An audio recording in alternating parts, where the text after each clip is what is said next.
first item on the order paper is questions addressed to ministers in the governance cluster.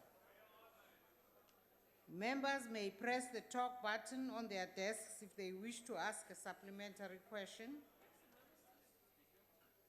The first question has been asked by the Honorable Lisoma to the Minister of Public Service and Administration. The Honorable, where is the Minister?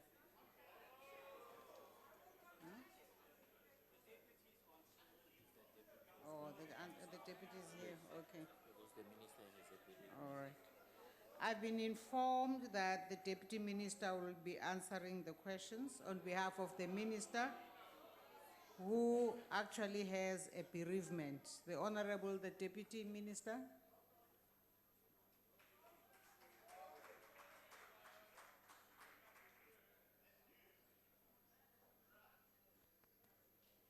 Thank you very much, Speaker. Minister Ngwakora Matlodi has lost his brother, and that's the reason why he's not here today. I'll attempt to give a response to the question that was asked, whether the department has developed a monitoring instrument to assess A, the implementation of, and B, compliance with the Protected Disclosures Act. The one thing that we need to remember is that we're not the custodians of the Act, but there are systems that we've put in place to ensure that we are able to live by the expectations and the aspirations of the Act itself, in the sense that we have built principles of the Code of Conduct around what is enshrined in the piece of legislation. But basically the Act is not vested with the authority, to oversee the implementation of the Act itself. The powers to oversee the implementation of the piece of legislation are vested with the minister responsible for the administration of justice. The ambit of application of this Act goes beyond the functions and powers of the Minister for Public Service and Administration. And as I have said earlier on, the principles on the Code of Conduct have taken into cognizance what is enshrined in this piece of legislation. Thank you. The Honorable Lisoma. Thank you, Honorable Speaker. Thanks, Honorable Deputy DM, for your response. However, I would like just to know that, are there any watertight protection for the whistleblowers? Thank you. The Honorable, the Deputy Minister. In terms of protection for whistleblowers, we do have systems in place. When people come and they report through the various hotlines, but even in the sense where they give us letters and they become anonymous people, we do not dig to find out who those individuals are. So in a sense, those anonymous people are protected. In events where people are known, again, the department strives to ensure that departments and the department itself do not overreact in the sense of exposing those that are whistleblowers, but ensure that through the proper channels within the justice system, protection is given to whistleblowers in the public service. Thank you. The Honorable Sheikh Imam.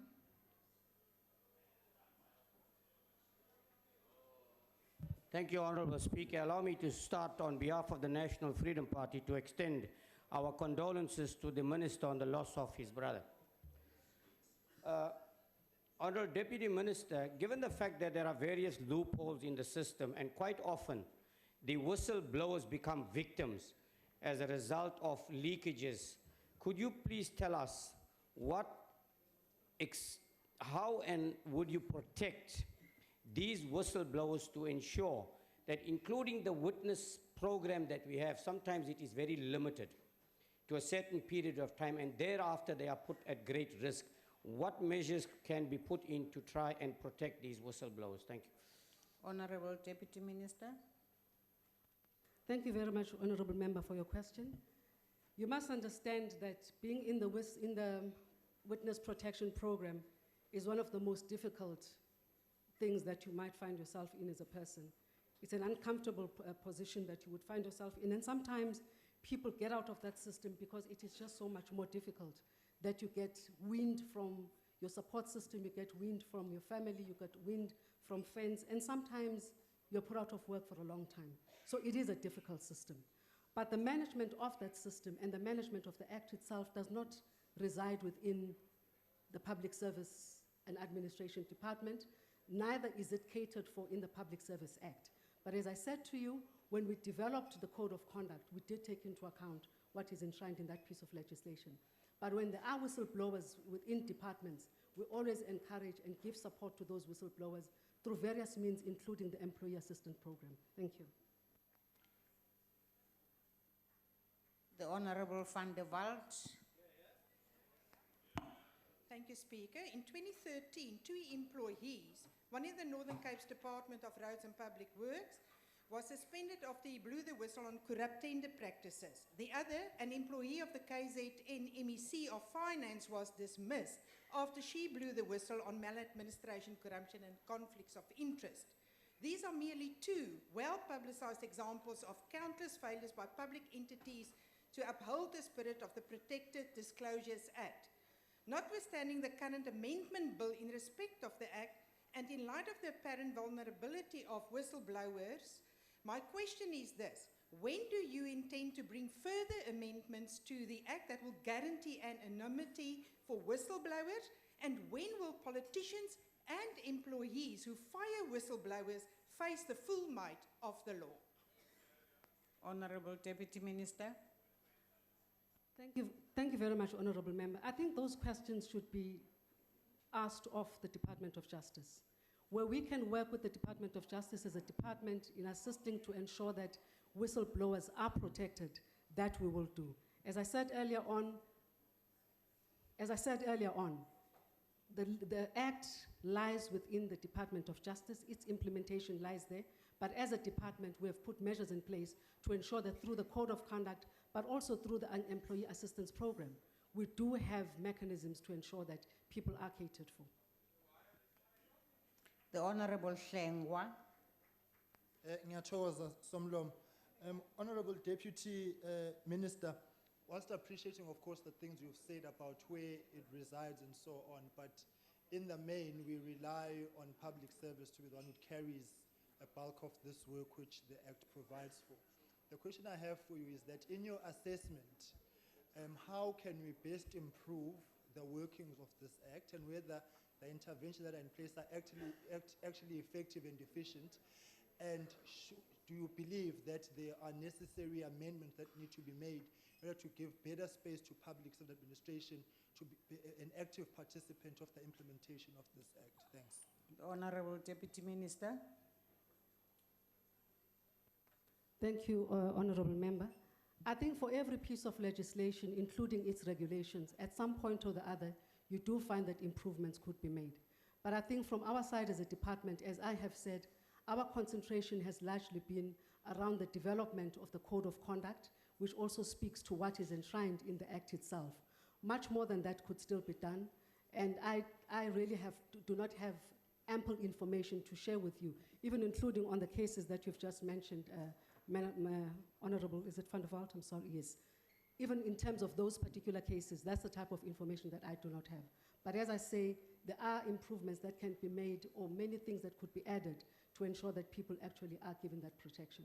But as we speak right now, our concentration really has been around the Code of Conduct and the Employee Assistance Program, including the grievance mechanisms that are in place. Thank you. We now move to question number 19, asked by the Honorable Bara, the Minister of Cooperation, Governance and Traditional Affairs.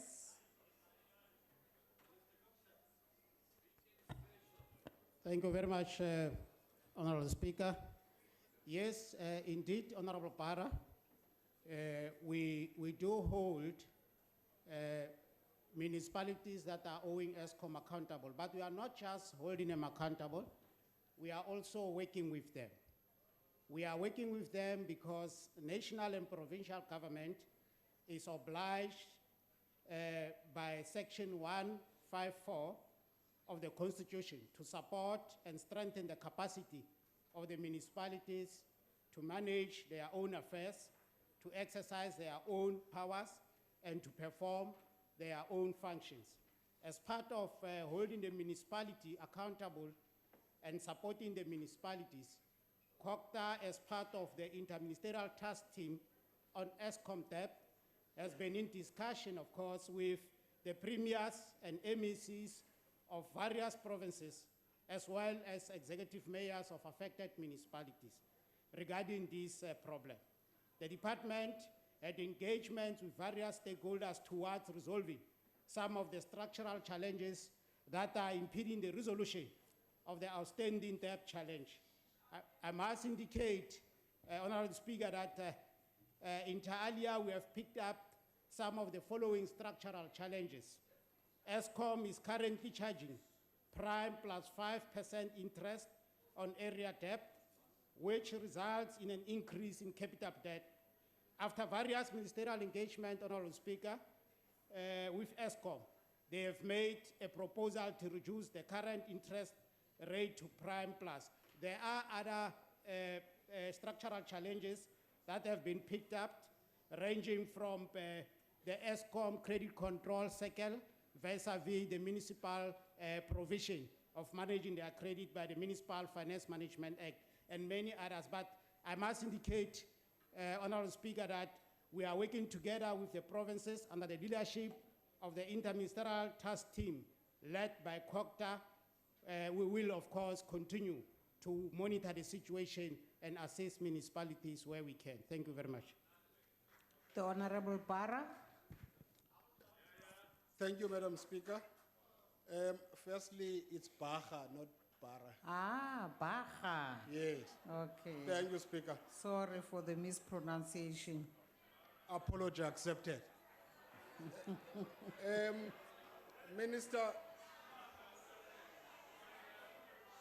Minister, given the fact that these problems arises primarily from maladministration of the municipalities and the misuse of municipal finances, have any municipal officials or public reps been through a disciplinary process according to Section 171 and Section 32 of the Municipal Finance Management Act? If so, how many? If not, why not? Thank you. Honorable Minister. Thank you once more for the follow-up, Honorable Baja, and my sincere apology too. Indeed, where areas of mismanagement are picked up, appropriate actions are taken. And I must indicate, like the Western Cape presently, you remember the scandal in the city of Cape Town, which was acknowledged by Mayor Patricia de Lille, where 28 million alleged corruption scandals have rocked the city council. So such incidents, we continue to pick them up as we monitor performance of municipalities. Speaker. Thank you very much. Point of order. Wait. Yes, Honorable Member, what is your point? No, there's a councillor here, Pisma. We don't know how she got here. No, Honorable Member, that's not a point So of we don't know how order. the councillors are allowed to come No, in it's not here. a point of order. So we Please allow take your councillors to seat. come in as well. No. We've got 800 Take councillors. We your can bring them seat. in. Take your seat, Honorable Member. It's a councillor. The Honorable Khalisa. Thank you, Speaker. Minister, how much involvement has your department had with resolving the matter between municipalities and Eskom? We ask this because it has come to our attention that some municipalities such as Musakaligwa and Emalahleni local municipality in Mpumalanga came to a problematic agreement with Eskom, including that they would have to sell some of their land to raise the money to repay Eskom. Would you also agree with such proposals? The Honorable Minister. Thank you very much, Honorable Member. Indeed, at the center of this problem is the financial status of most municipalities. And as a result, some of the municipalities, out of our own assessment, we have picked up that they get into repayment arrangements that are not sustainable. I spent almost 2 days last week together with the Premier from Mpumalanga, Premier David Mabuza, trying to assist the affected municipality, Emalahleni and Musikwalikwa. And indeed, I mean, we have picked up that there are some provisions in their current repayment arrangements that we think are not sustainable. But at the center of this problem, as we move along with these municipalities, we must address the question of financial viability of these municipalities. And indeed, some of these arrangements are not financially viable. As a result, we have realized that for them to address some of the technical problems like replacement of conventional meters to smart meters, most of these municipalities don't have the required capital layout. So as a result, we are partnering, working together with the Department of Public Enterprise, of course, under of course, the Department of Public Enterprise take care of the operation of Eskom. So we are working together with Eskom, guided by the Department of Public Enterprise to assist such municipalities. Thank you. The Honorable On a point of Kubisa. order. On a point of order, madam. What's the point of order? I think the minister is not answering my question. No, that's not a point of order. You are not It is. satisfied with his answer, but he has answered you. But he hasn't answered my question, Madam Honorable Speaker. member, please take your seat. Speaker, What's your point, Honorable Shibambu? the rules that guide the process of answering questions demand that the ministers must respond to the questions asked. Honorable Shibambu, please take your So seat. the gentleman who was answering Take questions, they your was just seat. waffling. There's a question about selling of the land in Honorable order Shibambu, to pay take the your Eskom seat. debt, and that is what we want that minister to respond to. Not Just to take your waffle seat, about Honorable him spending Shibambu. 2.5 days in Mpumalanga. We want to know what exactly is happening now, whether it's permissible for municipalities to resort to Honorable disparate Kubisa, measures. can you please tell us your follow-up question? Thank you very much, Madam Speaker.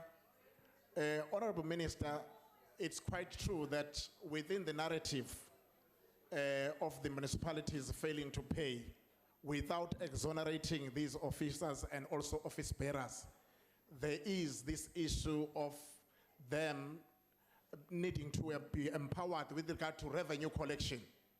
And that has to do with financial stability and sustainability.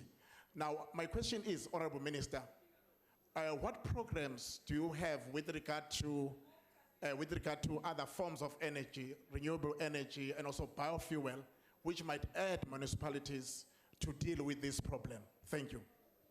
The Honorable Minister. Yes, indeed. Thank you very much, Honorable Member. Yes, indeed. I must indicate that entirely we have picked up that as part of the financial management problems faced by municipalities is an issue of skills that we are jointly addressing with National Treasury. But also remember, the issue of integrated power production is provided for by the Department of Energy. And municipalities working through the Department of Energy, where there is a possibility of coming up with IPPs, they are also accommodated. But truly speaking, as you are aware, that has drawn a much heated debate among some of the role players within the sector. But that's something that municipalities are encouraged to do. Some municipalities are doing projects focusing on converting waste, into energy. So there are municipalities that are currently undertaking such projects to reinforce supply of energy to their respective households. Thank you very much. The Honorable Filtane.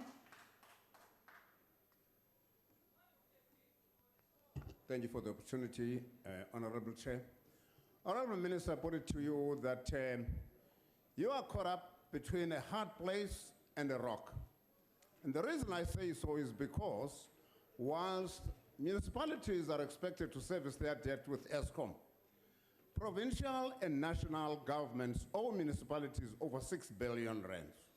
How then do they expect you, coming from national, to go and tell them to service their debt with Eskom in that situation? The Honorable the Minister. Thank you very much, Honorable Member. Yes, indeed, we acknowledge that particular problem, and as a result, today we have a team led by Minister of Public Works, Minister Ngesi, and that team is working around the clock to assist us, of course, to deal with the debt of government departments owing municipalities. But I must indicate that one of the biggest problems that we have picked up in that, process is verification of some of this money that is alleged to be owed by government departments. But we are making good progress in as far as that particular problem is concerned. And then it's part of the package as we intervene in those affected municipalities. Thank you very much. We now come to question number 25, asked by the Honorable Haula. Honorable the Minister in the Presidency. Thanks, Speaker. Honourable Speaker. Yes, Honorable Singh. Honourable Speaker, I'd just like to know if there were 4 follow-up questions on the last one. There were. I thought it was the DA. You had the DA, who's the original questioner, Yeah. the EFF, the NFP, and the UDM. Okay, thank you. Honorable Minister. Thanks, Speaker. Thanks for the question. Just a first point that the issue of youth development and the NYDA is delegated to the Deputy Minister Manamela, who is not present here today because he's on a study leave. The answer to the question is that the appointment to the NYDA board is regulated by Section 9 of the NYDA, which states that members must be appointed in a manner ensuring participation by youth in the nomination process, transparency, and openness, that a short list of candidates for appointment is published and reflect the demographics and geographical spread of the Republic. Since this process is largely controlled by Parliament, with the ad hoc committee that ran the process until it was approved by this Parliament in February, I have no reason to doubt on the process that has been prescribed by the Act. Thank you. The Honorable Haula.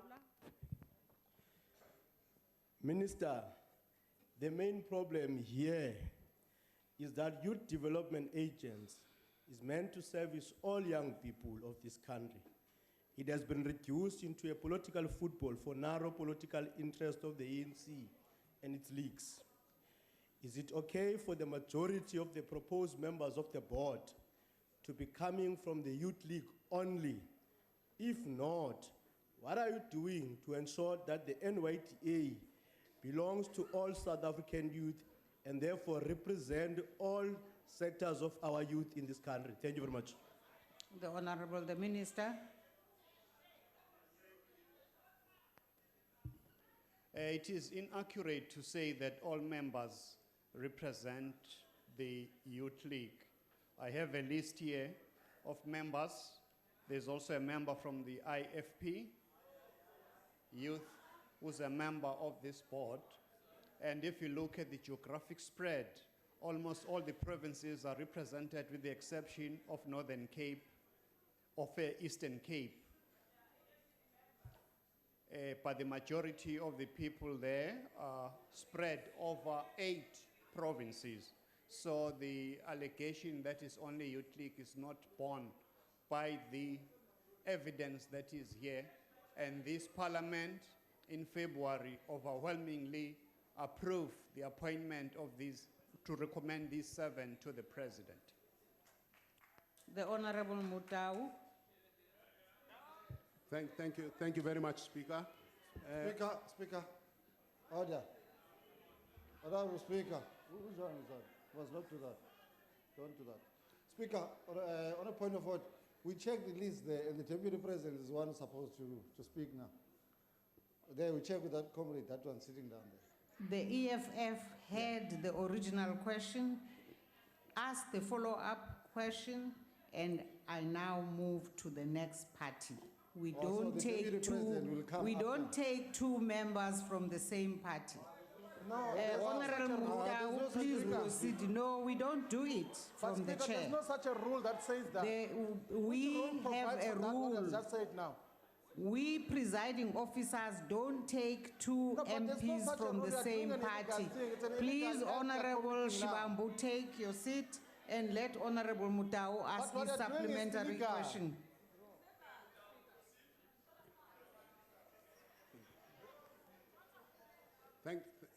Proceed. Thank you, Speaker.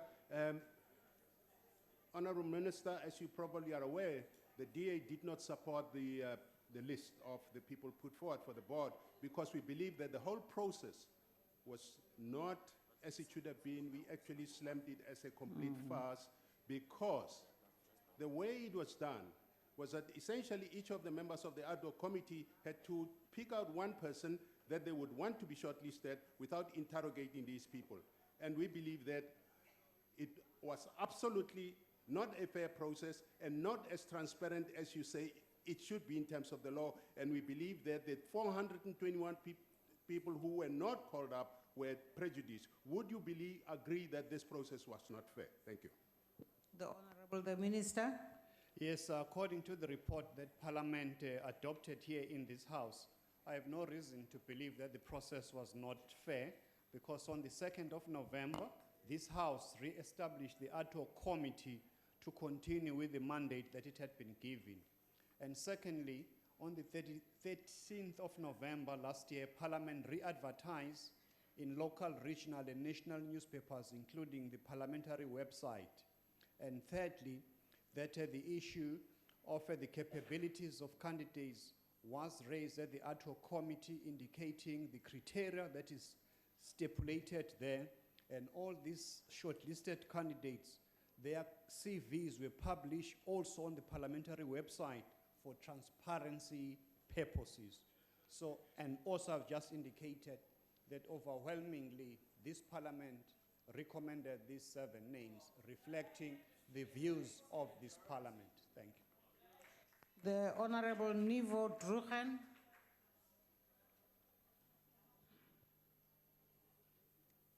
Thank you, Madam Speaker. Thank you, Honourable Minister. When the new board members are appointed on their first day, is there any institutionalized induction program or training available to assure that the board has a clear understanding of their mandate as the NYD board, and how is this done? Thank you. The Honorable the Minister. I am aware, Speaker, that when the President appoints these members of the NYDA board, there is an intention from the Deputy Minister to ensure that a proper induction is done to all, is conducted on all the members of the board so that they know precisely what is expected. So I suppose that also the portfolio committee should be interested in being participant in that process to ensure that the decision of this House must be understood by those members so that they can be able to exercise their fiduciary responsibility and duties appropriately reflecting the decision of this House. The Honorable Shibambu. Thank you very much, Speaker. Minister, 6 out of the 7 board members that have been appointed are either from the National Executive Committee of the Youth League or the Young Communist League. And majority of them do not have post-secondary qualifications. In the short list of the people that were nominated, there were people who are chartered accountants, who are advocates, who have got board experience elsewhere, and are young people. I hear people saying that you're part of the Comrade Marathon to be a president of the ANC. Do you think that is rational? As a presidential candidate, maybe. Do you think it's rational that you ignore all other nominees and then just choose those ones that coincidentally are in the National Executive Committee of the Youth League, and Yeshan from the Young Communist League, and Kenny from the PEC of the ANC, and then you just put one IFP just to buy face like you're doing now? Is that rational to could just ignore capable human beings, young people who can add value into the National Youth Development Agency? That is the question that we're asking you. Thank you very much. The Honorable the Minister. Thank you, Speaker. Also, the evidence shows that what Shibambo is saying is not borne by facts. Ndumi, so Honorable Shibambo, the Miss Mokako is a graduate of University of Pretoria with a Bachelor of Arts in Financial Accounting, Internal Auditing and Financial Management, and also has a certificate from Rhodes University, another certificate from Wits Business School. I can go on. Bavelile Hlongwa,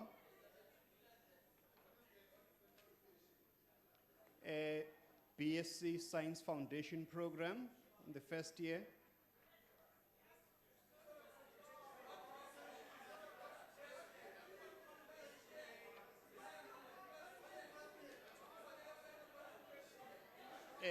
Maimela, institution Mopani, FET College, civil engineering and building construction. Also University of South Africa, BA Governance, Public Administration. It goes on and on and on and on and on.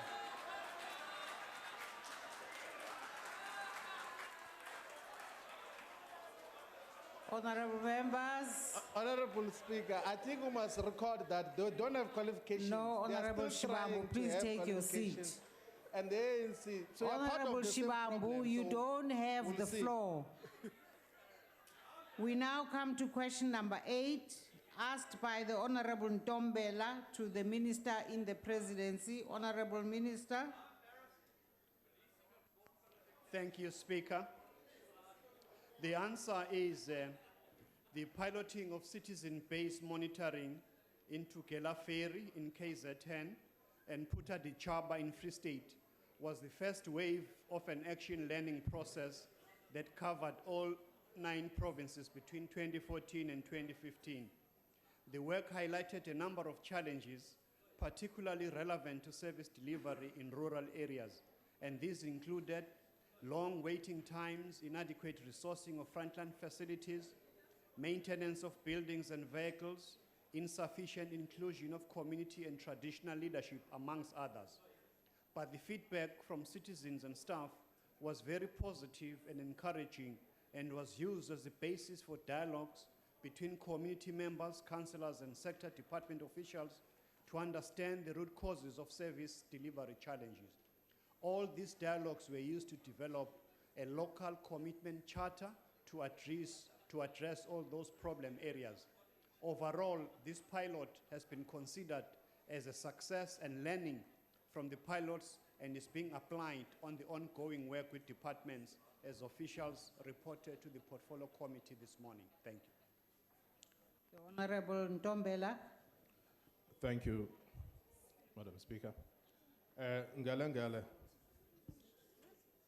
it is encouraging to know that the participation planning method used to turn feedback into actions is producing innovation solutions. However, inherent into any model are salient challenges across the board. What could be these salient challenges of this model, and how can this model be improved? Because we still have some sporadic incidents of protests, albeit at a much reduced scale. Thank you, Chair. The Honorable, the Minister. Thanks, Speaker.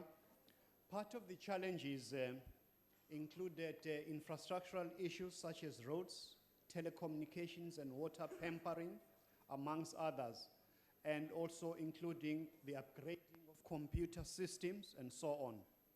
And implementation evaluation was conducted and concluded that the community-based monitoring pilot was successfully tested and evolved an inclusive, credible approach and methodology. That is why this action learning approach proved very, very effective for developing this method, allowing for flexibility and responsiveness in the tools and methods that have been developed. So we are hoping that the Portfolio Committee will also ask those user departments to see what are those measures that are putting in place in order to correct all these challenges that have been identified. Thank you. The Honorable Mutau. Thank you, Speaker. Honorable Minister, you are aware that similar projects have been conducted focusing on policing, health, SASA, and social welfare services involving 34 facilities. Apparently, as you have indicated, important lessons were learned. For instance, with regard to policing, police stations across the country continue to report frustration with long turnaround times for maintenance and repair of vehicles. This, as you are probably aware, is very, very bad for service delivery and gives police stations a very bad reputation among the people. What steps are being taken to address this problem of police vehicles that seem to be always out of commission when they are needed by the people to improve quality of policing? Thank you. The Honorable the Minister. Thanks, Speaker. Firstly, some of the infrastructure problems are not by the line function departments, through the Department of Public Works that is responsible for the maintenance of some of these programs.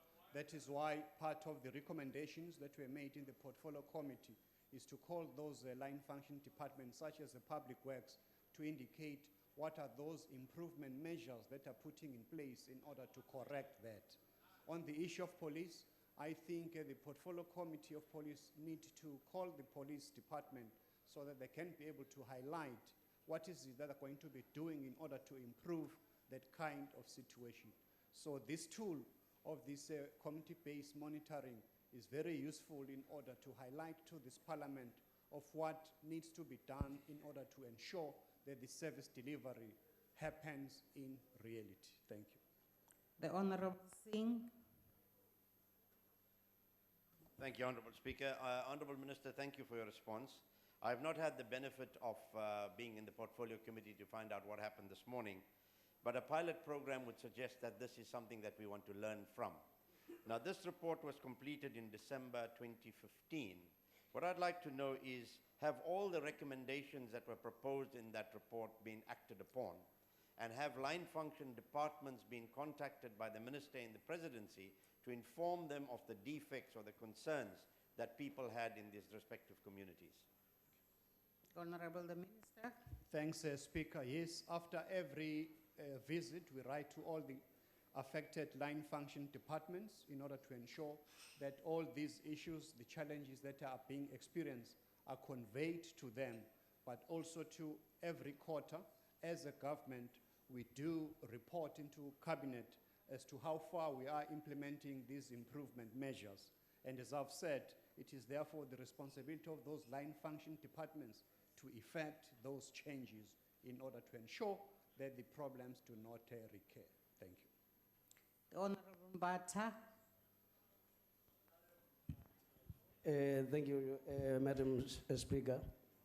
Bungane, the framework for citizen-based monitoring was approved by the Cabinet in 2013 and aimed to support government departments to strengthen citizens' voice in monitoring service delivery. The piloting of this program started in 2013 with, among others, South African Police Services, Department of Social Development, South African Social Security Agency. Were you able to pick up the problems with SASSA and the Department of Social Development in relation to their continuing violation of the Constitution relating to the CPS contract and the doubts about their incapacity to distribute social grants from the 1st of April? If so, what actions did you take, Honorable Minister? Thank you. The Honorable the Minister. Well, the question from the Honorable Member does not arise from this original question. You should be aware that last week, Cabinet decided that today that matter is going to be discussed. So I think let's wait until Cabinet finalizes on that specific matter.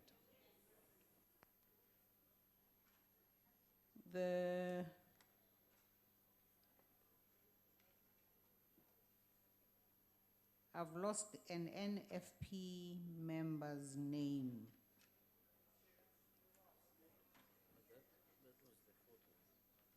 No, that's not the issue. The Honorable Kubisa. Thank you very much, Honorable Speaker.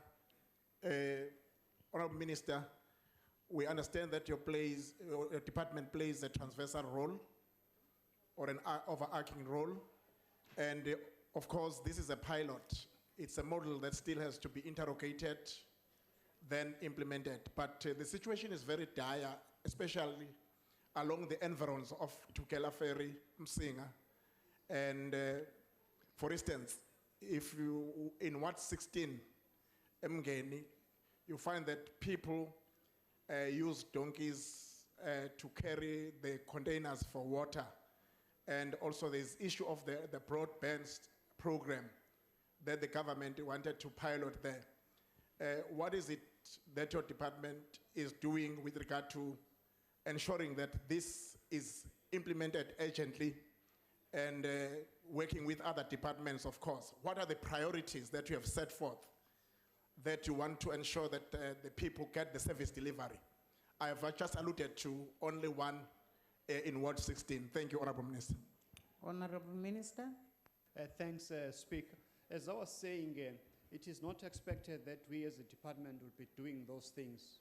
We liaise with all those affected government departments so that they must put these measures in place to ensure that these things are corrected. But also the role of local government, those municipalities, they also have a bigger responsibility of ensuring that they identify those problems that have been given to them in order to improve those measures. But also non-governmental organizations and ordinary members of society have a very important role as part of what we call active citizenry, because all these matters cannot be solved by government alone. Each and every one of us has a duty and responsibility to ensure that we build these issues for the benefit of communities at large. We now move to question number 2, asked by Honorable Nkosi Cebekulu of the IFP to the Minister of Cooperative Governance and Traditional Affairs. Honorable Minister. Siyabonga Nkosi Cebekulu. Kunjalo baba, there is progress that we have registered. There has been a decrease of debt by 699 million in January 2017. This moved from the reported debt of 10.2 billion in November 2016. I must indicate, Honorable Speaker, this shows substantial progress in resolving this challenge. But also important to know that the escalating debt that is owed by municipalities to Eskom is not only driven by non-payment. As indicated when I responded to question 19, there are also structural challenges that exacerbate the challenge. But quite interestingly, honorable members, I must indicate that Eskom is intending to reduce the current interest rate to prime plus 2.5. The initial arrangement was, the Eskom was charging prime plus 5%.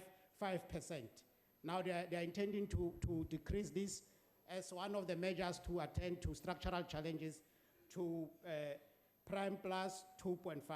We think this will go a long way in terms of assisting municipalities, to deal with the interest that is charged on this particular debt. Thank you very much, Honorable. The Honorable Nkosi Cebekulu. Thank you, Speaker. Thank you, Honorable Minister, for the answer. Honorable Minister, why is it that revenue collected for the purpose of residential electrification by our municipalities is being siphoned off for other municipal expenses, with the net effect being that monies earmarked to Circle Eskom account is spent elsewhere, as it is paid into general and municipal banking accounts? Does it not make sense, Honorable Minister, to have a separate municipal banking accounts solely for Eskom monies? Why is this not being done? Thank you. The Honorable the Minister. Indeed, Nkosiam, there is this particular problem, but it's not like an illegal practice. The current arrangement of Municipal Financial Management Act provides for cross-subsidization of basic services. Now, as part of the financial challenges that we are faced with, there is a contemplation of ring-fencing what is generated from the provision of this basic service. Among other things, I must indicate that in other municipalities, it's not even about crop subsidization from revenue generated by electricity, but is from subsidization from revenue generated by provision of other basic services. So there is that particular overlap, and there is a proposal to look at the possibilities of ring-fencing this particular service. It will help, among other things, to ensure that municipalities are able to monitor the consumption rate, but also the value for money that they invest in providing this particular service. Because some of the municipalities are unable to pick up or to recover costs that they incur as a result of providing this service. So it will be important that that particular option is entertained, and as I've said, we are currently entertaining that option. Thank you very much. The Honorable Mileham. Thank you, Speaker. Minister, we brought those structural challenges you spoke about, the interest rate and the billing cycle, to your department's attention more than 2 years ago, and nothing happened. It's only when it's a crisis again that something's happened. But Minister, noting that much of the debt to Eskom is historical, will you concede that the amalgamation of municipalities has not in fact improved the viability of dysfunctional municipalities and has actually had the effect of dragging several previously viable municipalities into a financial crisis, as has occurred with Klokwe Ventersdorp amalgamation? The Honorable the Minister. Thank you very much, Honorable Member. Indeed, we have been dealing with this problem for quite some time. It didn't start 2 years ago, Honorable Mayor. Welcome to local government. It started with the system. So the result of the matter is that we should appreciate the progress that has been made because, as I've said, now, for the first time, Eskom has considered that it must relook at this particular challenge, and I think we should appreciate that. It has been a long struggle, but I think we are seeing the light at the end of the tunnel. And of course, you are right, not all amalgamation are yielding the same results. The performance is uneven. There are municipalities who have been amalgamated, and of course, there are practices of good performances that are picked up from those municipalities. But of course, there are municipalities that are still having challenges even after amalgamation. So that's why it's important for us to continue working with these municipalities. And I'm not sure of the report of the newly amalgamated municipality of Klokwe and Ventersdorp. It's still too early to come to that conclusion. Thank you very much. The Honorable Dlamini Tubazana. Thank you, Honorable Speaker. Honorable Minister, you have highlighted earlier on that these are very complex problems, structural, financial viability. However, I would like you to share with this House the critical intervention that has taken place already between your department and the Treasury, because maybe it can help the House. I thank you. The Honorable the Minister. Besides, thank you very much, Honorable Member. Besides financial challenges, we also have legal challenges. I must indicate that, Honorable Speaker, in terms of Section 156 of Schedule 4B of our Constitution, municipalities have executive authority in respect of and the right to administer the reticulation of electricity.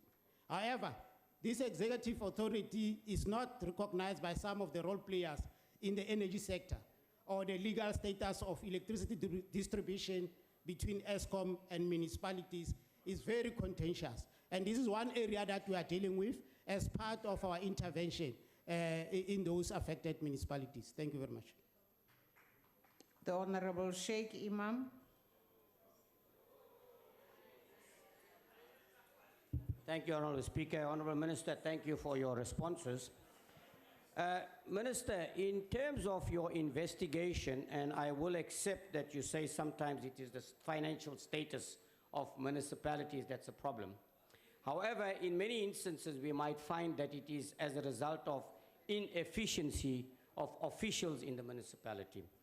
What are you intending to do in terms of implementing consequences as a result thereof?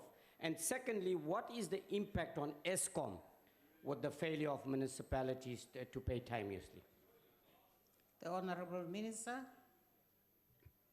Thank you very much, Honorable Member. As earlier indicated, inefficiencies are picked up also as part of the problem, but they are dealt with appropriately. But remember now, we are at a stage where we are regulating a competency level of municipal managers, but also Section 56 managers. Those are managers that are reporting to municipal managers. And we think through that process, albeit not that popular, I must indicate, because we have received some resistance from other municipalities as we enforce the provision of these regulations. We think this particular approach is going to yield the required results, ensuring that we appoint the right people to do the job, the right people with the required competency level. And I think this will help us a lot in terms of dealing with this particular problem. Of course, the impact of Eskom not being paid. Remember, Eskom is borrowing money, to invest in its infrastructure. And as you are aware, we need energy. Energy is very central in terms of the growth plans of this country, as of course, espoused in the National Development Plan. So if Eskom is unable to recoup the money that is using to provide this service, obviously this affects its credit worthiness. So the results, of course, the impact on Eskom might have adverse effect, not necessarily on Eskom, but on the broader plan of our country, as outlined in our National Development Plan. Thank you very much. We now come to question number 1, asked by the Honorable Kubisa of the NFP to the Minister of Cooperative Governance and Traditional Affairs. Honorable Minister. Mangbonge, Prof. The dissolution of Nutu Municipal Council came as a result of the failure of the councillors to constitute the council, to elect its office bearers and its representatives to the district municipality of Umzinyati. I would like to register our disappointment with the conduct of these former councillors, because they are former councillors now. That municipality has been disbanded. They have failed their electorate, compromise our democratic government system, and undermine their people's confidence. They committed, in my take, I think they have committed an act of betrayal to our beloved democracy. Now, the MEC for Cooperative Governance and Traditional Affairs in KZN has appointed an administrator for the municipality. This is provided for in terms of Section 35 of the Municipal Structures Act. Of course, rigged that jointly with Section 139, subsection 1C of our Constitution. The administrator, Honorable Speaker, is already stationed in the municipality and is fulfilling the executive obligations of the municipality, including ensuring service delivery until a newly elected municipal council is elected. Apart from this, Honorable Speaker, the Provincial Executive Council resolved on the 8th of February, the same date it took the resolution to disband the municipal council to conduct community engagement activities in the municipal area, starting with the Premier Imbizo, scheduled for today as we speak. I think they are done with that particular activity. Each member of the Provincial Executive Council has a separate program to engage the community, to assess its service delivery requirements, and where relevant, to address those service delivery requirements. However, it should be noted that albeit the municipality had serious governance problems occasioned by the failure of its municipal council to constitute itself to elect the executive leadership, the disbanding of the municipal council was not due to service delivery issues. On our part as a department, we have officials designated to the province as part of our Back to Basic program task team, who are monitoring the performance of the municipality, including the performance of its service delivery functions. These officials are always ready to provide the municipality with further assistance should there be a need. I thank you very much, Honorable Speaker. The Honorable Kubisa. Angibonge somlomo iqiniso ngqongqosho ukuthi inkinga ibe khona umkhandlu uma ungakheki ungakwazi ukubumbeka. Iqiniso lithi nje eindaweni ezifana seqhudeni kohlazakazi mandeni nakohoqo abantu bebekhala ngamanzi bekhala ngemgwaqo nezindlu nokunye bengenawo nezindlu zangasese. Qonda ukuthi ke umnyango kufanele usebenze neminye iminyango ukuze ukwazi ukutholakala lezi zinto esengikhulume ngazo. Yini ke mhlambe umnyango oyenzile ukuxhumana nezinye inhlaka ezisemphakathini njengosomabhizinisi, njengeinhlangano ezizimele, NPOs, NGOs and FBOs ukuze abantu baqhubeke basizakale intuthuko ihambe yephambili. Ngoba noma umkhandlu ubungekho kodwa abantu sukela nje ungakhekanga umkhandlu bebeyidinga intuthuko ukuthi uqhubeke kuye phambili. Ngiyabonga Somlomo. Ngqongqoshe. Indeed, Prof, your concern is our concern. That's why we have insisted that as part of our concurrence with the dissolution, we have said to MEC no Musa Dube, firstly, they must make sure that they hit the ground running. They must communicate the outcome of this particular decision to the community. Hence, I'm saying today as we are speaking, the Premier is expected to be addressing, if not already have addressed an imbizo there, but members of the Executive Council, they've also been assigned of various sector departments. They've also been assigned to engage various sectors of the affected community. And I think it's appropriate for us to apologize on behalf of government for this inconvenience caused by these councillors, by former councillors who served in that municipality. Thank you very much. The Honorable Mileham. Thank you, Speaker. Minister, you're 100% right. The disbanding of Ngutu municipality had nothing to do with service delivery and everything to do with the failure of the ANC to accept the outcome of the elections on the 3rd of August as free and fair. And consequently, its failure to accept the rulings of the presiding officers at the various council meetings called to elect the municipal leadership. Now, will the Minister acknowledge that the meeting should have followed the process described in Schedule 3 of the Municipal Structures Act, and that the failure reflects more on the incompetence of the MEC to ensure that those meetings were properly conducted? The Honorable the Minister. I'm not sure if you have been following this process properly. If yes, then you have missed an opportunity when the MEC was here to explain to both houses about the situation there. And both houses unanimously agreed that, committees, both from the two houses, unanimously agreed that such action was necessary. So I'm not sure which step did you miss, because in my take, hence I concurred with the request of the province. All steps as prescribed, more especially in section 139, subsection 1 up to C, A up to C. All those steps were properly followed. I don't know which step did you miss there, but unfortunately, I must indicate that the MEC followed due process, and the NCOP ultimately visited the municipality and concurred equally with my concurrence to say, let's move for a dissolution. So I don't know what is it that you missed, but you can be provided with a report if there's a step that you miss, Honorable Member. Thank you very much. The Honorable Mbata.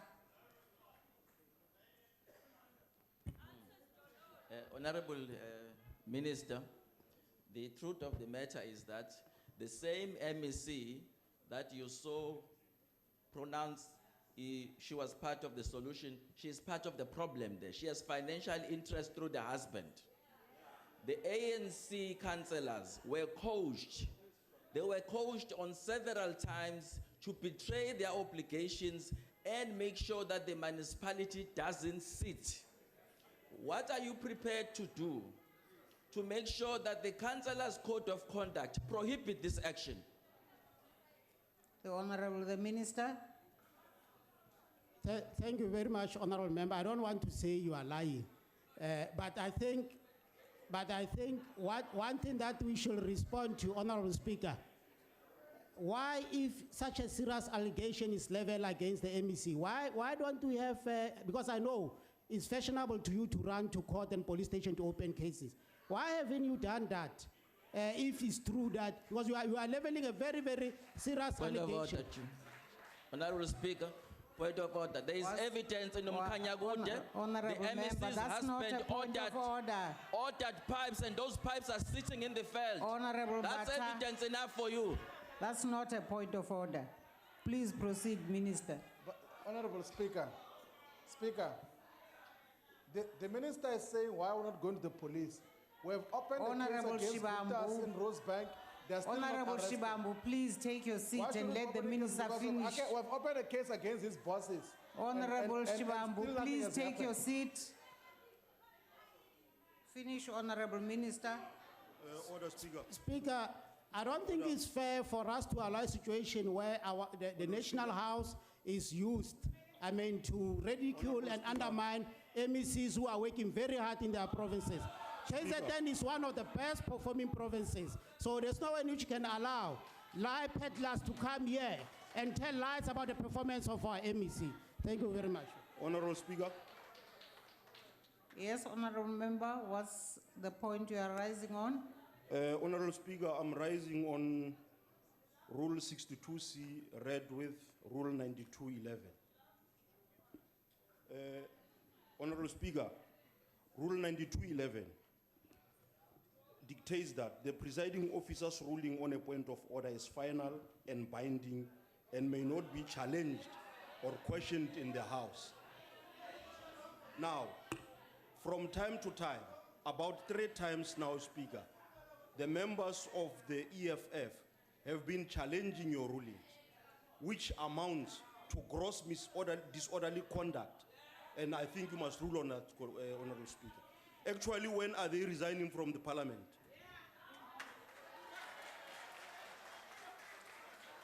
Honorable,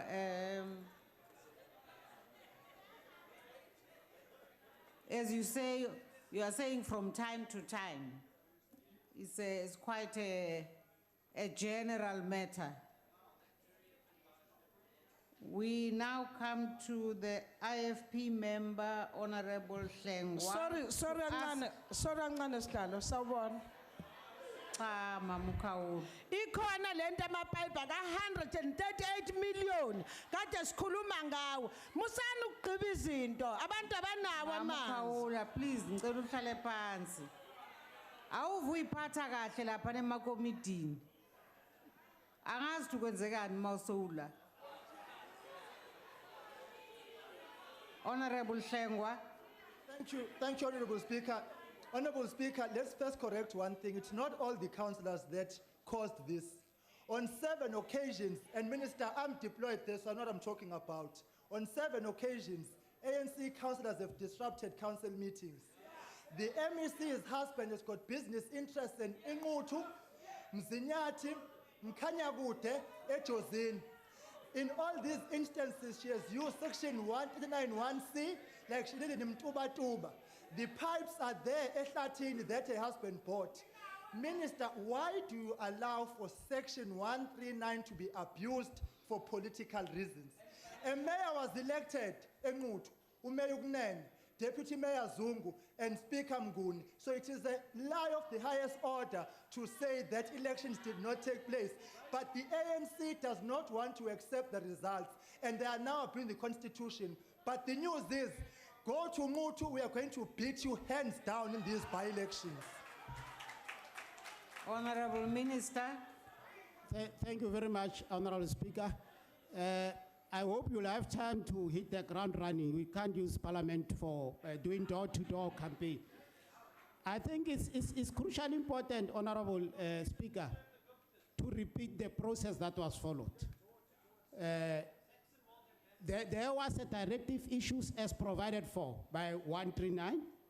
After a directive was issued, there was an intervention that was made as provided for by 139. So we can't wait forever. And I've warned in your previous submission, Honorable Member, you made a statement twice about Ngutu. And I've warned that at an appropriate time, we will definitely support the dissolution. So 2 processes was followed. But once more, I'm encouraging you. Please follow the provision of the law to register your complaints. And I've challenged you to make a submission. I'm still waiting for your submission. Thank you very much, Honorable Speaker. We now come to question number 7, asked by the Honorable Mthethwa to the Minister of Cooperative Governance and Traditional Affairs. Honorable Minister. Thank you once more. Let me thank Honorable Mthethwa for asking the question. The National Bucket Eradication Project is administered by the Department of Water and Sanitation. I must indicate, Honorable Speaker, the information was solicited from the National Sanitation Program Unit of the Department of Water and Sanitation. And they stated that there were no sanitary buckets found in the formal area town of Philippolis. The Department of Water and Sanitation, the Free State Provincial Government, Bloom Water, and Kopano Local Municipality made an assessment of all the areas of Kopano Local Municipalities, and there were no sanitary buckets found in the formal areas of the town of Philippolis.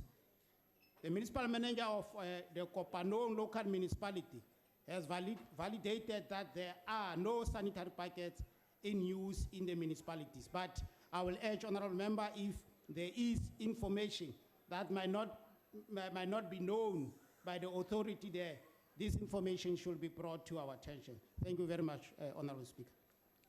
The Honorable Mtetwa. Thanks, Minister, for your response. But I want to put it to you that in the last year, towards the end of last year, we have been dealing with the public hearing.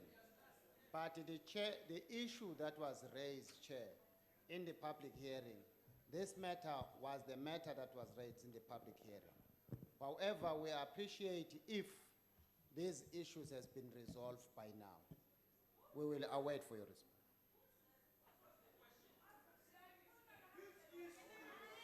Honorable Minister, I don't know whether you want to make a comment.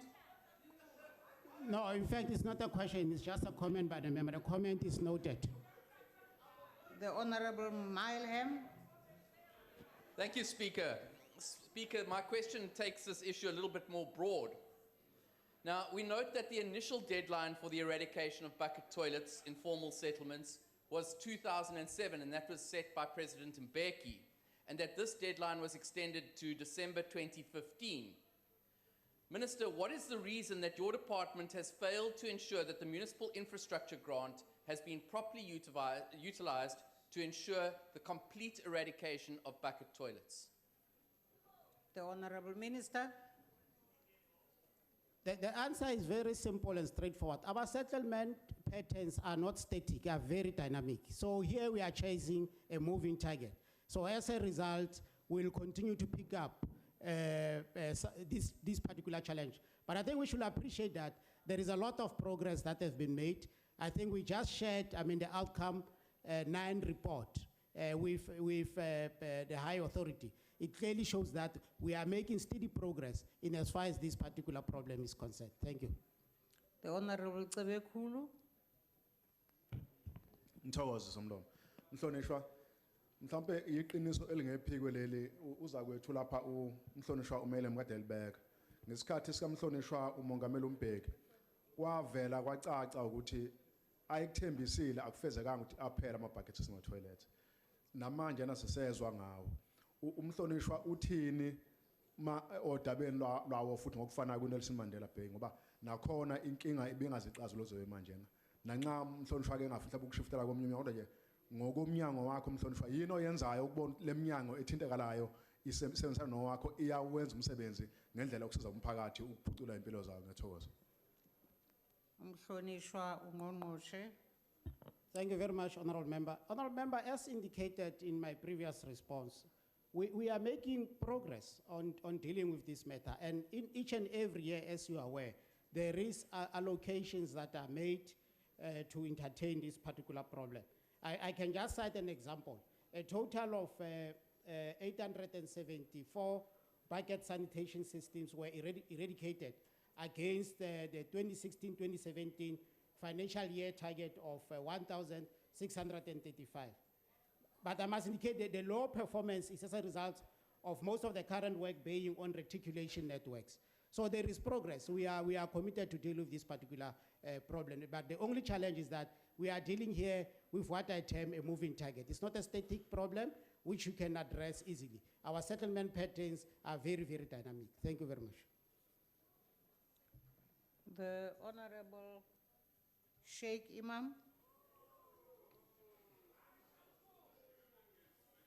Thank you, Honourable Speaker. Thank you, Honourable Minister.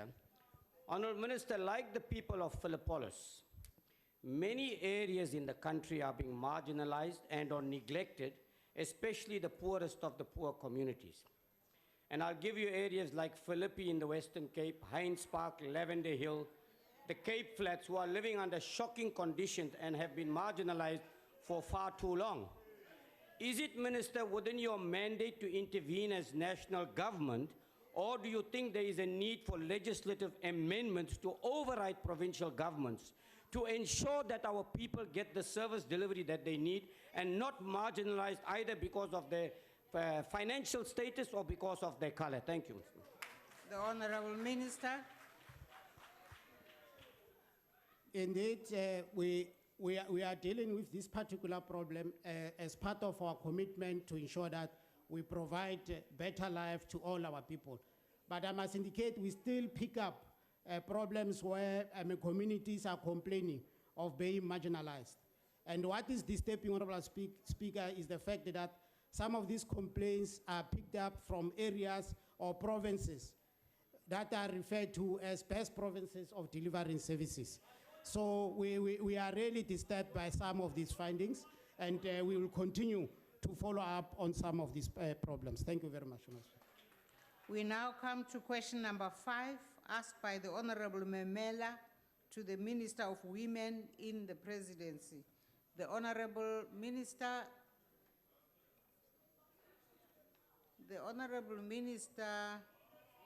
wrote a letter requesting that the questions in her name stand over. And of course, Rule 1441A provides that a question for oral reply must stand over if the minister to whom it is addressed so requests, either in the assembly when the question is called for reply or by notice in writing to the speaker before the start of the question time on the day for which it is on the question paper. And indeed, I note the concerns raised by the members, which I will convey to the leader of government business. I am referring the matter to the program committee to consider scheduling these questions in terms of the rules. On a point of order, Speaker. Madam Speaker. On a point Where's of the order? point of order? Yes, Honourable Member. Speaker, I'd like to register our disappointment in the Minister.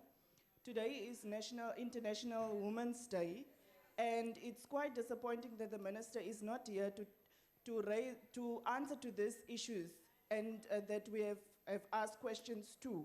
And please note that we do take time to prepare these questions to her. And if we are not known in time that she's not going to be here, it's quite disappointing. So we would like to register our disappointment that it's clear that the ANC doesn't take women issues seriously and women abuse in this country. Thank you. That's actually not a point of order. Madam Speaker. Because of International Women's Day, I let you finish your point. Honourable Steenhuisen. Madam Speaker, may I address you in terms of Rule 138 of the National Assembly rules? Yes. Unfortunately, I'm not a woman, so I'm not going to get the indulgence of extra time, so let me be quick. Madam Speaker, Section 92 of the Constitution says that members of the executive are accountable to this House for their actions. Section 55 of the same Constitution says that this House must provide internal mechanisms for members of Parliament to exercise oversight over the Minister's exercise of executive authority. When ministers, and the guide to procedure recognizes oral questions to ministers as one of the cardinal mechanisms to do so, it is in fact the only unscripted time that we have with ministers in the House in the current setup. So when a minister misses the House, it's not simply a matter of registering disappointment that they're not here. I think it is remarkably disrespectful of this House, it's remarkably disrespectful of the Constitution, and it's remarkably disrespectful. Calm down, dear, let me finish. Honourable Speaker. Disrespectful. Order, honourable members. Can you let Honourable Steenhuisen finish? No, it's just... I think it's remarkably disrespectful of the oath of office that those ministers have taken. Raise your argument, not your voice. Madam Speaker, so I would appreciate the steps that you've taken. I'm glad the leader of government business is here because there was a discussion in the Chief Whips Forum this morning. I'm glad it's been conveyed to you. So the leader of government business needs to make sure that his ministers are here. That is his responsibility. And we don't accept the excuse that's been offered around some other event. This has been on the parliamentary program for a long time, and ministers need to prioritize their oversight responsibility to this House. Thank you. I note your concerns and they shall be conveyed formally to the leader of government business, who of course has heard it all. Honorable Speaker. Yes, honorable member. I rise on Rule 68 to say what the leader of the DA has just mentioned is just irrelevant and repetitive of what you already have outlined in terms of processes that will follow the absence of the minister. And I take it that the leader of the opposition is just standing to grandstand because if an explanation has been given, whatever he was saying wasn't really necessary. Thank you. On a point of order, Madam Speaker. What's the point of order, Honorable Kubisa? Just making a follow-up that this matter is serious because we even spoke about it at the Chief Whips Forum. Now, to say that somebody is grandstanding on the matter, I think it's a matter of grave concern because this matter came sharply at the Whips Forum today. Thank you.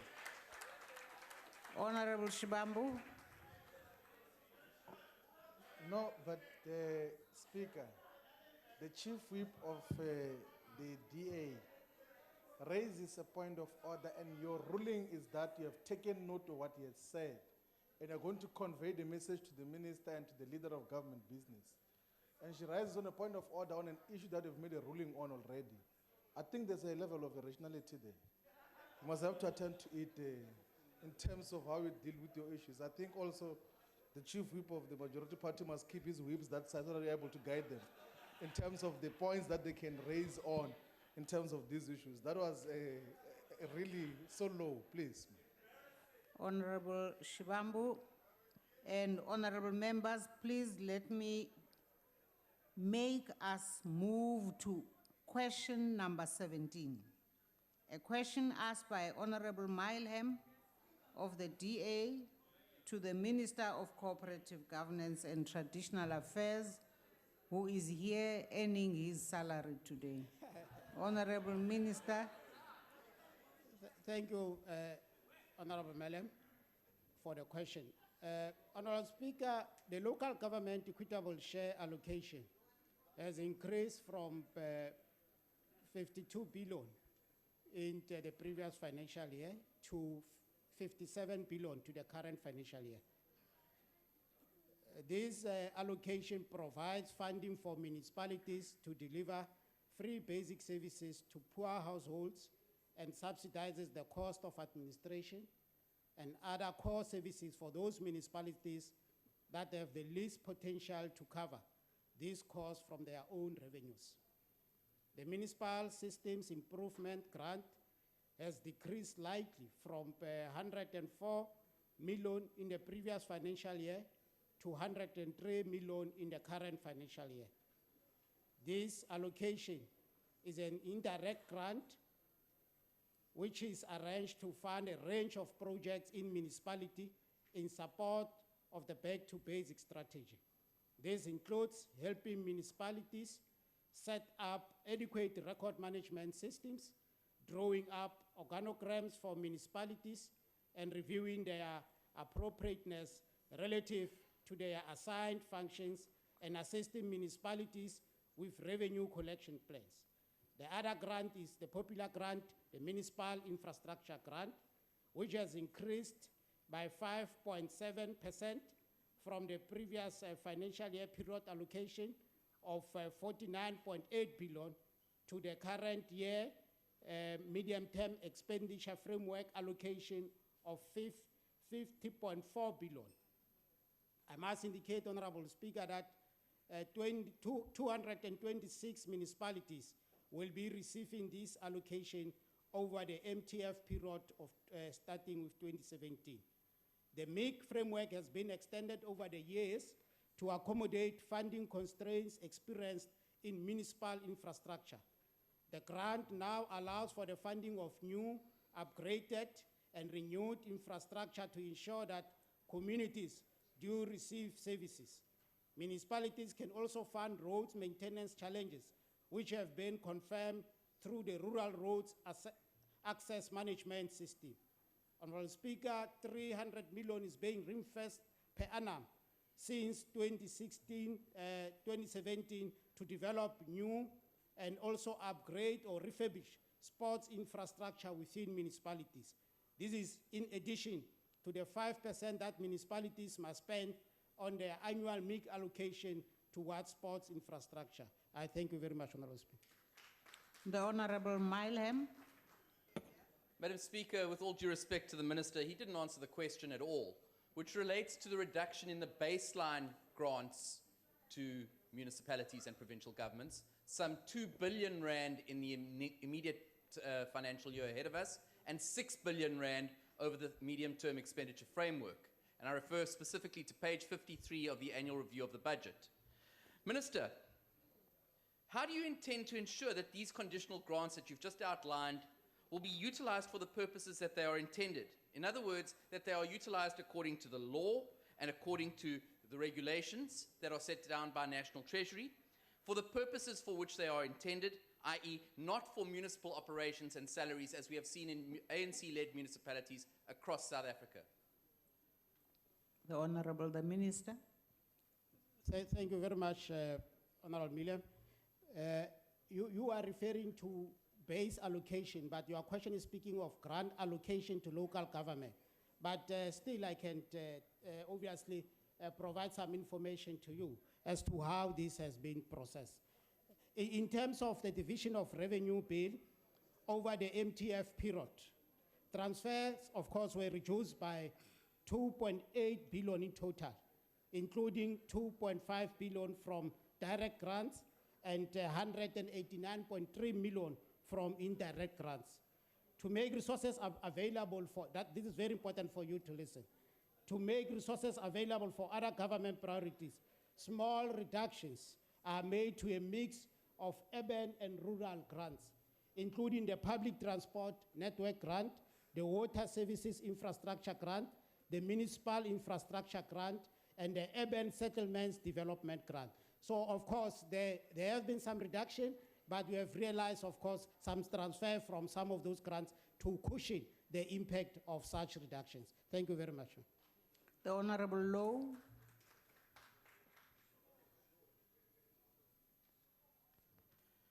Madam Speaker, underfunding in municipalities would mean, amongst others, that smaller several municipalities will struggle to operate and maintain their service delivery and infrastructure cost effectively. And the end result of this is rapid deterioration of assets, chronic financial management, and rampant corruption, and regular prolonged disruption in service delivery. Now, Honorable Minister, have you considered a desirability of doing away with provinces in order to ensure that bulk of our public money goes where it's needed most, to municipalities rather than to provinces? The Honorable Minister. Thank you very much, Honorable Member.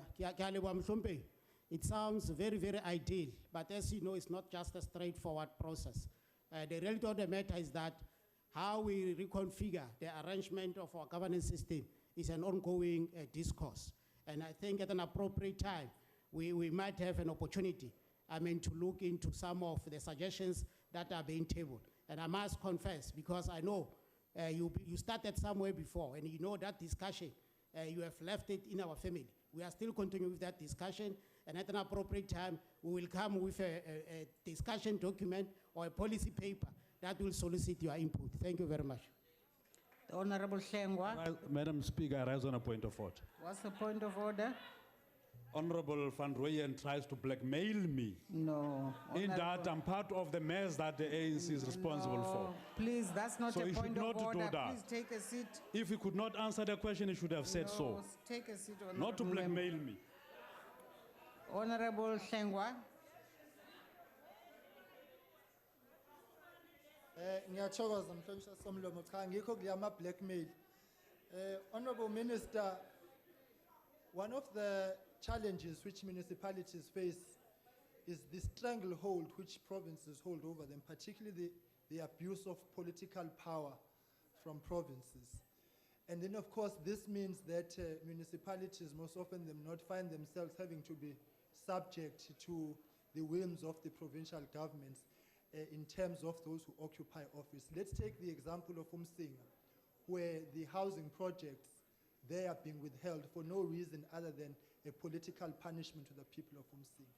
So how do you arrive at a situation where municipalities are able to receive the funds without the political exploitation which we continue to witness, particularly in KwaZulu-Natal, where that province punishes any municipality that is not ANC run? Honorable the Minister. Thank you very much, Honorable Speaker. Ngiyabonga baba for your question. You know, it's quite disturbing because from where I'm seated as the Minister of Local Government and Traditional Affairs, I'm working very smoothly with provinces to address problems of municipalities. But every time you stand up, Honorable Kengwa, you raise some serious allegations about the performance of provinces, more especially your home province. Look, I must challenge you once more. You are young. I know I'm big, you are elder, but please feel free to come to my office. Point of order, Madam Speaker. Honorable Hlengwa, usakhuluma umhlonishwa. Cela umdedela akhulume. Umdedela akuphendule. Point of order, Madam Speaker. Honorable Hlengwa. Ngicela somlomo nawe ungivikele. Ngicela ungivikele somlomo. Ngiyakuvikela. Yiko ngi-insist ukuthi akakuphendule. Mezoqhubha nalendlela yalempendulo le, yila impela ngilimala khona kanti fanele ube wena ongivikelayo somlomo. Ngicela uhlale phansi ke ngizokuvikela. On a point of order, Madam Speaker. Honorable Hlengwa, ngizama ukukuprotecta ngokuthi uthole impendulo. Ithini manje point of order? Madam Speaker, the minister now is casting aspersions on me. I must not raise these matters in the street. I'm elected to raise them here. Why must he belittle the fact I'm raising matters here? Where else must I raise them? Customer aspersions. The issue of being young is not a problem. I'm young, it's not an issue. What the issue is, let him play the ball and not the man. Let him engage the issue.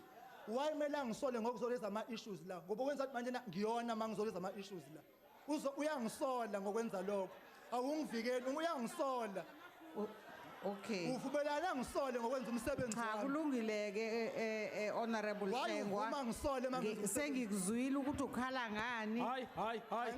Ngifuna ukubuka ukuthi utheni. Hayi.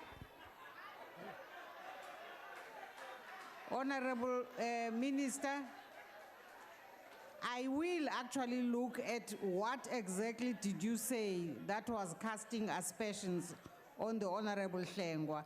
Ngoba indeed akushoyo ukuthi ukuba mncane vele mncane futhi akanayo akanamahloni kuba mncane kwakhe kufanele abe mncane ngoba phela wazalwa ngalesa sikhathi azelwe ngaso. I will look at the actual words of the minister on the matter of him casting aspersions. Honorable Minister, can you continue answering the question of the Honorable Hlengwa? Maybe, Honorable Speaker, to cut a long story short, I think it's important that I know the temptations are very high to use the House for people to see that you are doing some work. But I want to argue that it is important for members to take advantage of the invitation. Honorable Hlengwa.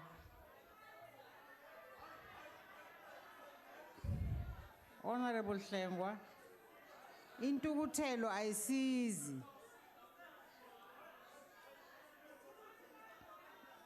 Bengakamuzwe kuhlasela. Bengakamuzwa ukuthi ulwa nawo. Mina ngikuthatha ngenye indlela. Hayi ngale ndlela yakho. Asehlisa imoya. Baba Mncwango, ngicela nawe usize. Qhubeka mhlonishwa Van Rooyen. Honorable Speaker, what I'm saying is that where I'm seated, I know for a fact that I'm working very smoothly with various provinces to address problems of municipalities. If there is information that members know of that we are not aware of, I'm welcoming them to forward that information instead of coming here and grandstanding. Thank you very much. Okay.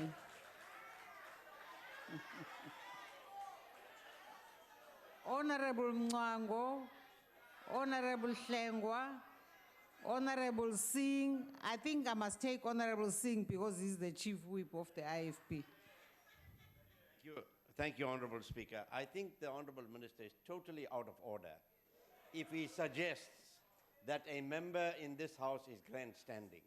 All members, short or tall, young or old, are members representing the public out there. And they are entitled to make their point known in this House. And I think the Honorable Minister should withdraw, Honorable Speaker.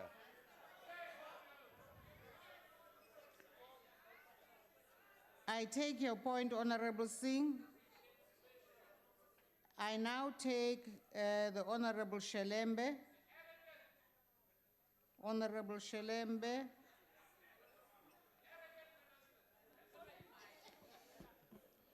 Minister, what plan do you have to ensure that municipalities are going to ensure that their spending is in line with the reduced grant allocation and prevent irregular expenditure by municipalities? The Honorable Minister. Thank you very much, Honorable Member. There has been a problem in the past, and of course, we still pick up part of this problem in other municipalities of under-expenditure, but mainly as a result of technical capacity that is lacking in most of our municipalities, among other things. Now, as you are all aware, currently, the Department of Cooperative Governance and Traditional Affairs, which I'm leading, has established a unit called Municipal Infrastructure Support Agency.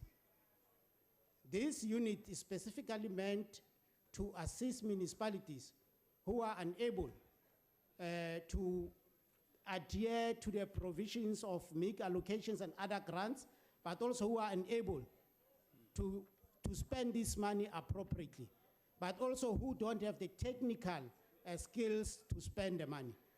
So since, the introduction of MISA, we have seen a massive improvement on how municipalities are using some of these allocations. And that's something that we will continue to do. We are monitoring performance of municipalities where municipalities have technical problems. And through the support of MISA, we are assisting those municipalities. We now come to question number 4, asked by the Honorable Dirks to the Minister of Cooperative Governance and Traditional Affairs. The Honorable, the Minister. Thank you, Speaker. Thank you, Honorable Member. Honorable Speaker, one of the key design features of the Community Work Program, CWP, is that the program is executed through implementing agents who are non-profit organizations, because these NPOs do not generally operate in a public service environment. They are not familiar with the Public Finance Management Act, which regulates how public funds are utilized, managed, and accounted for. Working with this implementing agent, whose responsibilities include them procuring for CWP sites and managing assets on behalf of the department, places the department at a great risk of incurring irregular expenditure if these implementing agents fail to adhere to PFMA prescripts and supply chain management procedures. In the current financial year, the CWP budget allocation is approximately 3.2 billion. With that amount of money and the concomitant responsibility of ensuring that the program is implemented efficiently and effectively. The department deemed it critical to establish a capacitated internal audit directorate that will focus solely on this program. This was effected during the financial year 2015-2016, consisting of a team of 4, 1 director, internal audit, and 3 senior internal auditors. The Internal Audit Directorate has contributed to enhancing CWP processes and internal controls in the Free State as well as in other provinces. In January and February last year, the Internal Audit Unit conducted site visit to Free State. 3 CWP sites were sampled for audits. That is Mangaung, Pumelela, and Metsimaholo. The purpose of the site visits was to assess the adequacy and effectiveness of CWP processes and internal controls in order to provide reasonable assurance that the department's goal in respect of CWP implementation in the province will be attained. Although the audit did not focus on irregular expenditure and compliance with supply chain management policies, CWP management did recognize the importance of strengthening CWP implementing agents' adherence to supply chain management prescripts in order to curb irregular expenditure. Consequently, Honorable Speaker, the department undertook a number of facilitative initiatives that we think will assist us to implement both the financial and non-financial initiatives that have been identified. Thank you very much. Thank you, Honourable Minister. The first follow-up question goes to the Honourable Dirks. Thank you, Mhlonishwa van Rooyen. Thank you very much for the detailed response to my question. I do not believe that we should use the follow-up opportunity for questions as a means to grandstand in the House and use it and waste people's time here. So there is no follow-up question from me. You have answered my question in detail. Thank you very much. The Honourable Milam. Thank you, Chairperson. Thank you, Chairperson. Minister, this program is of critical importance to assisting municipalities, but also people who are without work or who have limited work opportunities.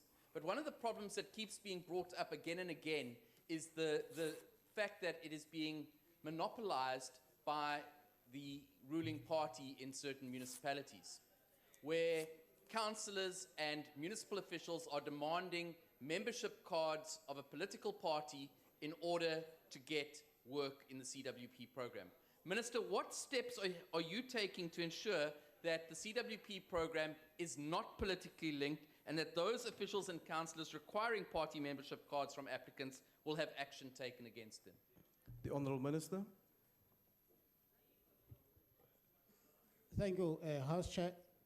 Honourable Member, as you are all aware that this program, as you have correctly said, comes as part of the safety net that is provided to the poor and unemployed, that at least they receive their wages, which help them to provide their basic necessities of life, also to their families. Now, as you are aware, there has been some problem in this program. But the problems that have been identified through a forensic process are deficiencies that relate to issues of how some of the implementing agents were procured. But there are deficiencies on how some of these implementing agents account on the procurement of assets. So the list is long, but truly speaking, the forensic investigations hasn't come to a conclusion. The simple conclusion that we have just made of CWP being used for political reasons. What we know is that this program has catered for women, catered for young people, irrespective of political affiliation. Thank you very much. The next follow-up question is to be asked by the Honourable Hlaole. EFF. Thanks, Our Chair. There have been many allegations about how the ANC corrupts the community works program to ensure that their card-carrying members get the job opportunities this program offers, and that most contracts are given to ANC cadres. What have you done to ensure that programs is free of corruption? And as a minister, with very direct links to a family that is doing of corruption in this country, are you convinced that you are the right person to fight corruption committed through the CWP? The Honourable Minister. Honourable House Chair, I think I've answered that question. Thank you very much. The Honourable Schlengwa.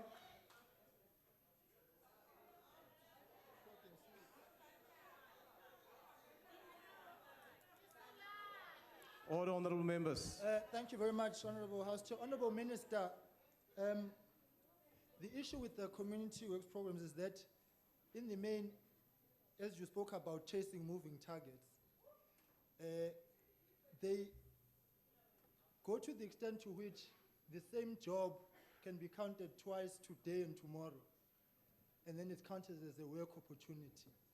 Does that actually credibly tell us whether we are addressing the unemployment problem in the country? Or do we just paper over the issues, or is it just a pretense? Because you move from here to that place, from this place to that place, and you are counting the same thing twice, and then it pushes the numbers up as if the program is actually successful. So can you clarify us in terms of the mathematics which is applied with regards to this program, so that we are all on the same page? And I hope this is not considered grandstanding. The Honourable Minister. Thank you very much, Honourable Sengwa. As indicated, there are various problems bedeviling this particular program. That's why even now we are in the process of developing a new model to address some of these problems. And I must indicate not only human beings, I mean also the accountability on procured asset is a major problem in this particular program. So truly speaking, up until we ensure that we have a model that will ensure that we get appropriate accountability from our implementing agents, but also that will ensure that we monitor the procurement process, but also we get proper reports about the employment patterns in this particular program. But remember, the payment system has not been outsourced of this program. We are still handling that, and we do that, of course, as guided by the prescripts of our financial management system. So it doesn't happen that we end up maybe paying 1% or double. No.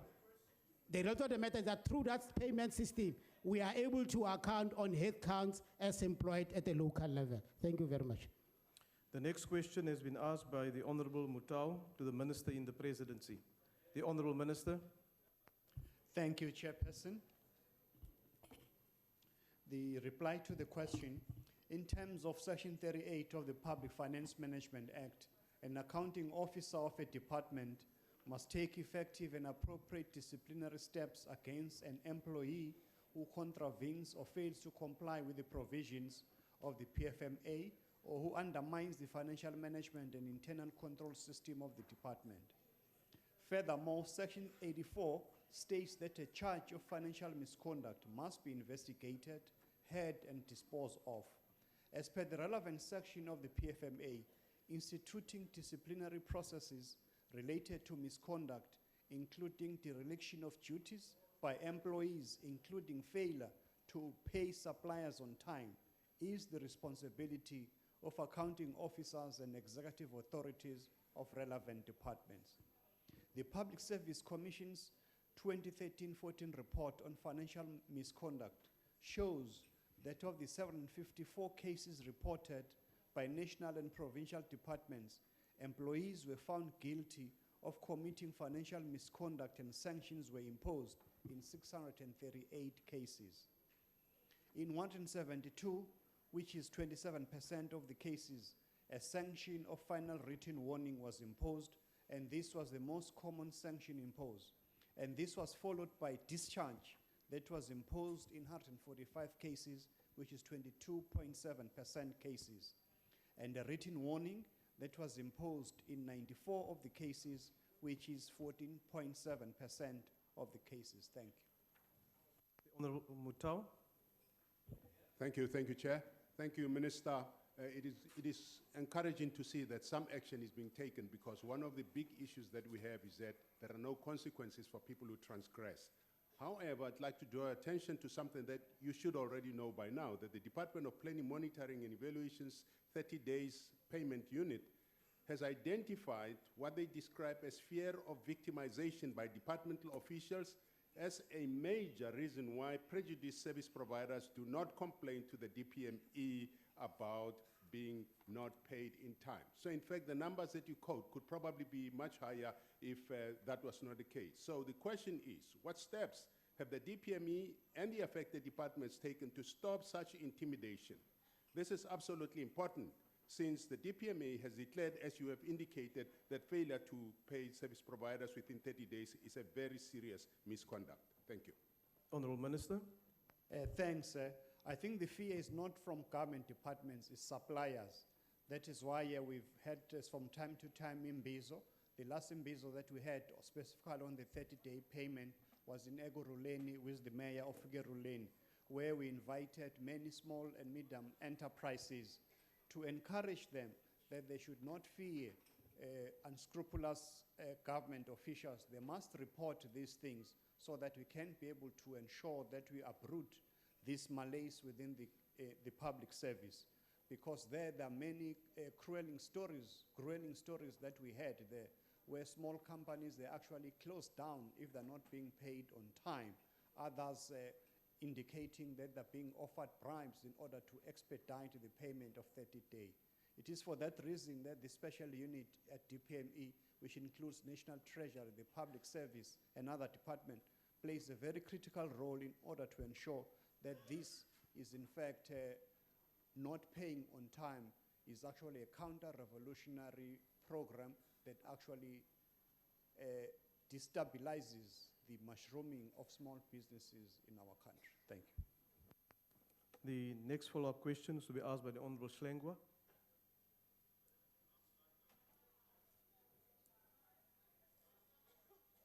Chair Pungan, last year on the 7th of September, you made a statement in the House where you made a long list of commitments around the issue of the 30-day payments. So one would want to gauge whether the commitments you made on that day have been successful in their implementation.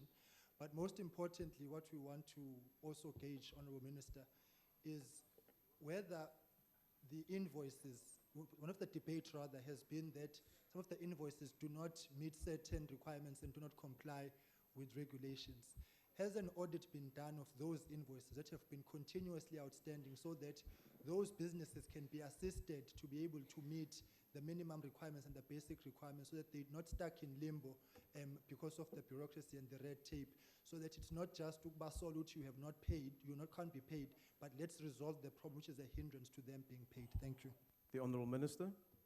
Thanks. I think the clarity needs to be made that is not paying any invoice, paying a valid invoice for services that have been rendered to government. On Wednesday next week, DPME has been invited by the Portfolio Committee to make a progress report. So we'll invite the Honorable Schlengwa to be there so that we can get the up-to-date information of how far we've gone in terms of trying to resolve this problem. Thank you. The next follow-up question is the Honourable Dlamini, EFF.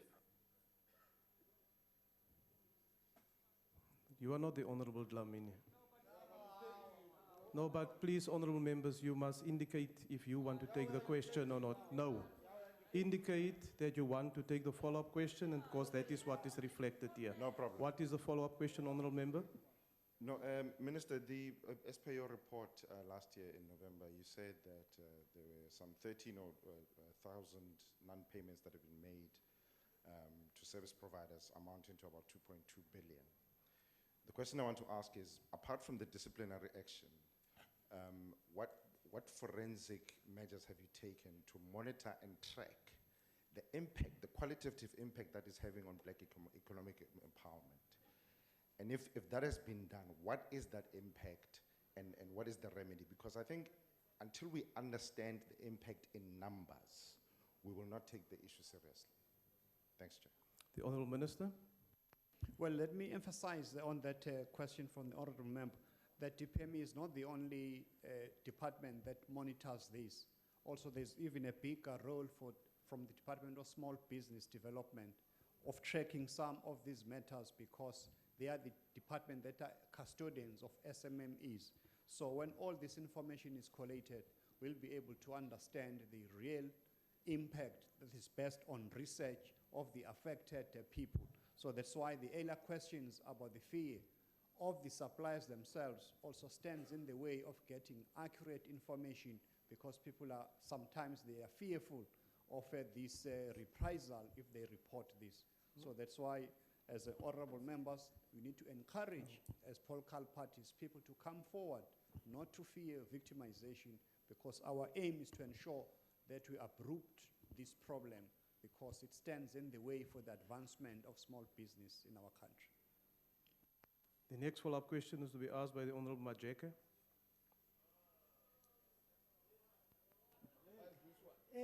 Thank you, Honourable Chair. Honourable Minister, you have recently assured the nation that your department in the presidency will decisively act to ensure that all government service providers are paid within 30 days of the policy. In the Eastern Cape, the Department of Education is still non-compliant with this progressive government policy. And as such, many service providers are closing shops as a result of non-compliance and non-payment by this department. What is it that you promise those service providers to do to save their businesses and make them contribute to the creation of jobs and growing of the economy in this poor province? Thank you. The Honourable Minister. Thanks, Chairperson. I think it's important, as I've said, that those service providers need to report them. And as I've said, we leave no stone unturned as government, not only to expose those officials, but to charge them in terms of the Section 84 of the PFMA so that they must be held accountable for the wrongs that they are doing. So as government, as we're going to be reporting next week, we are also even mentioning those departments that are not adhering to this 30-day payment cycle of provision of a valid invoice. So we sympathize with those service providers, but I think justice has to be done for those officials who are responsible for this problem. Thank you. Thank you, Honourable Minister. Question number 9 has been asked by the Honourable Koza to the Minister in the Presidency. The Honourable Minister. Thanks, Chairperson. The Education Lab took place from the 7th of September to the 2nd of October 2015. About 120 participants from various sectors and government departments participated. The President launched this lab on the 2nd of October 2015. The launch was for the whole country, not just for provincial launches. The President is not launching the outcome of the lab in each province.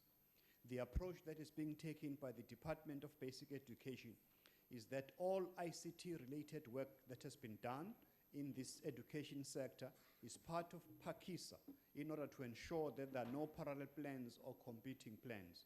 For the Free State province, the following progress can be indicated. On connectivity and hardware, as per Government Gazette, the telecommunications providers have supplied equipment and connectivity to schools under the Universal Services and Access Obligations Project, the USAIO. And this solution includes for each school a mobile trolley with devices such as 24 tablets for learners, 3 laptops for teachers, 2 printers, 1 projector, 1 server, wireless access point, and 1 e-beam. The connectivity and hardware delivery status under USAIO project also, the MTN has provided in about 166 schools, Vodacom in about 182 schools, with a total of 348 schools that have been provided. This is since Operation PAKISA Lab in 2015, which indicates that it is working. On training, Training has been provided in 2016 in partnership with Intel as follows. The number of master teachers who have been trained are 276 in 150 schools. Thank you. The first follow-up question goes to the Honorable Koza.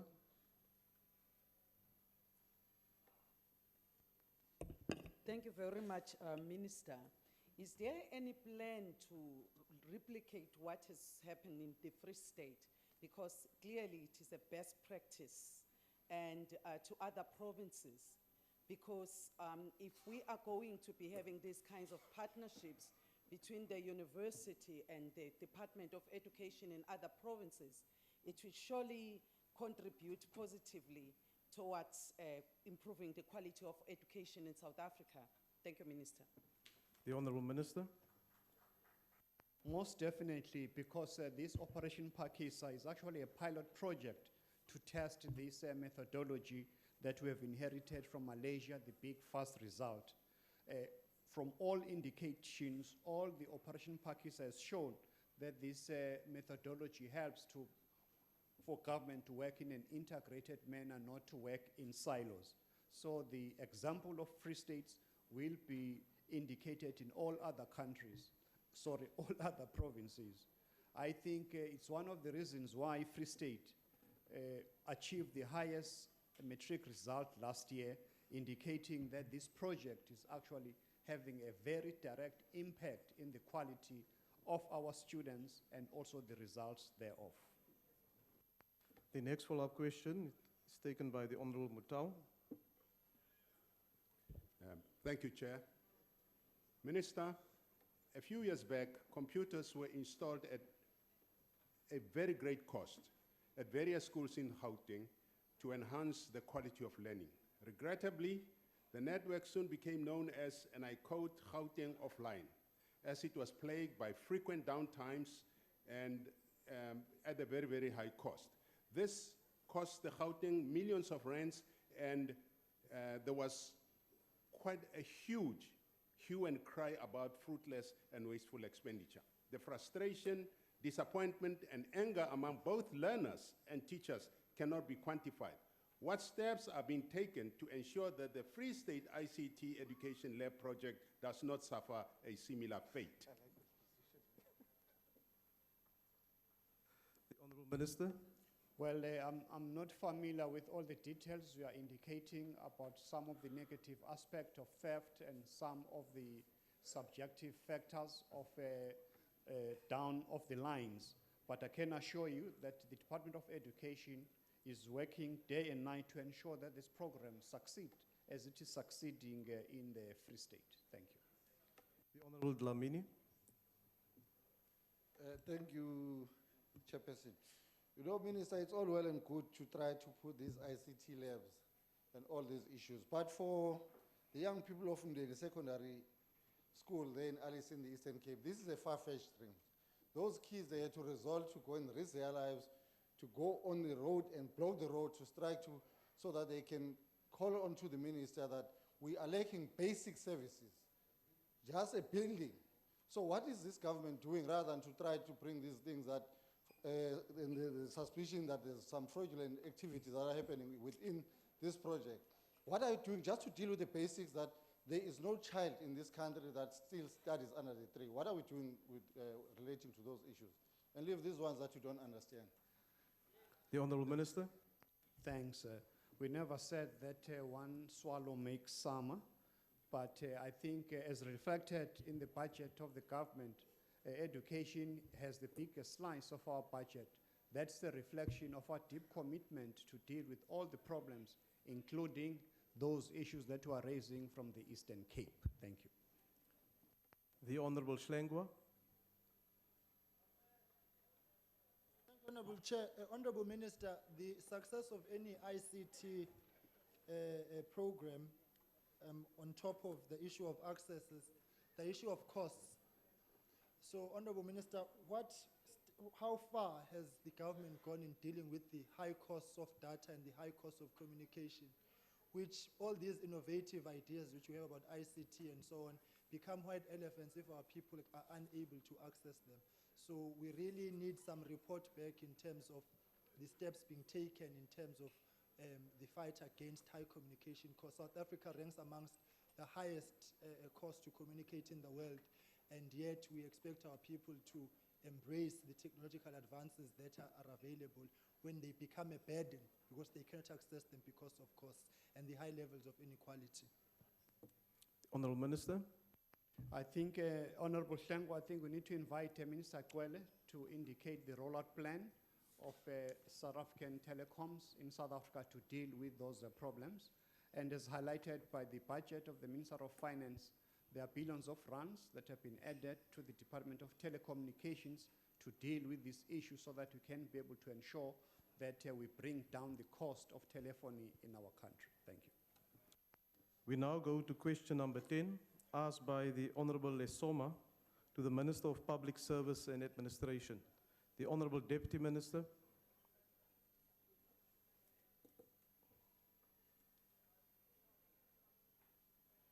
House Chair, thank you very much.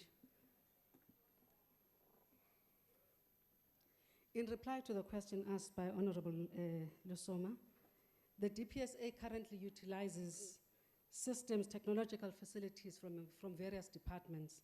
One is the Public Servant Verification System, which is owned by the Department of Public Service and Administration.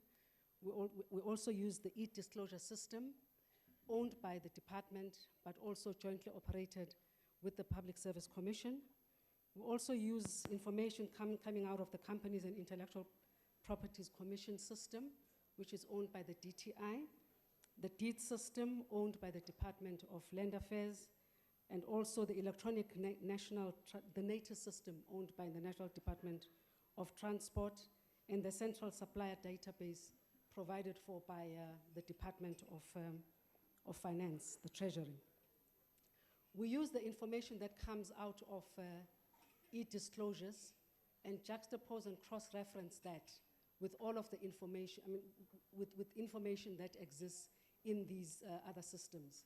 So we're able to determine, we have service-level agreements signed with the various departments or agencies for us to be able to get through to that information so that we can be able to cross-reference information to ensure that public servants are not doing business with government. Thank you. The Honourable Lesoma. Thank you, Honourable House Chair. Thank you, Honourable DM, for your response.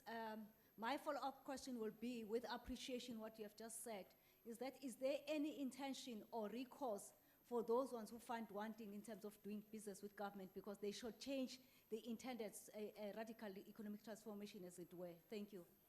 The Honourable Deputy Minister. Thank you very much, House Chair.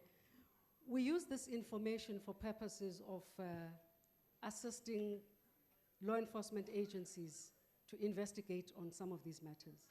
But what we're also looking at is a possibility of being proactive in the way that we do things by finding ways as to whether or not we couldn't look at ensuring that the systems in themselves are able to red flag certain ID numbers that correspond with those that have personal numbers within the public service. Thank you. The next follow-up question is to be taken by the Honourable Ngwabe.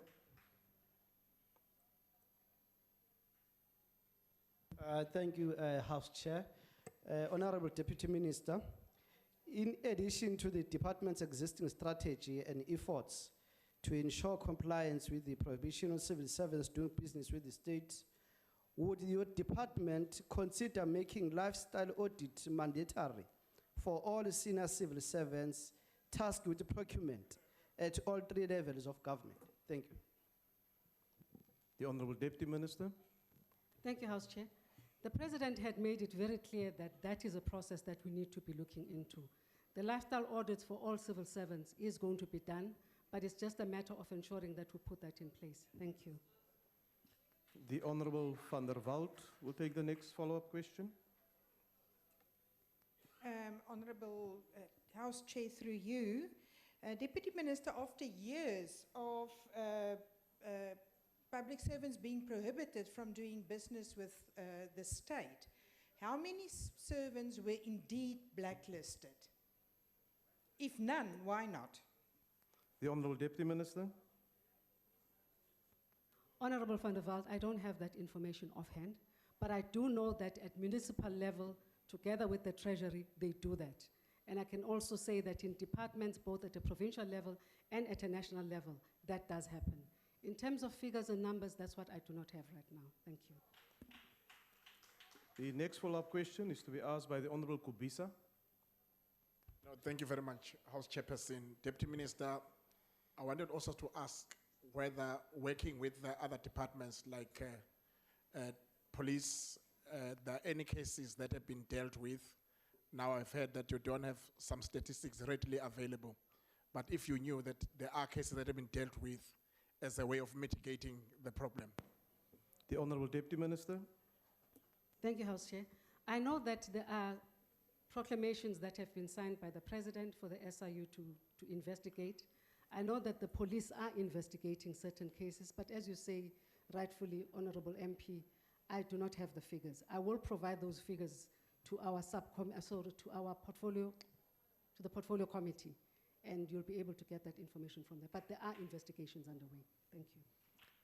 Thank you, Honorable Deputy Minister. Question number 12 has been asked by the Honorable Baga to the Minister of Cooperative Governance and Traditional Affairs. The Honorable Minister. Thank you, House Chair. Mangbonye, Honorable Baga. House Chair, in an endeavor to curb initiation deaths and injuries, traditional leaders are required to ensure that there is a team that monitors initiation schools in his or her area of jurisdiction. But also, they are required to ensure that all potential initiates have been pre-screened before attending the initiation school. They are also required to ensure that each and every potential initiate has been properly registered with the headman or headwomen of the area in which the person resides. And also that the family is aware of the child intending to attend the initiation. And also to ensure that all the schools in the area of Inkosi are registered and meet all the criteria. And also to ensure that there is a medical doctor on standby should a need arise for a treatment of an initiate.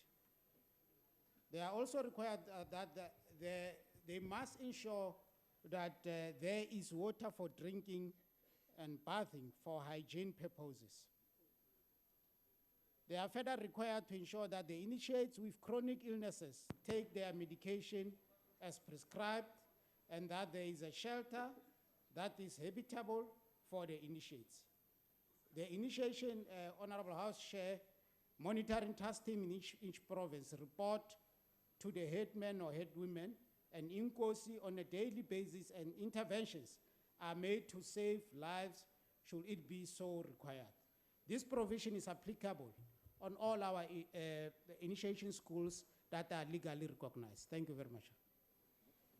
Is there a follow-up question from the Honorable Baga? Yes, Enkosi Sihlalo. Mphathiswa uyavumelana nami ukuthi a lot still has to be done. For an example, between 2014 and 2016, about 199 deaths were recorded in the Eastern Cape alone. And that means that, something still has to be done.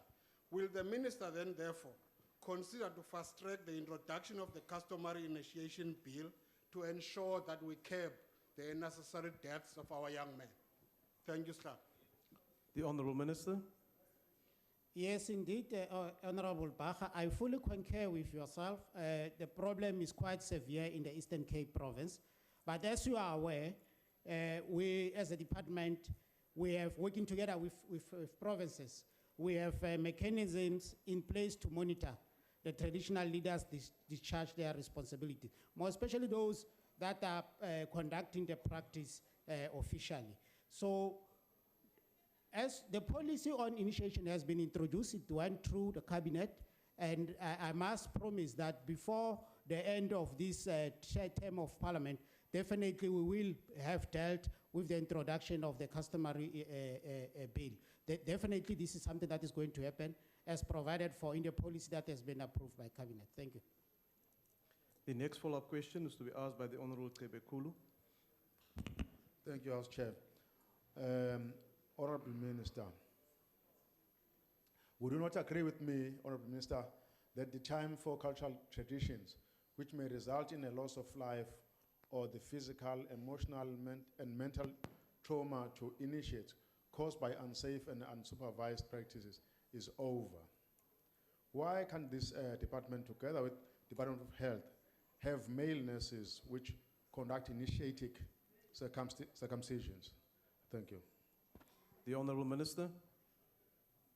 Indeed, it has been a process that the department is engaged with of integrating the conventional way of dealing with these important rights with the modern way of doing this. As a result, the department is allocating currently not less than 20 million per province just for the services provided by medical doctors or medical surgeons in those provinces to initiate. And these surgeons are, of course, agreed upon with traditional leaders in all our provinces where such practice is allowed. So, indeed, we are working towards addressing some of these mishappenings. Thank you very much, Nkosi. The next follow-up question is to be asked by the Honourable B. Maluleke. Thank you, House Chair. Minister, we acknowledge the measures and plans put in place to cap initiates death and injuries.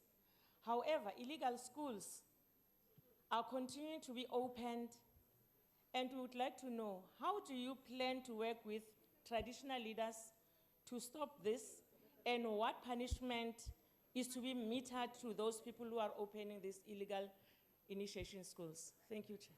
The Honourable Minister. Yes, currently working together with our law enforcement agency and traditional leaders, we are clamping down on the prevalence of illegal initiation school. But I must indicate, House Chair, that it has been a bit of a problem, more especially to give effect to the provision of the law, because the customary initiation bill or maybe the provisions that are there currently in legislation doesn't accord as much power to cover the whole area. That's why we are expediting the process of ensuring that this bill is processed expeditiously. But truly speaking, this is one problem that we are still tackling with, and we hope that with the introduction of this bill and its ultimate enactment, we'll be more empowered to take drastic measures against those who are practicing these important rights, illegally. Thank you very much. The next follow-up question is to be asked by the Honourable Sheikh Imam. Thank you, Honourable House Chair. Honourable Minister, as the National Freedom Party, we subscribe to the traditional and religious practices.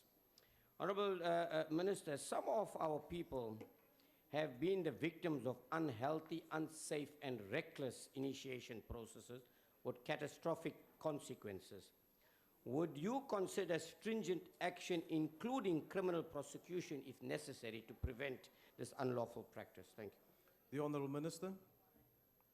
As indicated earlier on, Honourable House Chair, each province currently has a monitoring team that is composed of different stakeholders.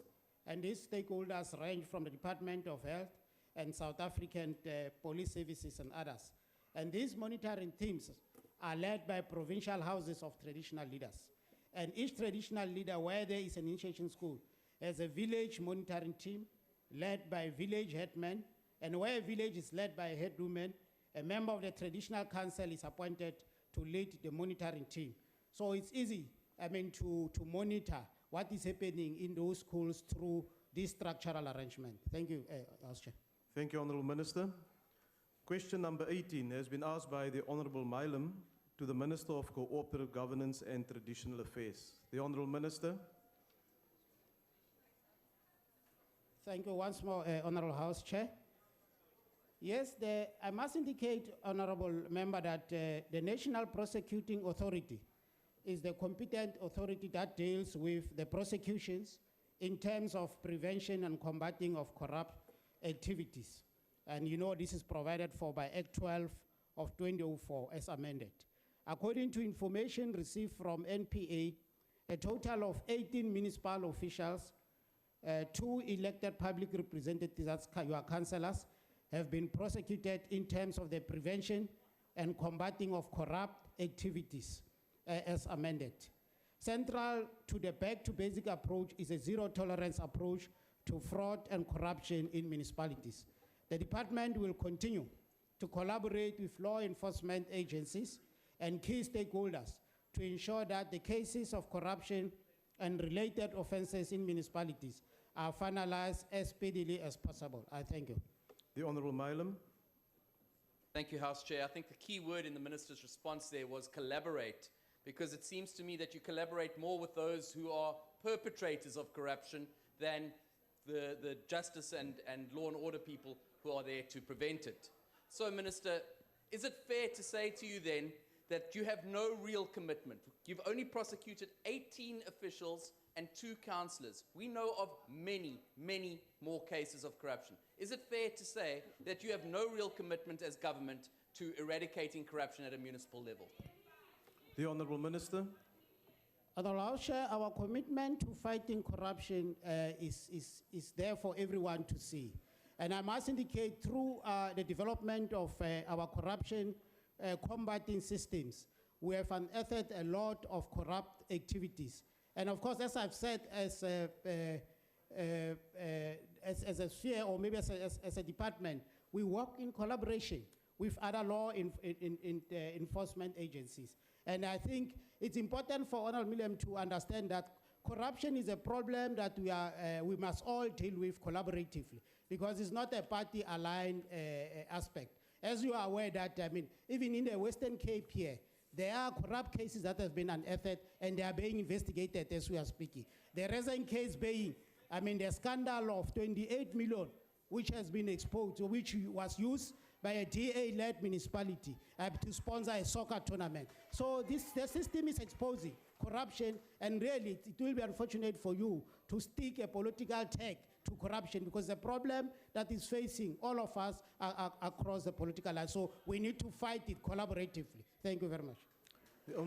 The Honourable Kebekulu. Thank you, House Chair.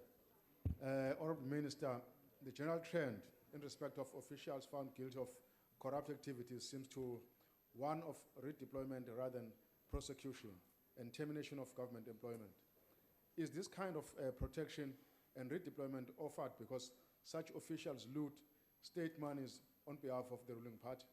What other reasons could there be for redeployment rather than prosecution? Thank you.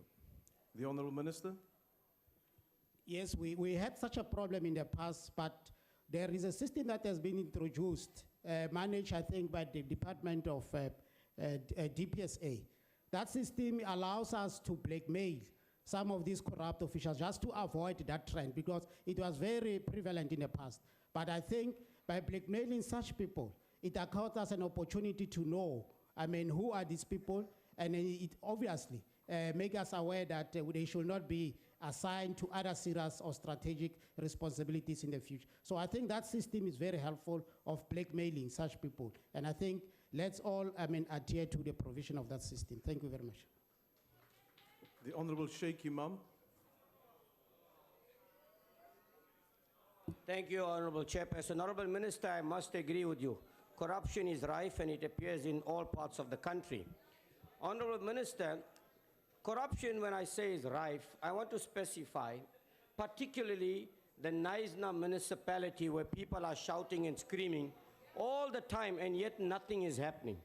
Let me also add, Minister, the 113 million rand corruption tender that was awarded by the Western Cape government and the 70 million rand by the right-hand man of the Premier Helen Zille.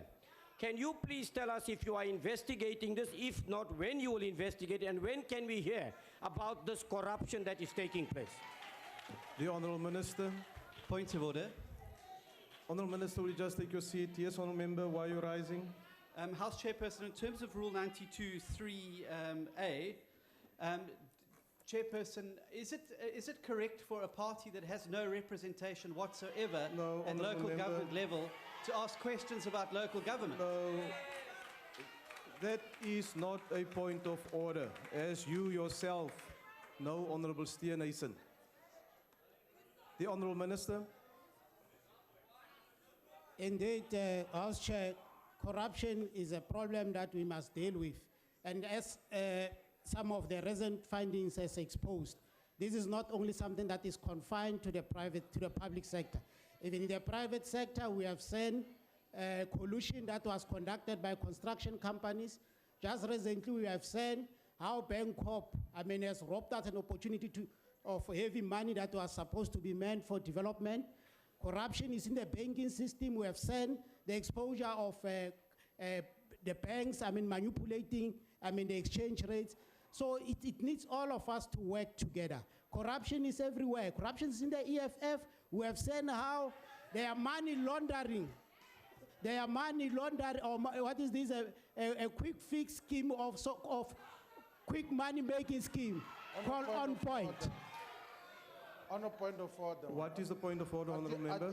I think this boy must stop sickness of Guptas and coming to corrupt, to speak corruption of the EFF here. What corruption are you talking about, in fact? Honourable Member. Point of order, Chair. Point of order, Chair. No. Yes. You must not take us for granted, Honourable Member. But deployed by Guptas. Honourable Member, take your seat, please. Honourable Member. Direct product of Guptas. Honourable Shavambu, please take your seat. For 7 days. If you do not take your seat, I will switch off your microphone. What do you know about that way? Honourable members, can we just calm down, please? And let us maintain the decorum of the House by dealing with the issues at hand, right?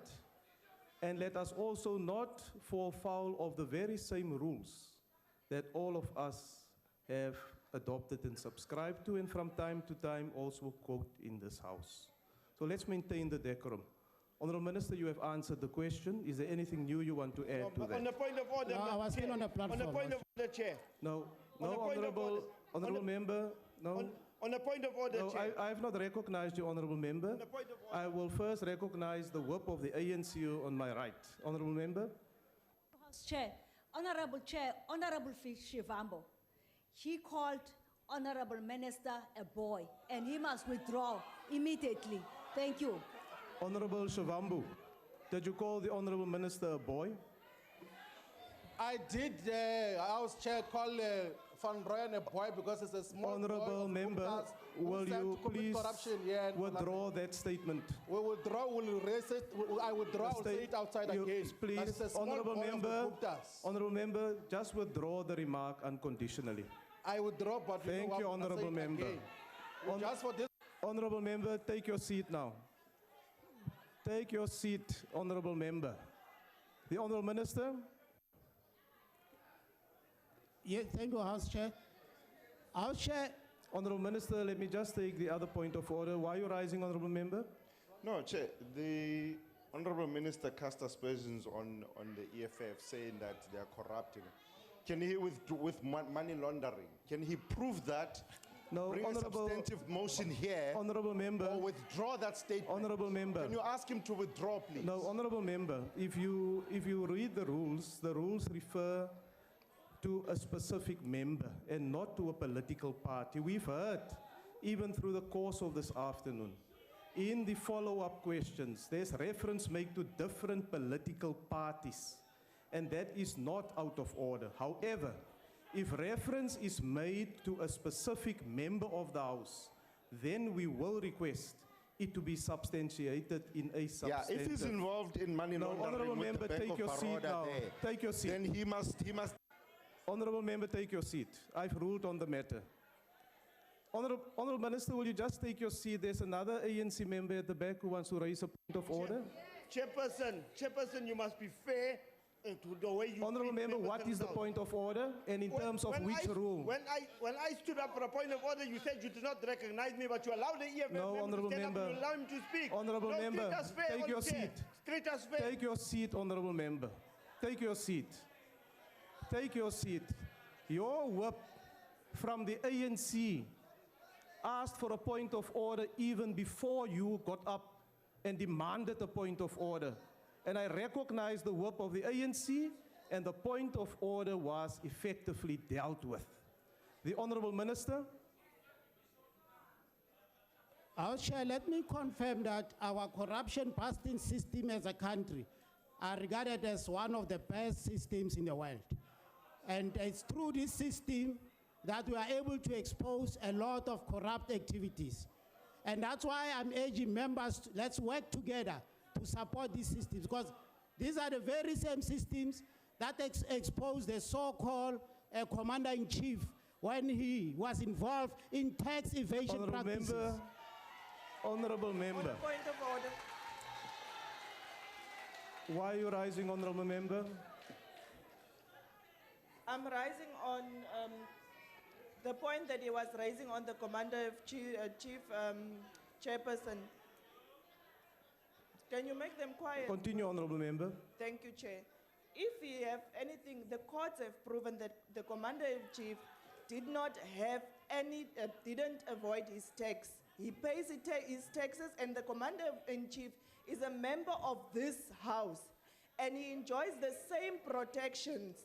And Thank you, honorable member. Is having. So that boy of the Guptas. No, mustn't- honorable member, you see, you raise a point of order, and then what you say on the one hand applies, and then you break the same rule in the same sentence. Now, that is not correct.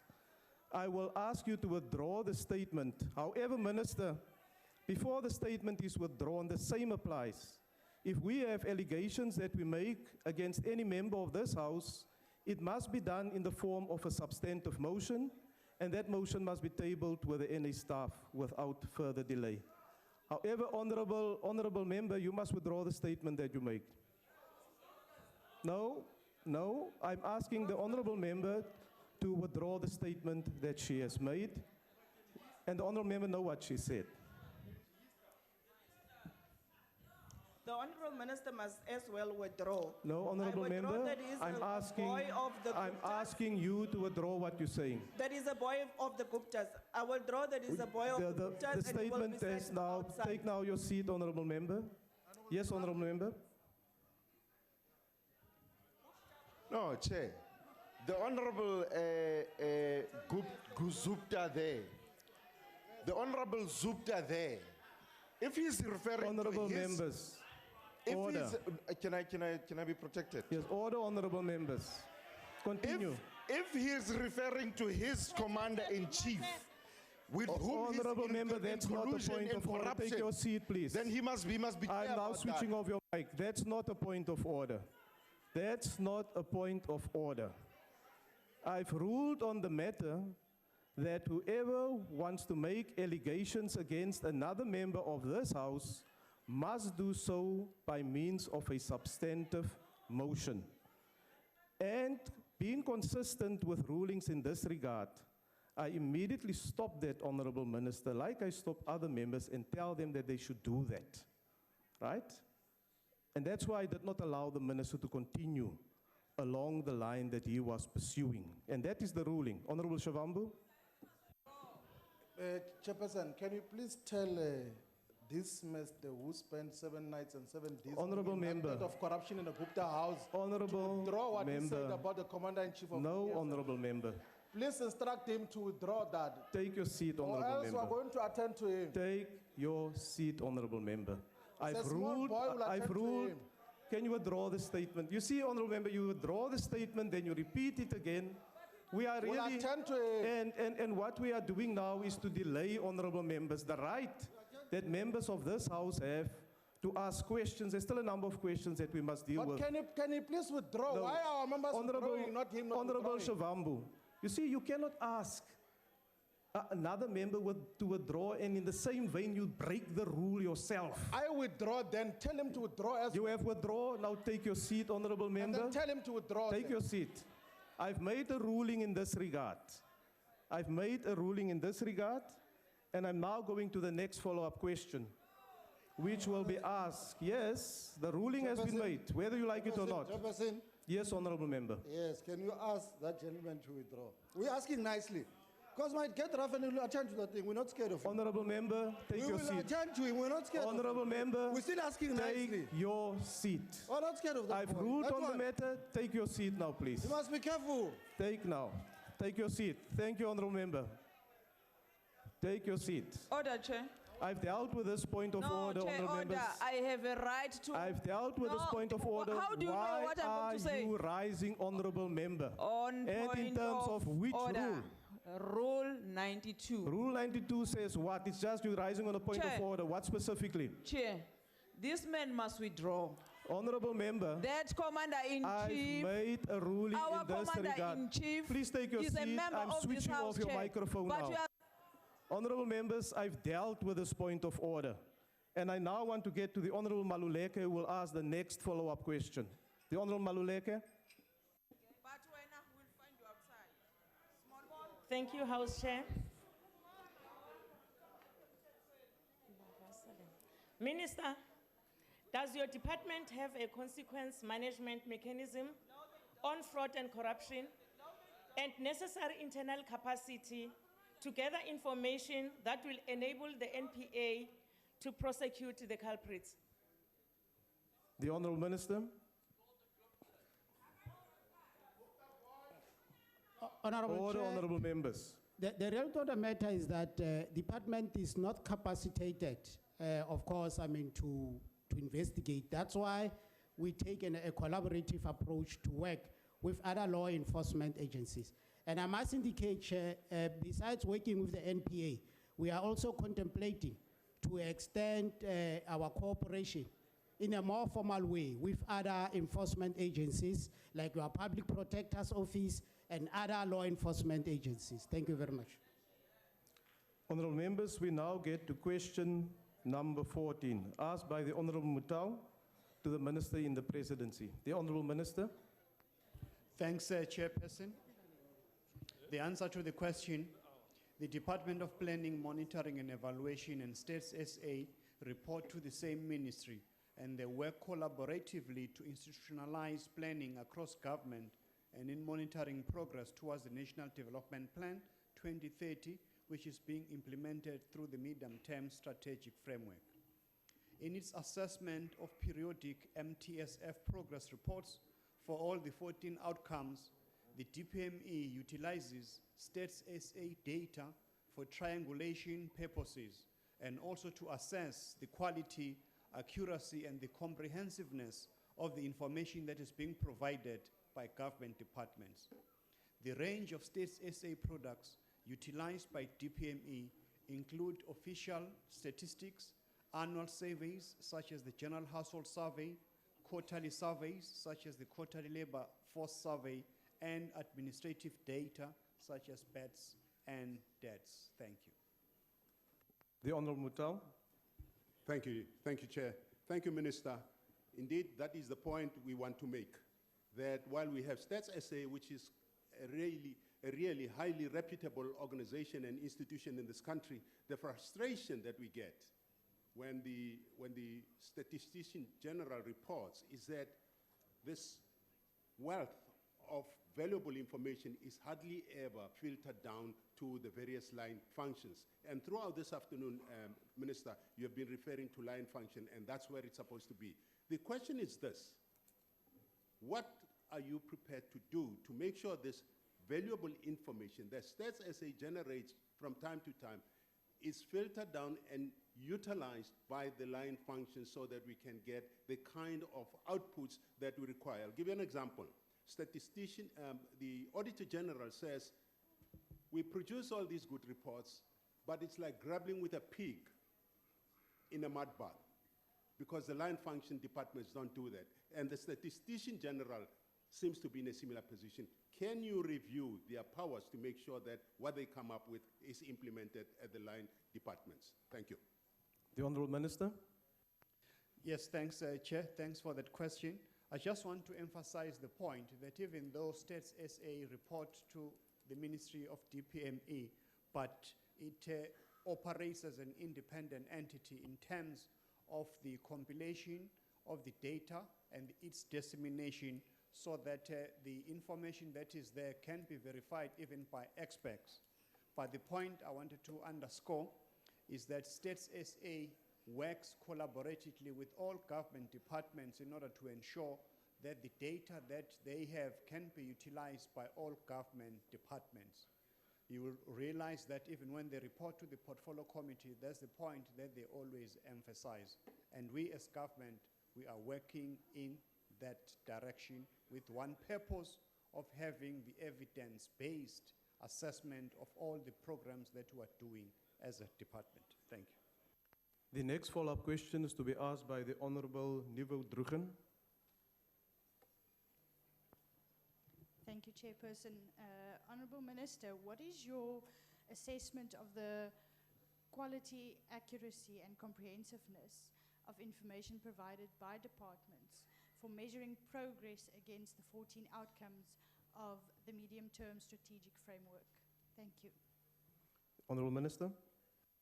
Thanks, Chairperson. As I highlighted in the reply, is that we utilize the information that State SA produces in order to assess the quality of the information that comes from government departments. So that's what we do on a daily basis to ensure that that entity is being effectively and efficiently utilized in order to ensure that we make that evaluation of all the programs that government is doing.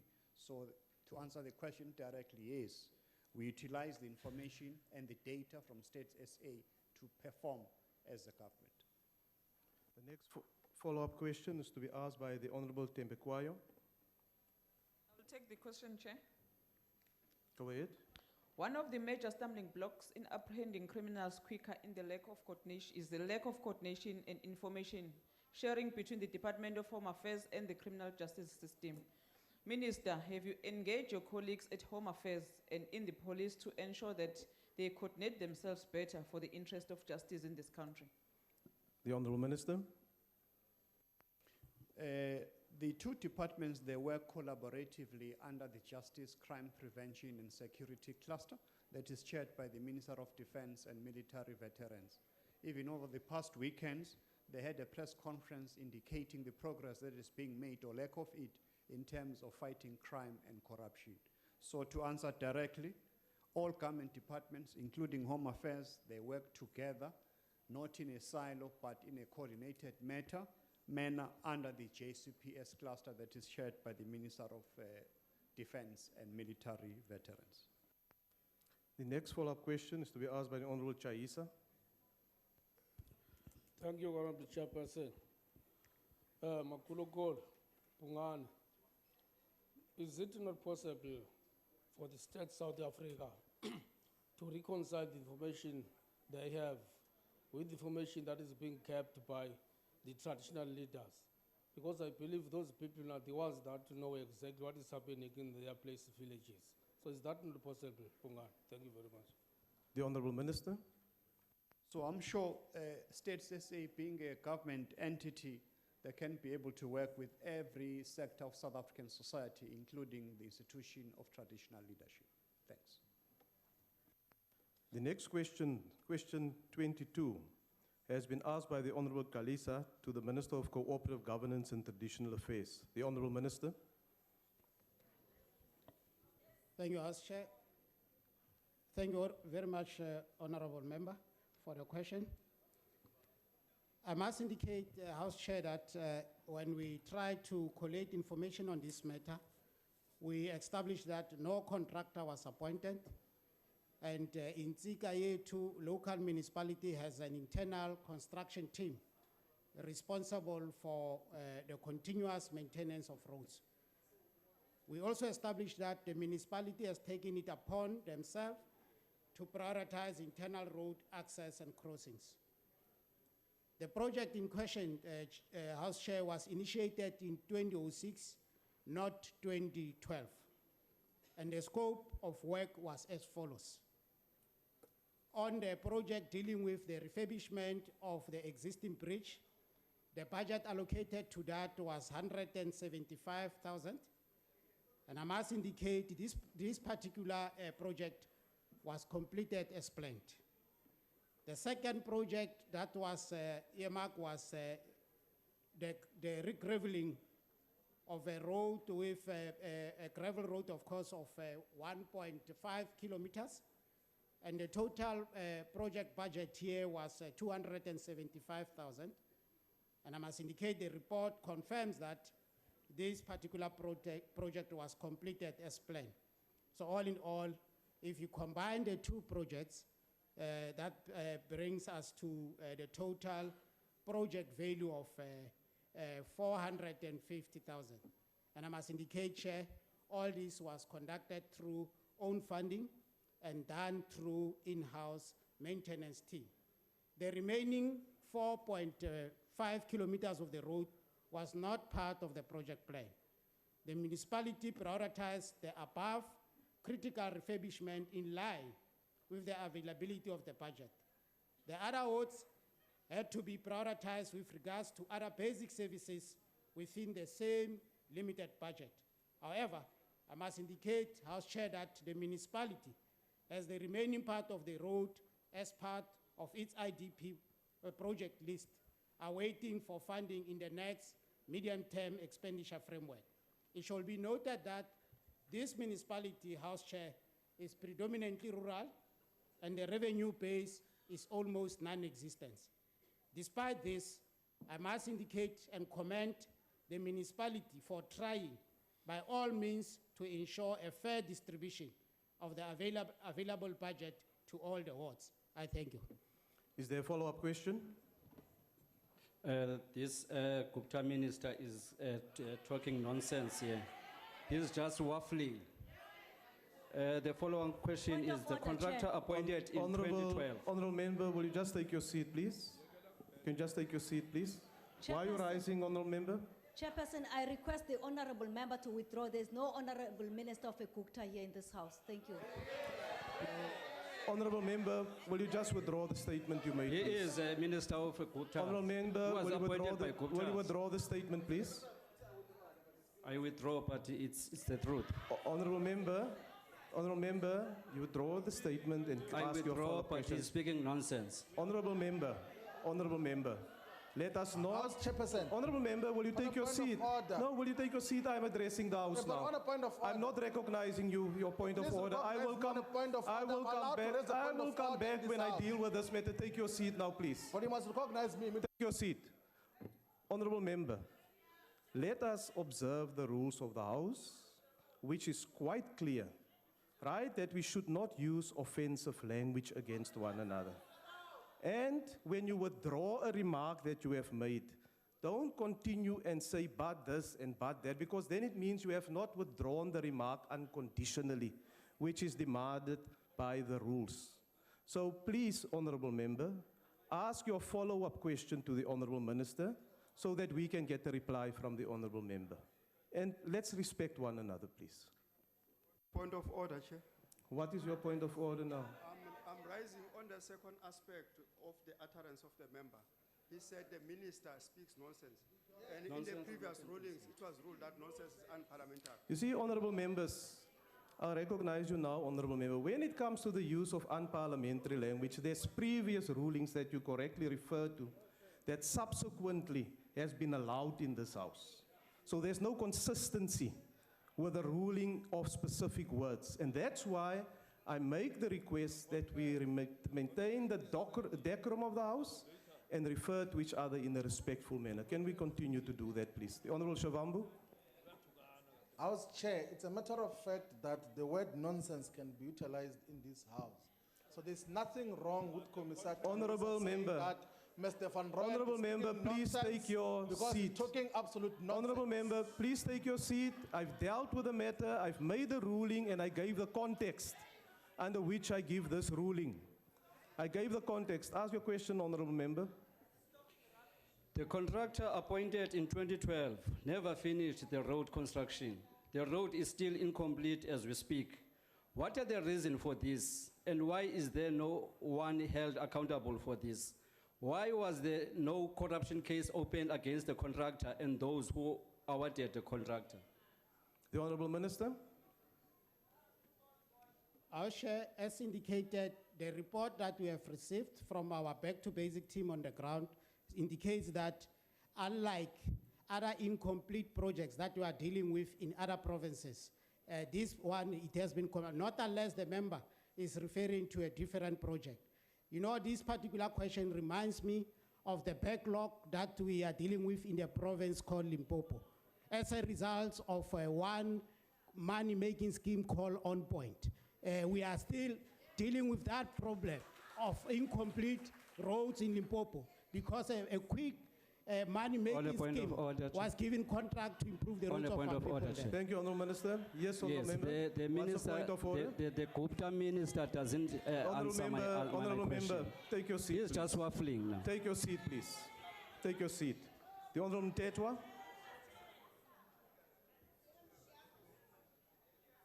House Chair, this side. to your No, right. thanks, Minister. House Chair. Since you have already alluded in your response that this municipality is predominantly rural and is getting their revenue, its base is very poor. What assistance is the department assisting such municipalities to ensure that they finish their project in time? Thank you very much, Honorable Mteta. There is a plethora of grants that we are utilizing to intervene in such areas.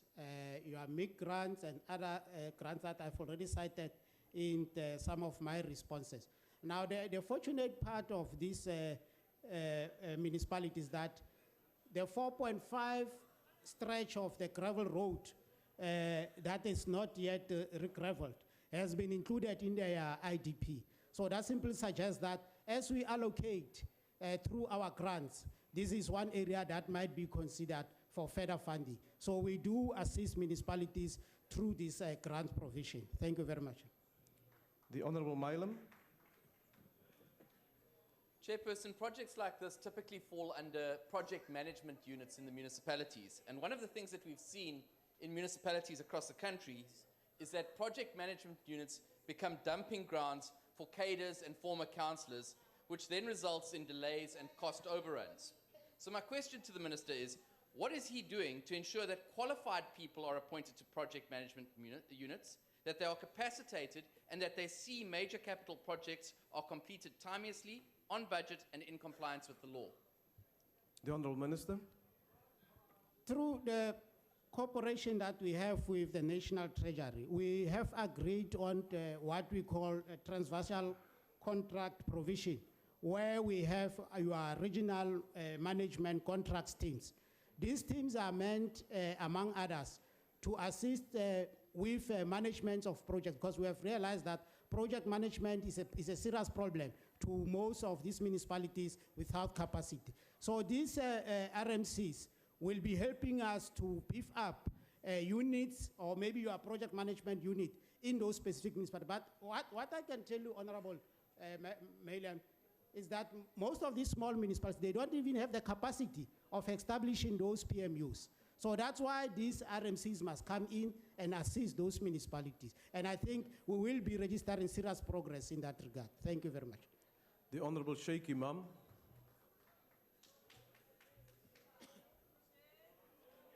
Thank you, Honourable House Chair. Minister,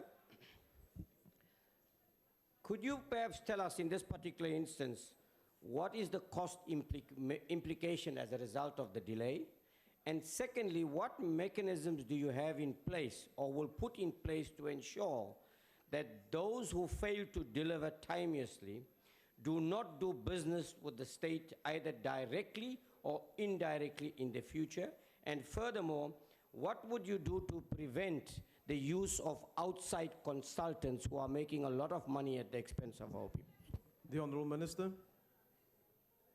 Well, maybe I should start with the last part of your question, because I didn't get clearly the reference to the delay on the first question. Look, the reality of the matter, Honourable Member, is that because of a lack of capacity, you know, it's so difficult for some of the municipalities to keep skilled people that are required for specific assignments, because it becomes very, very expensive to keep them in your payroll. So the issue of doing away with consultants, I don't think it should just be dismissed as if it's a straightforward phenomenon. No, we still need to agree that we are going to need consultants as we move forward, because there are municipalities that can absorb some of these expertise, I mean, in their payroll for a long period. It's too expensive. But of course, we need to be very, very cautious that as we rope in consultants, we don't do that at the expense of developing internal capacity of municipalities. In some cases, I think we should urge our municipalities to make sure that as they develop contracts, those contracts focus on how skills are transferred to the employees of given municipalities. But the result of the matter is that the issue of doing away with consultants, we should all agree, is not just a straightforward process. There are other considerations that need to be brought on board. And I think on delays, as you are all aware, contracts from one project to the other provides for penalty clause. So when there are delays, obviously, those penalty clause must kick in. Thank you very much, Honourable Chair. Thank you, Honourable Minister. Honourable members, we now get to question number 16, asked by the Honourable Fick to the Minister of Cooperative Governance and Traditional Affairs. The Honourable Minister.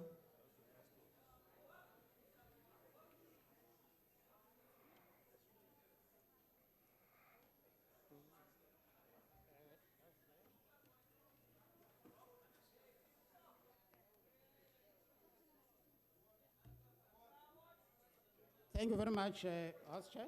I'm sorry for the delay.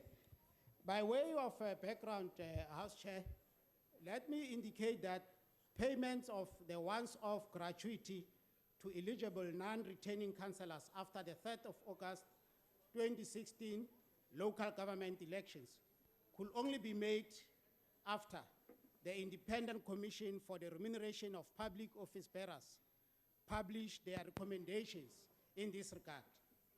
On the 11th of November last year, House Chair, the local government MINMEC resolved that I must finalize the payment model for the once-off gratuity after having considered the recommendations of the Commission and the resolutions taken at the MINMEC meeting that was held on the 2nd of September last year. And the Commission published their recommendation in this regard in Government Gazette number 40422.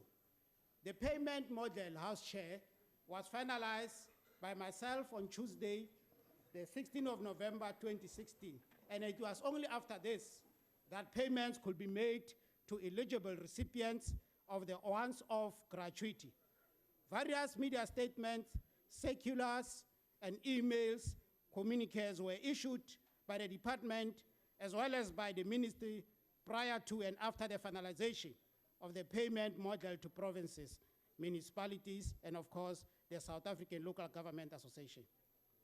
Our Chair, it must be noted that at the outset, approximately 5,000 former non-returning councillors were initially identified as being eligible for receiving the gratuity. In making final payments to the applicants, the following processes were followed.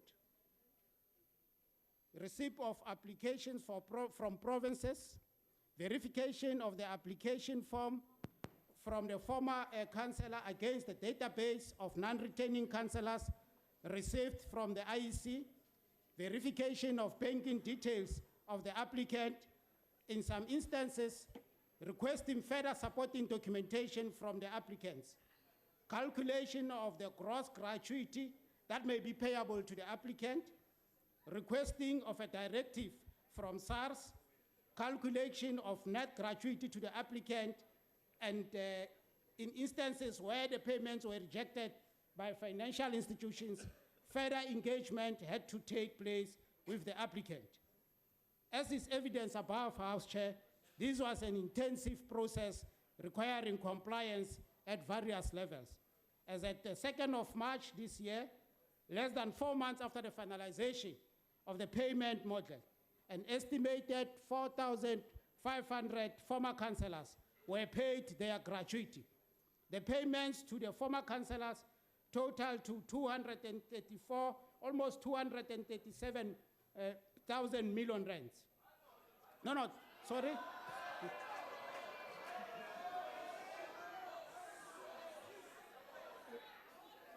Beg your pardon. The total amount that was paid is almost 237 million, including payments made to SARS. Now, House Chair, I must indicate that in 2011... Order, honorable members. Order, please. Can we give the minister time to complete his response? But Chairperson, is this what was supposed to the Minister of Finance? Honorable this? member, please take your seat. I must indicate, House Chair, Chairperson, that's why he lasted only a Honorable weekend. member, Only please. 1 weekend as a Minister of Finance. Honorable members, please. Let us respect the House. Continue, honorable member. Your time is almost up. Of the 5,000 non-returning councillors, I must indicate, House Chair, that there are approximately 560 former councillors that still need to be paid. And it is envisaged that they will be paid before the end of March this year. Thank you very much. Thank you. Honorable Fick. Thanks, Honorable Chairperson. Minister, we understand why you obviously confused. We're also pleased to note that we're pleased that the long overdue amount has finally been determined and some of it has been paid. What is the total final amount that has been calculated? How many councillors still need to be paid? When will the final payment be made once you've received all the documentation? Will this policy continue to the next local government election? And will any action be taken against the officials who cause hardship to the councillors by delaying determination of the gratuity? I thank you. Thank you, Honorable Minister. Thank you very much, Honorable Member. There's no hardship that has been caused by officials. In fact, if there's anything that we should do is to commend the team that has been working on this matter. Those who has been following the processes in our local government system will agree with me that in 2011, those non-returning councillors, it took the administration then almost 2.5 years to finalize their payment. Here we are, in 4 months after determination of what should go to non-returning councillors. We stand at 560 councillors that we must pay now. So truly speaking, if there's anything that we should do to those officials is to commend them for the good work that they have done. But we must also commend SARS. We must also commend SARS for coming to the party and fast-track the processing and issuance of tax directive, because there was no way in which we were going to give effect to this gratuity payment without the tax directive. So we need to commend the officials, not to think of punishing them. Thank you. The next question will come from Honorable Majeke.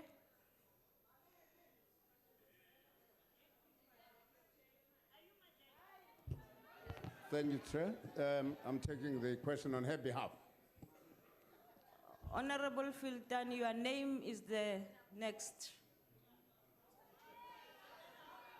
I think, Chair, I can say with comfort that you can take one of the two names off. Oh, thank you. And give the opportunity to the next one in line. Okay, thank you. In fairness, thank you very much. Thank you, Honorable Minister. The report that I got from the councillors that benefited from this gratuity payment is that there was a shortfall of a couple of thousands. It's not complete for the 3 months as was proudly announced. Are you in a position to explain that, or could it be that perhaps there are tax deductions that had not been factored or were not expected? Appreciate the fact that you say that SARS played a crucial role. That's a further in the cap of the Minister for Finance. Honorable Minister. Thank you very much. Indeed, that might be one of the reasons why people didn't receive what they expected. But besides, you know, at times it's become very, very difficult to calculate. It's just a gratuity. It's a reward. It's not like your retirement savings where you know how much must come your way. But because we are factoring in issues like tax directives, and you know it differs from one person to the other. Some people owe 50 rand, others owe 50,000. Others, I can tell you, from the administration of 2011, I know that some of my colleagues then couldn't even receive a cent out of this particular provision. Now, Honorable House Chair, there is an important question that has been asked by a member there. I'm very sorry I couldn't cover that. On the sustainability of this provision. The Remuneration Commission has issued its opinion on the matter. And the Remuneration Commission is very clear on the concern that they have about the sustainability of this provision because of the economic conditions that our country is faced. Now, the argument that is coming from our side, and I know from the sector broadly, if it stops for councillors, then definitely it should affect all public representatives, because councillors should not be treated in isolation from the broader sector of public representatives. So there is that particular recommendation from the Remuneration Commission, and that particular recommendation is currently being processed. Thank you very much, Honorable Speaker. Thank you very much. And at this stage, I want to thank all the ministers who replied to the questions because the allocated time for questions has expired. Outstanding replies received will be printed on Hansard. I will now ask the Secretary to read the order of the day. Consideration of 2017 fiscal framework and revenue proposals and of report of Standing Committee on Finance thereon. I will now ask Honorable Karim to open the debate.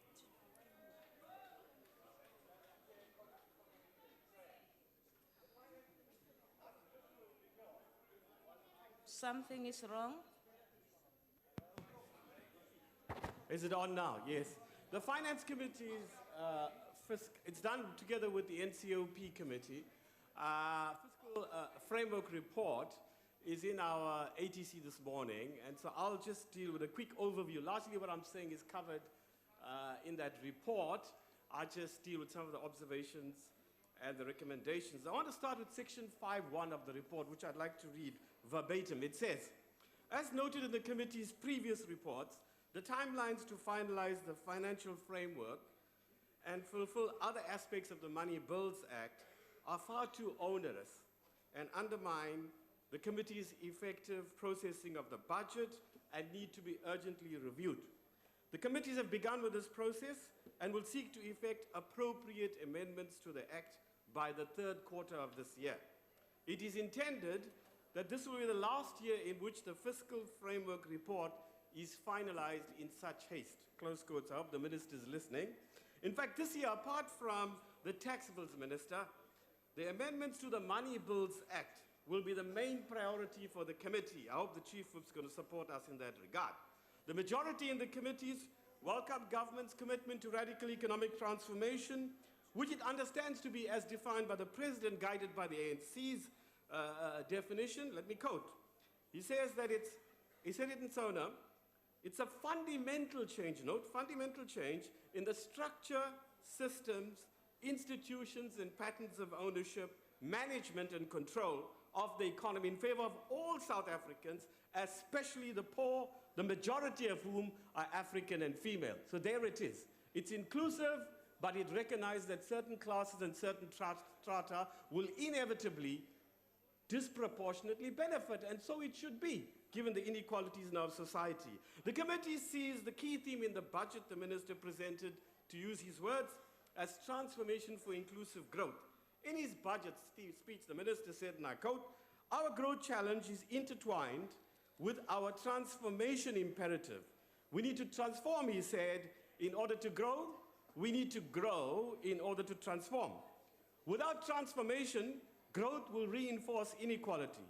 Without growth, transformation will be distorted by patronage, close quotes.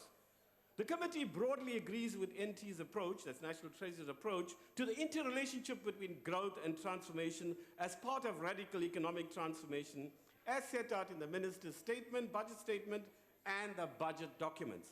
However, there seems to be a lack of understanding or agreement with National Treasury's approach to radical economic transformation from important role players in government, the state, and civil society. The committee strongly recommends that National Treasury engages with the relevant role players on this approach. The committee noted, Minister, that the differences among stakeholders who made submissions to the budget hearings this year are wider than is usually the case, and believe it may reflect an understandable polarization in South African society given the current economic and political climate.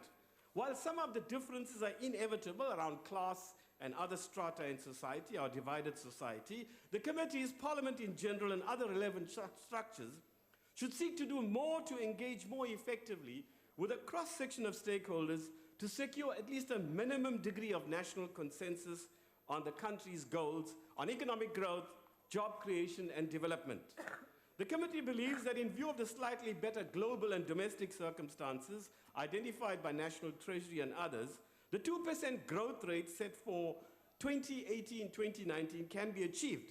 However, this will need the government to work together to implement the necessary structural reforms, the active implementation of the programs being funded in this budget, and the vigorous oversight required by parliamentary committees, among many other considerations. In other words, subjective factors will be very important in reaching the growth target, even if 2% is below what the country needs. The committees are the committee in our case is deeply concerned about the decline in private sector investment. We know that investment growth was 2.6% in 2015 as compared to 26% in 2006, and government investment has replaced private investment in conditions of declining government revenues. The committee recognizes, moreover, that work being done by National Treasury and government in this regard, but believe that government needs to do more to induce business to invest. The committee notes, moreover, that the decreasing revenue from CIT as a percentage of total tax revenue over the last 5 years, and it now represents 17%, and we think that the private sector is not investing in the South African economy, and if business continues to abstain from significantly investing in the economy, the committee recommends that National Treasury reconsider its reluctance to increase CIT, corporate income tax.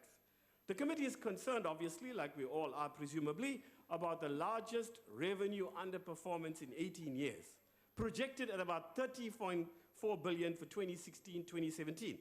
The committees note the standard considerations that the revenue shortfall could be explained by lower growth than forecast, lower wage increases related to lower personal income taxes being collected, and reduced imports leading to lower import duty being collected.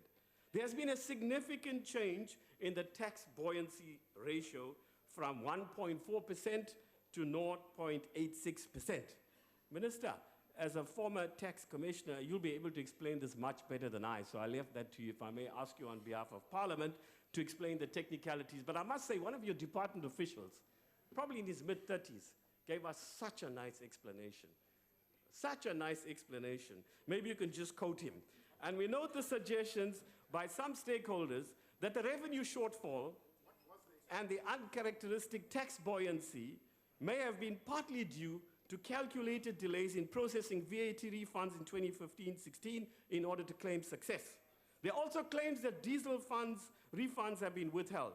The committee also notes National Treasury's suggestion that the shortfall is also to be explained by SARS underperformance and SARS public rejection of this. National Treasury and SARS need to provide us a much more comprehensive explanation for the reasons for this 30.4 billion rand revenue shortfall. And importantly, what is being done to address this? This process will be taken further at the March quarterly review briefing that we have. In fact, it's set for 2 weeks from now. The committee welcomes the proposed National Treasury's improvements of tax administration and tax collection aimed at clarifying the powers of the minister to make regulations prescribing the duties for those who administer VAT and income tax acts, and regulations governing the reporting of information to ensure tax administration and tax collection of personal income tax, corporate income tax, withholding taxes, and VAT. The committee would like the Davis Tax Committee, if appropriate, to provide a report within 6 months on progress in respect of its investigation into tax administration, including the implementation of the new operating model at SARS. The committee notes the support by some stakeholders of further fuel increases in order to raise additional revenues for fiscal consolidation. However, we believe that National Treasury needs to take far more account of the regressive impact that an increase in fuel levies has on the poor and lower income earners who spend the most obviously on transport as a percentage of their monthly income. 22% of South Africans, of course, use minibus taxis to commute. Given the polarized views on the issue of possible VAT increases, the committee urges the minister to consult widely on any decision to increase VAT in the future, and if VAT is to be increased, to offer a model that would protect the poor and low-income earners far more than currently is the case. The committee recommends that National Treasury consider reviewing the basket of VAT consumer goods that are zero-rated to be more relevant and appropriately targeted to cushion poorer people. Poor people also need to be educated about zero-rated goods. National Treasury should explore the possibilities and efficiencies of higher VAT on luxury goods. Based on 2 public hearings we jointly had with the Health Committee so far, it seems that there are differences within and across political parties on the sugar-sweetened beverages tax. The committee believes that the many advantages of an SSB tax, as it's called, have to be balanced, particularly the disadvantage of job losses and the consequences for emerging African sugarcane growers. The committee welcomes the decision of National Treasury to process these and other related SSB tax issues through NEDLAC and strongly recommends the NEDLAC process be finalized before the relevant clauses are billed abroad.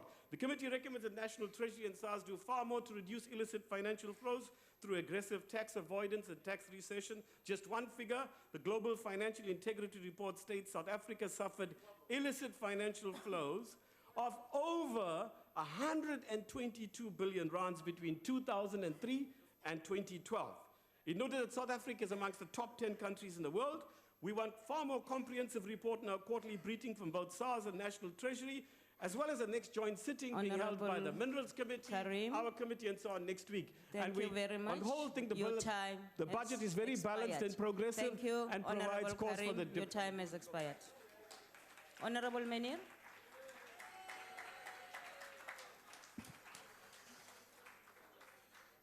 Thank you, Chairperson. 2 weeks ago, the Minister of Finance tabled the main budget in this Parliament with both hands tied behind his back and with very little political space, fiscal space, and policy space to give hope to the 8.9 million people who do not have jobs or who have given up looking for jobs and who live without dignity, without independence, and without freedom in South Africa. Chairperson, the Minister tabled a fiscal framework outlining government's revenue, spending, and borrowing projections over the medium term, which envisages economic growth recovering to 2.2%, revenue of 1.66 trillion, or 30.1% of GDP, expenditure of 1.81 trillion, or 32.7% of GDP, and most importantly, a budget deficit of 145.8 billion rand, or 2.6% of GDP by 2019-20. But whatever the case, the central fiscal policy objective of government is to stabilize net loan debt, which is projected to reach 2.67 trillion rand, or 48.1% of GDP in 2019-20.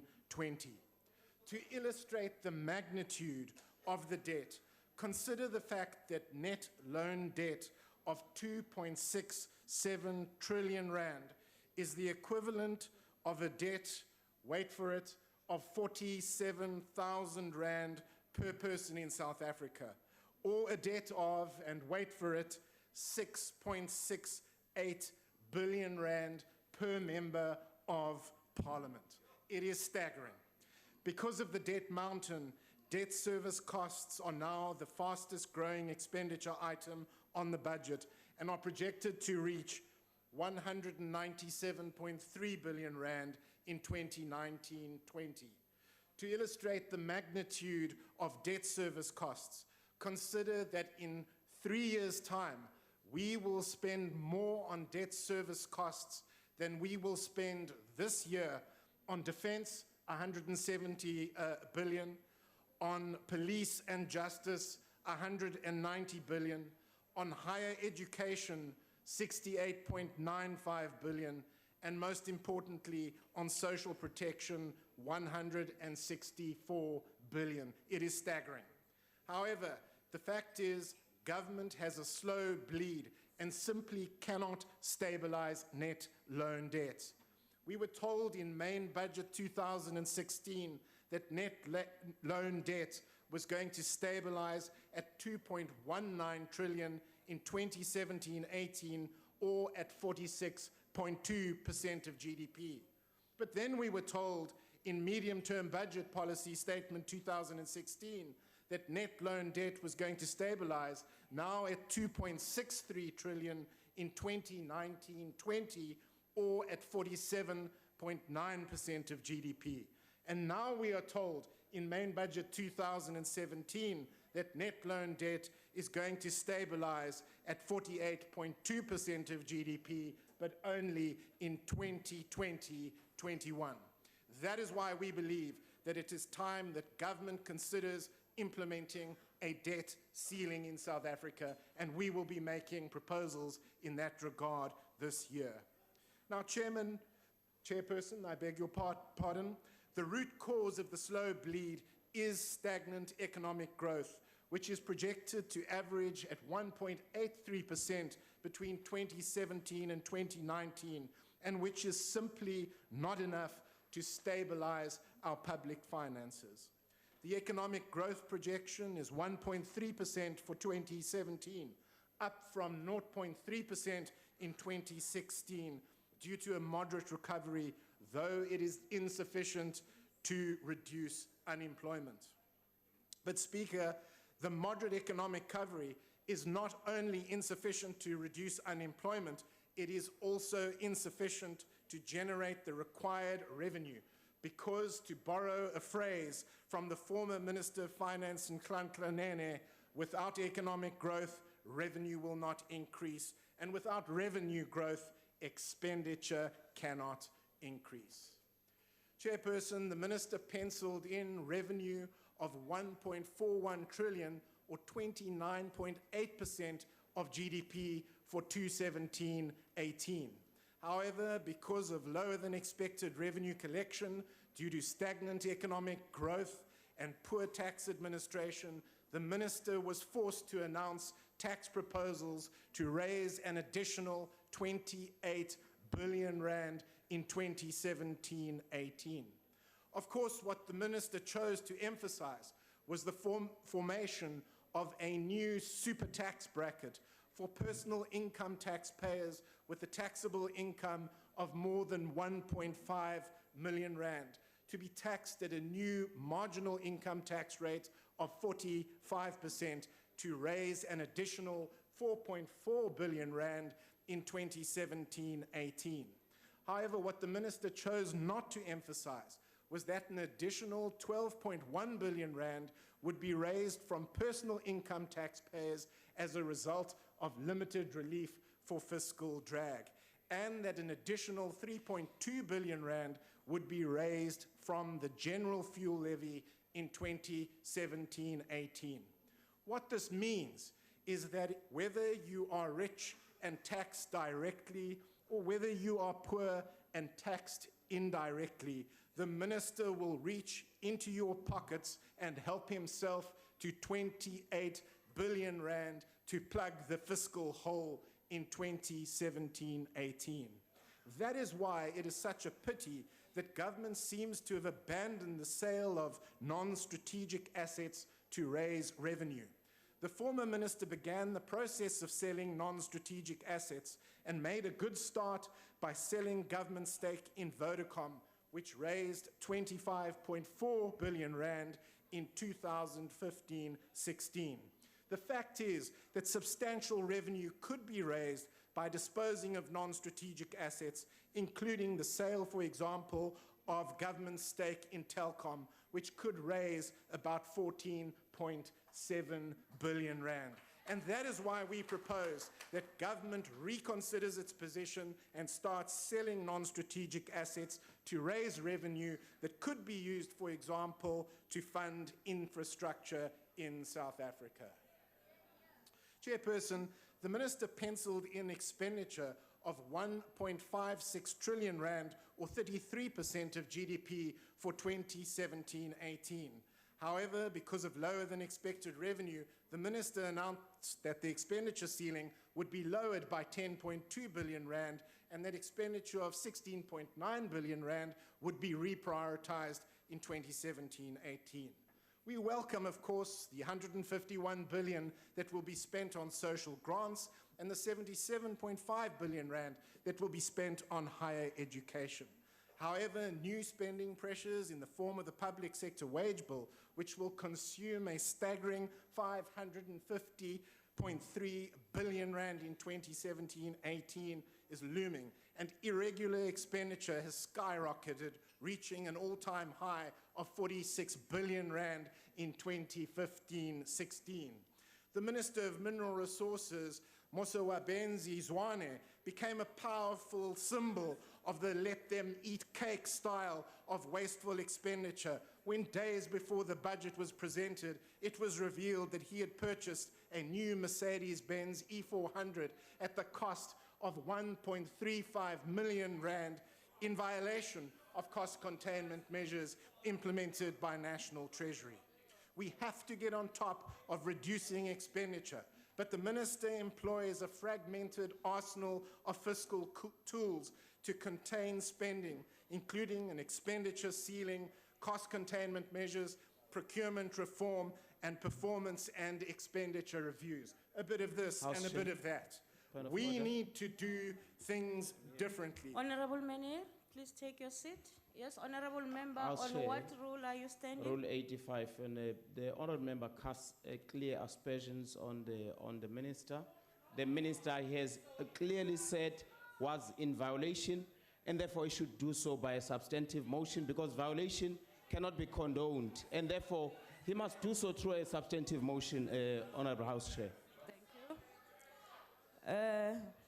Honorable Member Menir, unfortunately, I couldn't get the statement where the casting of aspersion is questioned, and I will come back to that.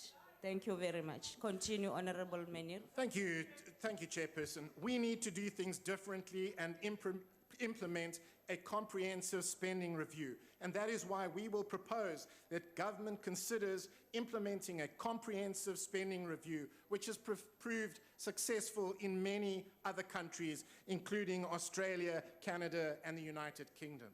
Of course, because of this, there's been considerable fiscal slippage, with the fiscal deficit of 149 billion rand, or 3.1% of GDP, being pushed up by 1.9 billion, and net loan debt of 2.2 trillion rand, or 47% of GDP, being pushed up by an eye-watering 17.1 billion rand in 2017-18. The root cause of the slow bleed, of course, is the fact that government is unable to achieve its central target because at the end of the day, the private sector investment has collapsed in South Africa. You have to ask yourself, who in their right mind would invest when President Jacob Zuma ditches his own policy of inclusive growth, set out in the National Development Plan and inspired by Trevor Manuel in favor of radical economic transformation inspired by the likes of Hugo Chavez? Who would invest when you have an aspirant Deputy Minister of Finance, the Honourable Sifiso Buthelezi, who seems to believe that corporate income tax should be increased in order to punish the private sector for not investing in South Africa?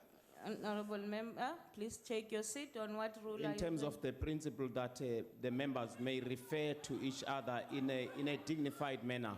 Honorable Buthelezi is not any aspirant minister. This is derogatory, and therefore he must withdraw that. Thank you. Honorable Menir. House Chairperson. Honorable Menir. Can I address the matter, Honorable Member? I will come to you. Honorable Menir, you referred to Honorable Sifiso Buthelezi as the Deputy Minister did you refer to him as the aspirant Deputy Minister of Finance? Chairperson, I did not refer to him as the Deputy Minister of Finance. I did refer to him, however, as an aspirant Deputy Minister of Finance, which is what I hear virtually every week from members of that Honourable Member, caucus. thank you very much. Continue. I don't think that's a point of order. Thank you. Thank you, Chairperson. Who would invest when you have another aspirant Deputy Minister of Finance, the Honourable Brian Molefe, who's committed to destroying the private sector, or what he calls the monstrous beast in South Africa? Chairperson, we cannot stop the madness, but we can start doing our job. And it's for that reason that we will propose that this Parliament establishes an ad hoc multi-party committee to provide scrutiny and oversight of the implementation of the structural reforms necessary to boost economic growth and create jobs in South Africa, because the establishment of such a committee will give hope to the lost generation of young people who do not have jobs or have given up looking for jobs in South Africa. But when we look back, the Minister did not apportion blame for government's failures, but what he did was to apportion the burden for government failures in the form of a 28 billion rand tax hike in 2017-18. The fact is that last year the Minister reached into your left pocket and helped himself to 18 billion rand. And this year the Minister has reached into your right pocket and helped himself to 28 billion rand. And all this because President Jacob Zuma and his cronies inside and outside the ruling party are reaching into your back pocket and are helping themselves to billions and billions of rands in South Africa. That is why, unless the corruption and waste stops in this country, it is not going to be long before people say, we are prepared to pay our fair share, but this far and no further, and we are going to have a tax revolt on our hands in South Africa. I thank you. Thank you. Honourable Shivambu.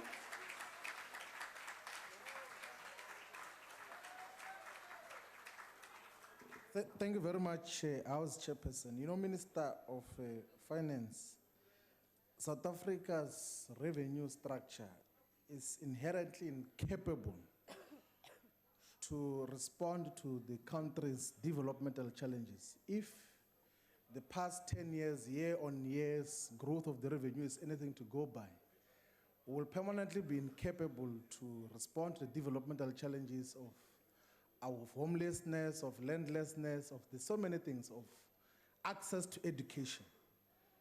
Because there's not been a radical expansion of the revenue base in a manner that will be able to respond to all South Africa's developmental challenges. And we're going to talk to how we must then begin to usher in some structural legislated reforms in terms of taking our country and broadening the revenue base in a manner that was going to be inclusive. But before that, let's make some few remarks on the budget. We welcome the dividend withholding tax, and we think that it must grow towards 40% from the current 20% that has been announced. And we welcome the increase in the income tax of those who earn above 1.5 million. And we believe that we should have increased corporate income tax as well, because as a component of the revenue, corporate tax is declining. It's 17% of the entire revenue that is collected by the state, and it should play a critical role. But we're not here to dwell much on analysis. The economists and the political scientists will deal with that. We're here to speak on the way forward in terms of what should happen, what is to be done. We think that as part of the interventions that has to happen is that we must legislate 3 forms of laws in South Africa. We must legislate 3 broad categories of economic laws that will result in economic inclusion and also in broadening the economy in a manner that will satisfy everyone. The first set of laws must be about facilitation of black participation in the current economic interests. We must agree in principle that in all economic interests in the banking sector and insurance and all sectors, we must have a minimum of 50% black ownership. So we must have Black Economic Ownership Act that must facilitate black ownership of the economy, and the content of that black ownership must constitute worker control and ownership in terms of how it should be. The second set of laws that we must pass must be legislations that set aside certain business interest for black people, and particularly the workers and the poor. We should agree in principle that a certain number of business licenses for banking, for insurance sector, for asset management are set aside for black companies. But also we must then have the third category of laws that will speak to procurement by the state and making sure that at least there is localization on those that provide services to the state machinery. Because if apartheid was legislated to economically exclude the black majority, we can utilize this moment to legislate enforceable legislation that must include black people into the economy. That is part of the things that we must be talking about. If there was a degree of sophistication in the liberation movement, that is what we are supposed to conceptualize as radical economic transformation, but you do not have any sense of sophistication, so we must give you guidance in terms of what should happen. So we stand here to now start a debate, a discourse that is going to lead, I'm sure in the 14th of March when we deal with these issues in the Standing Committee of Finance and the Portfolio Committee, we'll deal with it far much more substantially. But this is the way we can then broaden economic participation and include everyone else in the economy. Thank you very much. Thank you. Honorable Shengwa.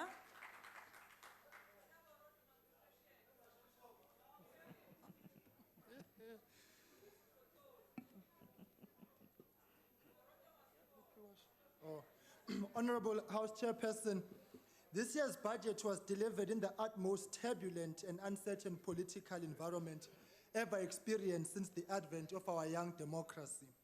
Minister Gordhan had the thankless task of providing real and pragmatic financial solutions whilst navigating a hostile environment of political turmoil and severe fiscal constraints courtesy of South Africa's current lackluster economic growth, which is not expected to exceed 1.3% in 2017.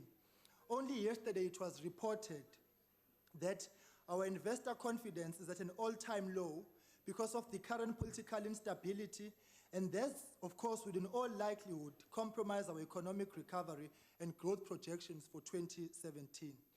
The fiscal framework before us proposes to give effect to the President's so-called radical social economic transformation agenda. This includes being pro-economic growth and development, job creation, and expansion of the tax base, whilst at the same time tackling inequality and poverty alleviation. Once again, a pragmatic balance will have to be struck when dealing with competing priorities. Needs before wants must be the approach, as the opportunity cost of government's current wants before needs will only exacerbate further socio-economic disorder and retard our growth.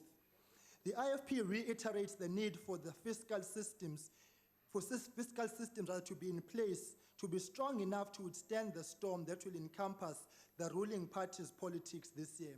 During such a period of uncertainty, criminal elements will take advantage of the chaos, and our fiscal checks and balances must be strong enough to repel such advances on the fiscus.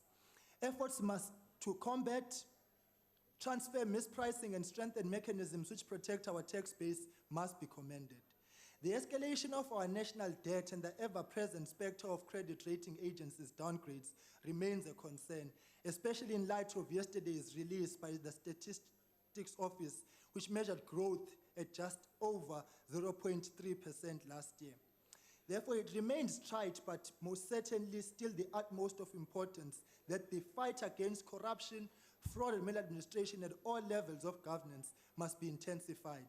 The IFP will continue to call for the establishment of a corruption court which deals specifically with the transgressions of the PFMA, MFMA, and other treasury legislation and regulations in both the private and public sectors. We remain of the firm belief that through fostering a domestic environment in which the strategies of self-help and self-reliance can flourish is the only solution to fight poverty, eradicate poverty in South Africa. In conclusion, we call for the fostering of a better working relationship between Treasury and SARS. It will never be in the national interest to have these two state entities at odds with one another. I thank you. Thank you. Honorable Tobias.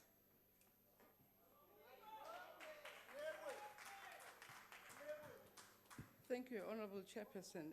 Today I have a reason to keep to my notes because I listened carefully when Honorable Maina wasted 13 minutes to use the opportunity to address the masses on key important issues that related to the economic growth from 0.3% to 1%.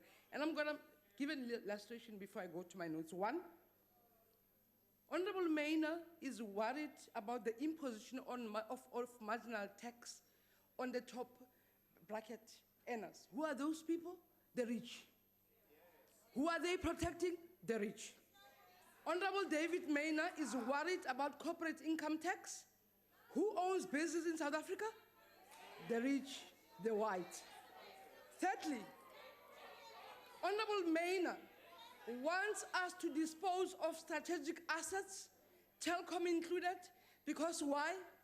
The constituency he represents want government to take away these money-making institutions from the people to the rich. That's all that David Maina can say. He also spoke about the dividend holding tax. Nothing whatsoever suggesting how we should grow the economy. Therefore, I'll stick to my notes, Honorable Chairperson. Let me do this. Honorable members, Willu Su, Fumin, and Zhen Le, in their book, China's Economy, wrote that China's basic economic systems and policies undergone transformation from the 70s obsolete systems and transcended to socialist market economy. And I want Honorable Shibambo to listen. But further reiterates that it developed unique set of essential characteristics.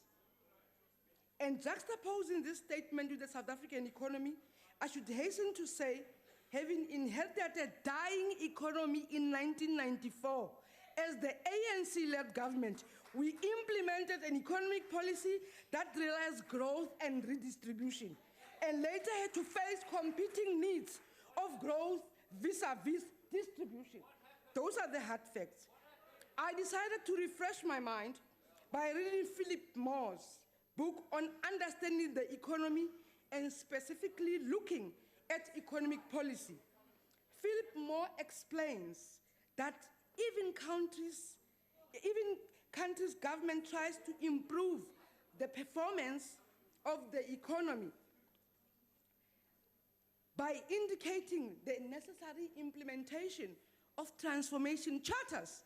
Our minister stood here and pointed that out, the need to implement transformation charters. That we will never support, because that will benefit the poor and the black people in particular. And that's why we agree with you, Floyd, on that one. The fundamental question becomes, how do we achieve this? Do we take shortcuts? I then decided again to source an answer from the Chinese model. Honorable member, yes, honorable member. Why this honorable member in podium is calling our deputy president by name? Thank you very much. Honorable member, will you please call the member correctly? My honorable Floyd Shibambo. Thank you very much. Continue. I apologize. Chair, did I say my minutes? Did I say? No, the clock is stagnant now, waiting for you to continue. I then decided again to source an answer from the Chinese model again, from these two writers, that through a mixed ownership structure, dominated by public ownership, is the answer to growth and distribution. They explain that after 1949, China entered a neo-democratic economic society consisting of 5 economic sectors, namely socialist state-operated economy, semi-socialist cooperative economy, individual economy of farmers and handicraftsmen, private capitalist economy, state capitalist economy. So, honorable members, as we discuss radical economic transformation, we'll have to borrow from practical models with South Africa's characteristics. And whilst on transformation, the minister asked a fundamental question as to what should be done to address poverty. He mentioned the following elements. 1, creation of new assets, introduction of new technologies, diversification of our products and market, and addressing of collusion and cartels. And that our cities must be shaped by transformation. On a point of order. On what rule are you standing, honorable member? Chairperson, on Rule 92, the member Honorable member, honorable member, honorable member. The honorable member is clearly Honorable read Philip Many. Moore's Beginner's Guide to the Economy. Honorable Menir, but it please hasn't take helped your you to seat. understand my speech. Honorable member, please take your seat. Continue, honorable member Tobias. Konkoto ehambayo, Chair. Konkoto ehambayo. And applying a range of policy measures. And the aim is to achieve objectives such as economic growth, price stability, and full employment. And Honorable Chairperson, on the 14th of March 2017, the Standing Committee on Finance will engage stakeholders to take stock of the policies of government as it relates to the practicality of our economy in addressing basic needs. When we do so, we will take stock of the fact that our finance minister, in his budget speech, has indicated that economic growth is slow in the current fiscal year, and in the same vein, will take stock that the president, in the State of the Nation address, indicated the need for economic emancipation. He further said there is a need for fundamental change in the patterns of economic ownership, with a specific biasness towards black people and women in particular. When we engage on these fundamental policy matters, let's first report about our economic performance. The Minister of Finance, in his budget speech, reported the economy has been growing at 1% per capita over the past 10 years. And he further indicated that globalization benefited between 1 to 10% of the top bracket. That's a fact. Over the past 10 years, only the rich benefited, not the poor, which you don't represent in this regard. He further elaborated on the need to balance the structure of our ownership and control, and to strengthen the rule of law and avoid chauvinism and populism. I then again consulted the book by Marian Abib Peg on how to lead effectively and get results. Marian quoted Steve Jobs when he said, leadership is about having courage to make difficult decisions. And leadership is all about change and decision making. And as we discuss this fiscal framework, we may either choose to be realistic or populist in our approach, as we saw what David did here. We are going to be Honorable practical. member, please refer to members in a respectful manner. Can you do that? I apologize, Honorable Chair. I apologize. Continue. Chair, because I'm losing time, let me also borrow from Karl Popper on the arguments of philosophers. In the chapter on reason and society, he says, and I quote, "We may choose some form of irrationalism, even some radical or comprehensive form, but you are also free to choose a critical form of rationalism, one which frankly admits its origins in an irrational decision, like we heard now, and which that is extremely and admits certain priority of irrationalism." I call upon members from all political parties to provide leadership as our government is trying to balance between commitment and available funds. If we continue with nominal growth, we will head to a fiscal cliff. We also need to address the challenge of contingent liabilities. Our economic growth was revised downward. The fiscal space is becoming lesser. Manufacturers' goods has fallen. We need to avoid a fiscal drag. Some will waste their time on forecasting and net borrowing patterns like we hear now. We need to be sensitive in our analysis, and we need to do policy forecasting. We also need to urge government departments to achieve their targets. Policy shifts should be introduced through a phased-in approach, and we need to benchmark for a higher economic trajectory. Honorable members, as I conclude, let me remind you of the following. As the minister said, we need to reform social structures, perpetuating poverty. We need to boost investment, land distribution and transformation, and increase production and invest in sectors that create jobs. Again, let me remind you that leadership is the courage to take stock of practical conditions on the ground. The soil is fertile for transformation. We need to be... Thank you very much. Your time has now expired. Honorable Shilembe.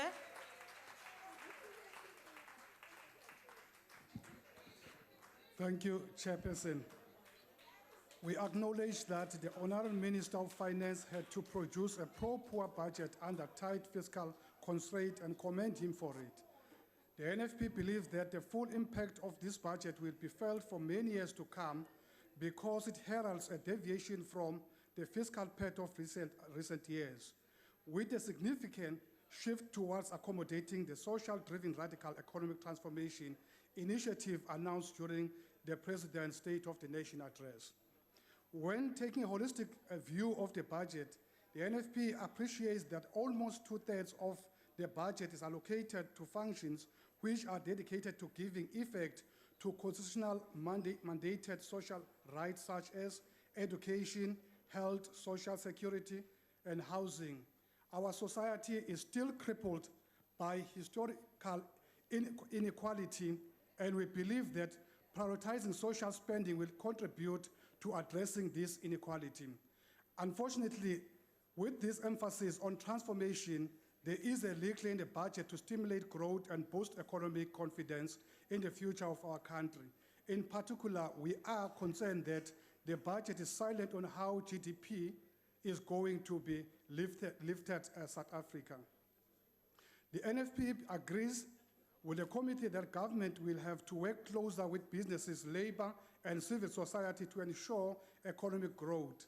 We believe that without inclusive growth, with the emphasis on growth, it will not be possible to implement a radical economic transformation initiative in any noticeable degree of success. The NFP shares the concern of the committee about the levels of infrastructure underspending. We are excited by the prospect of a new financing facility for large infrastructure projects that will project beyond the current 3-year MTF cycle.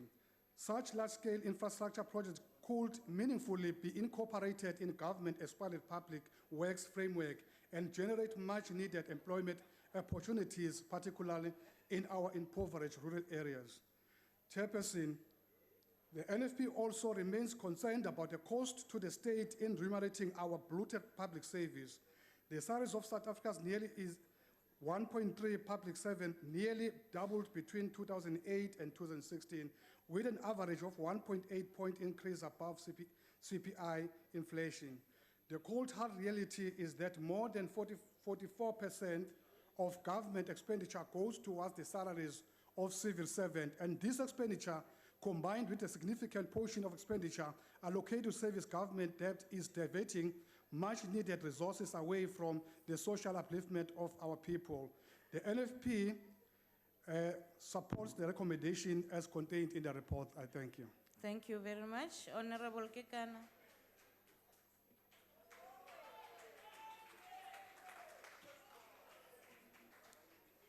Thank you, Honorable House Chair.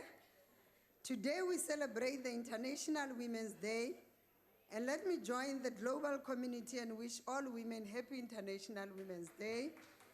The day is celebrated under the theme, Be Bold for Change. The 2015 United Nations Commission on Status of Women Conference highlighted the concern that global financial instability is a threat to the economic progress of women. The Commission indicated that gender-responsive budgets by governments can contribute in addressing inequality. House Chair, implementation of commitments towards gender equality requires allocation of resources in a way that contributes to advancing gender equality and women's empowerment. National Treasury has presented 2017-18 overall budget. Therefore, it is the responsibilities of various departments to have detailed gender-responsive budgets. The budgets must have targeted gender-based expenditures focused on equal employment opportunities. Parliament portfolio committees must be bold and advocate for gender-based budgeting by various departments. One element to look at whilst providing oversight is to demand accountability on how much was spent by departments to advance gender equality. On this very significant day, Honorable House Chair, for women and gender rights, our committee commits itself, and please note, Honorable Minister, that we will be far more active in ensuring greater gender sensitivity in the budget, and we commit also to working with the Portfolio Committee on Women on this in a more structured way.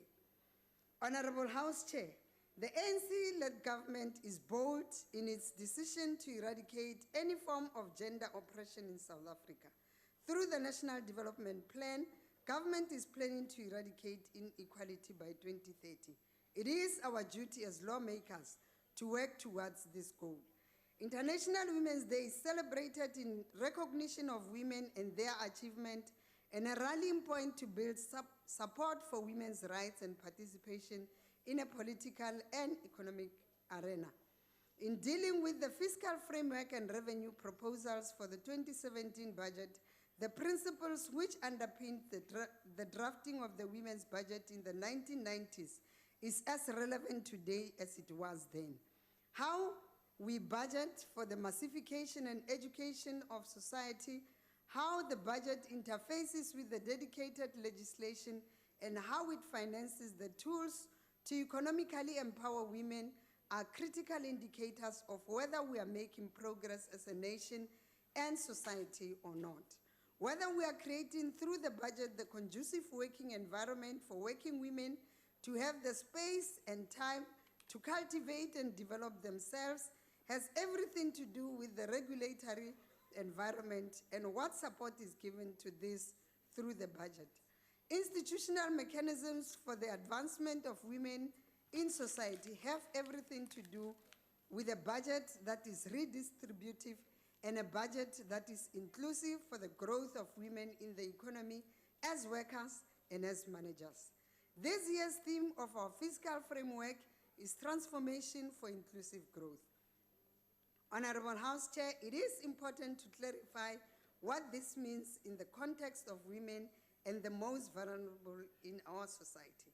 In terms of what the Minister presented to Parliament, and I quote, "The budget gives effort to our transformation action agenda by financing programs which ensure that many more people live in dignity, radically improve access to the services and economic participation across all racial lines," and there I have included gender, "energize growth and create jobs, and increase investment and development," close quote. The budget is highly redistributive to the poor and the working class, the pillars of which are women. The budget alone cannot achieve our transformation goals.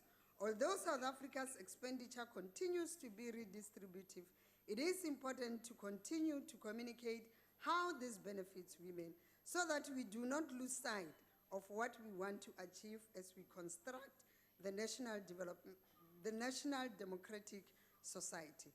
Honorable House Chair, economic transformation without women will be narrow and will widen inequality. Transformation, which is the mechanism of the national democratic revolution, is about fundamentally dealing with the contradictions of race, class, and gender. During the committee public hearings, there was hardly any submission and discussion of the interaction of the budget with gender issues. Does this not reflect the need for wider societal reorientation? As a country, We collect 72% of our revenue from the top 10 from the top 10% of taxpayers and companies, which are controlled by expatriate monopoly capital and national monopoly capital, mostly white and male. And we spend 59% on social spending, that 50% of the population who are mostly black and women, and from whom we collect only 4% of the country's revenue. We, however, need to move beyond this phase of speaking women's issues in reference to social spending and social grant. Ours is a developmental state in which women are a central and integral part. This developmental approach places empowered women at the center of growing and inclusive economy. We are talking about a society where women should own productive assets, where they should be majority shareholders in banks, insurance companies, and all sectors of our economy. And the 53rd National Conference of the ANC, in respect of economic transformation, states, and I quote, "We must ensure the mainstreaming of women in the economy across all sectors as a deliberate commitment to increase their access to finance, employment, and assets," close quote. Only then we could proudly say the country's transformation is inclusive. There is a strong need, therefore, for gender mainstreaming of government plans and programs across all institutions of state so as to evaluate their impact in bridging the gender gap. Honorable House Chair, as I conclude, the 2017 fiscal framework and revenue proposals call for decisive action to be the cornerstone of government intervention.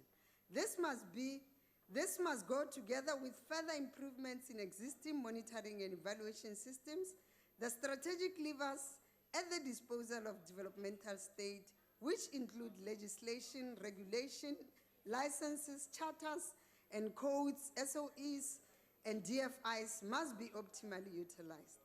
Greater government coherence and coordination implementation is necessary. The reviewal and alignment of relevant legislation, regulations, charters, accords, and codes that are geared towards radical economic transformation need to be undertaken so as to ensure intended realization of the decisions.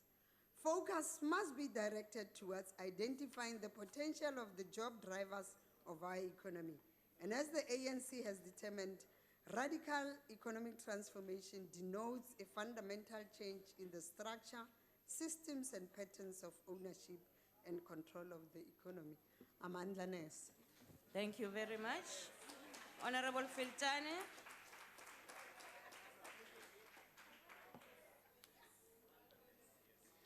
The UDM supports the budget, but rampant corruption has corroded and crippled our economy. Imagine a Christmas tree of R1 million in a small town called Baraworth in the Eastern Cape under ANC rule. We appreciate that the minister has always tried his best, notwithstanding the difficult circumstances occasioned by the bold call from the president for a budget that responds to the envisaged radical transformation in the space of economy.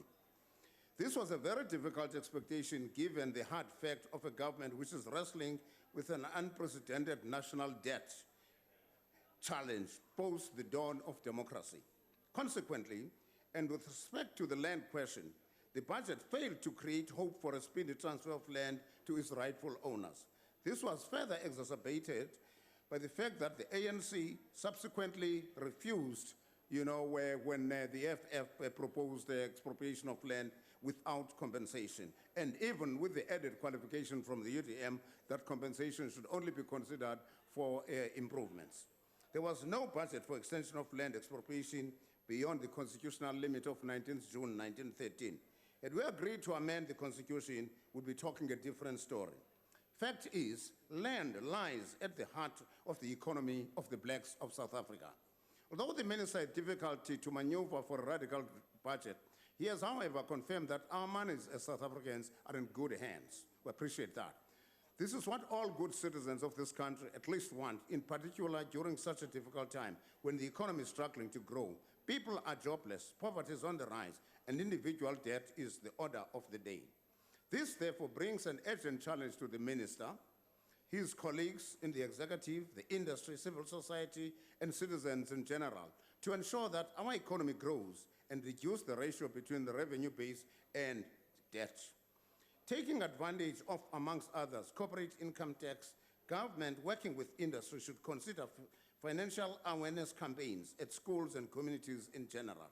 When society has an economy that is growing and citizens are heavily indebted, then that creates a deep, when society has an economy that is not growing and citizens are heavily indebted, then that creates a deeper crisis and possible collapse of the entire economy. The UDM believes that it is possible still to provide free higher education. The ongoing reluctance of the private sector to invest in our economy is a clear statement of no confidence in the government of the day. Think on these things and you'll be able to take South Africa forward.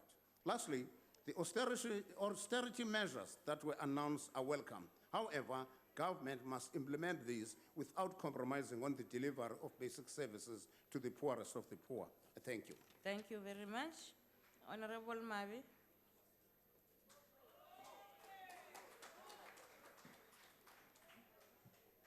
Thanks, Honorable House Chair. Maybe let me start by echoing the words of the late liberation fighter and former president of the people of Mozambique, Samora Machel, whose words best personify our continued defeat and fight to collapse monopoly capital, when he said, "For the nation to live, a tribe must die."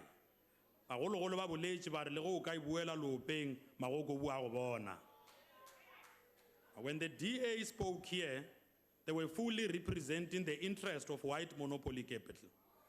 They are saying that we are not going to be able to transform this country. They are even dealing away with the notion of radical economic transformation. They are trying to speak us out of procurement reforms. When procurement plays such a central role in supply chain to make sure that those who have been disadvantaged can ultimately play a role in the mainstream of the economy.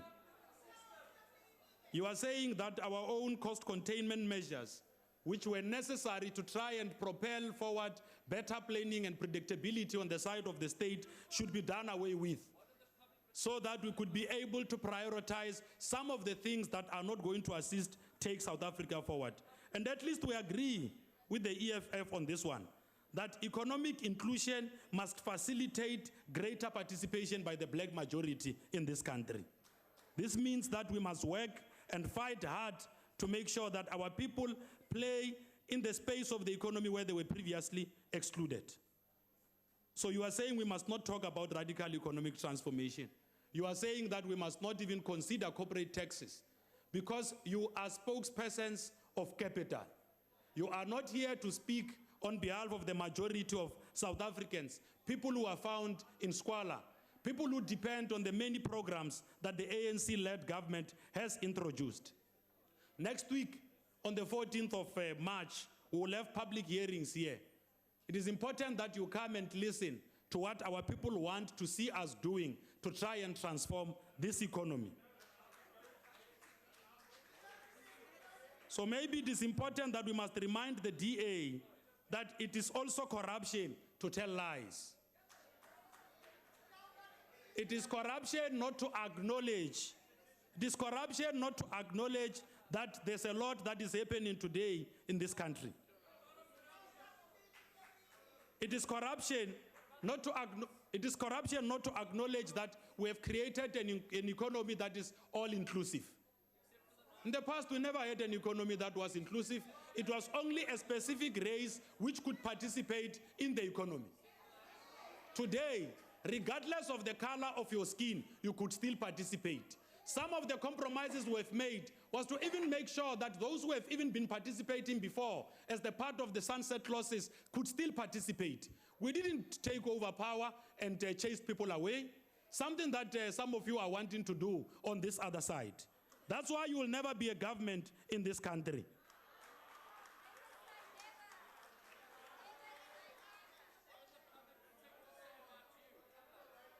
The reason why the DA wants us to sell non-strategic assets is because the DA is obsessed about unemploying the majority of people in this country.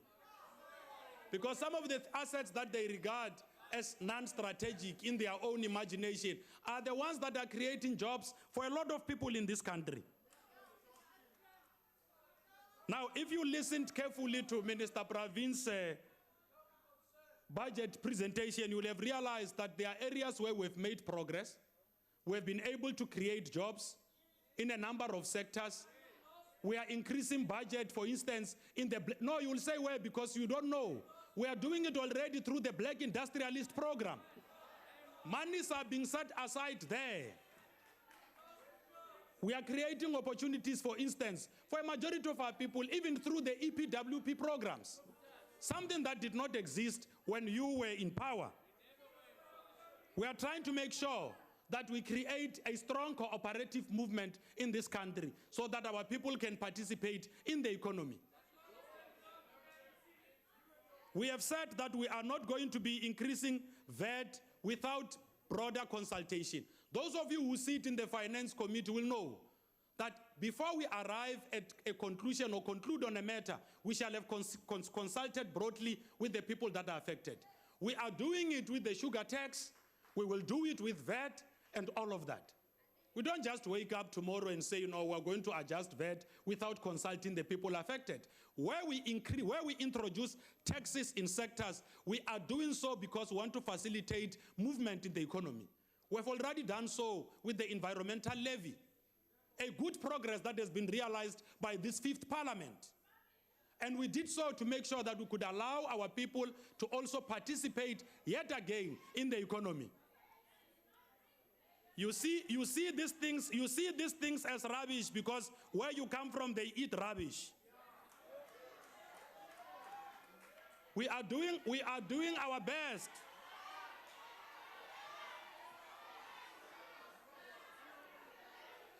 Honorable member, continue.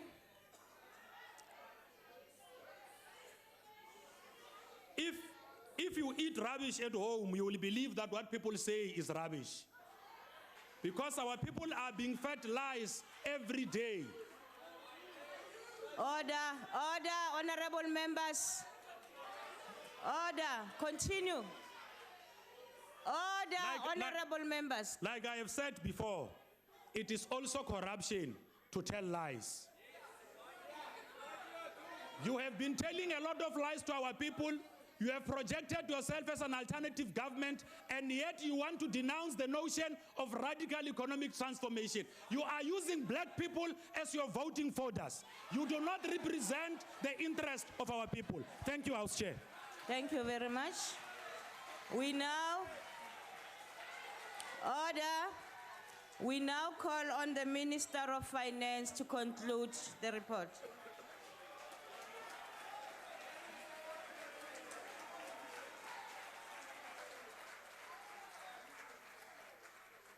Take a bow, Honorable Mabe.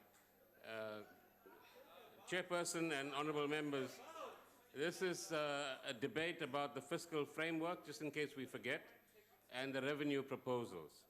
And let me make a few introductory comments in response to what Honorable Karim and others have contributed to this debate. And I want to thank the committee and the committee on the NCOP side for the good work that they've actually done.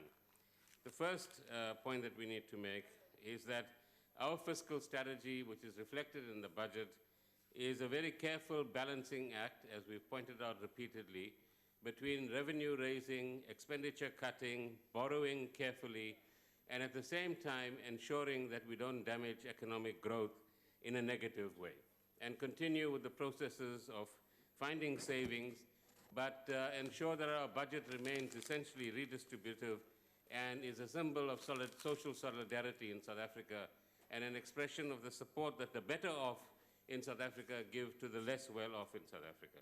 And I think it's important in that context to remind Honorable Mania that debt shouldn't be made a bogey.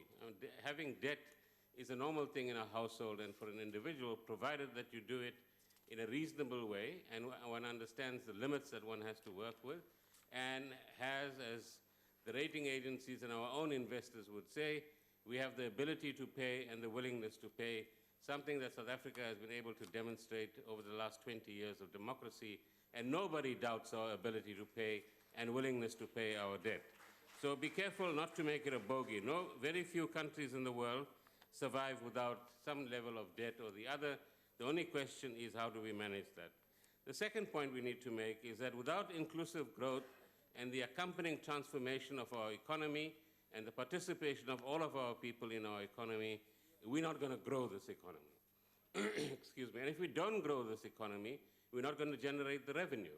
If we don't generate the revenue, we're not going to create the fiscal capability that's required to meet either the support for the economy or continue with the social support that we've been giving to our own people over a period of time. And so I would recommend to all the parties here, let's really have a serious conversation on how do we get growth going. I think Honorable Shivambu has his ideas, but in doing so, let's also not specialize in slogans because that's not helpful. Let's talk about what will work given South Africa's history, which we should all actually admit is quite a divisive one and one which has created massive inequalities in our society and leaves the majority of our people behind.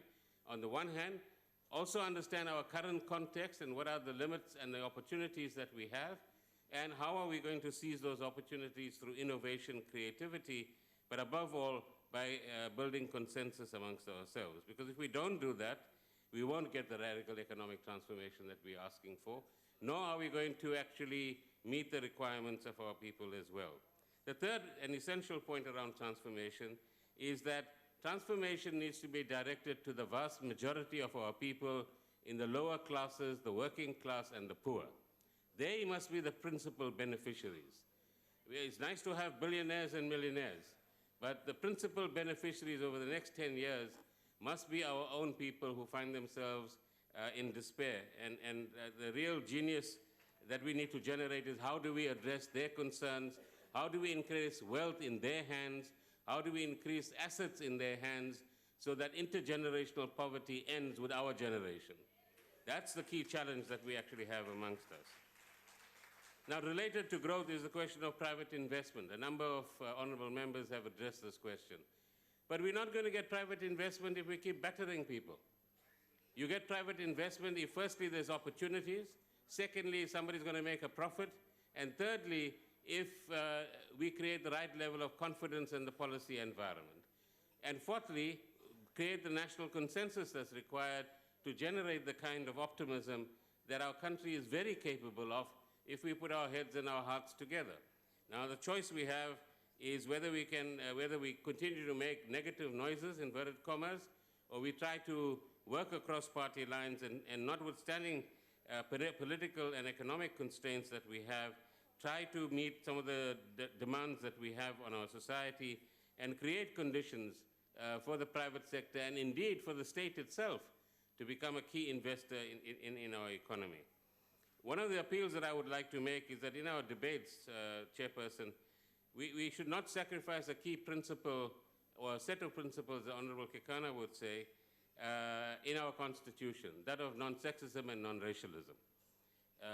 We are tending towards moving towards creating greater divisions amongst ourselves, perceived or otherwise.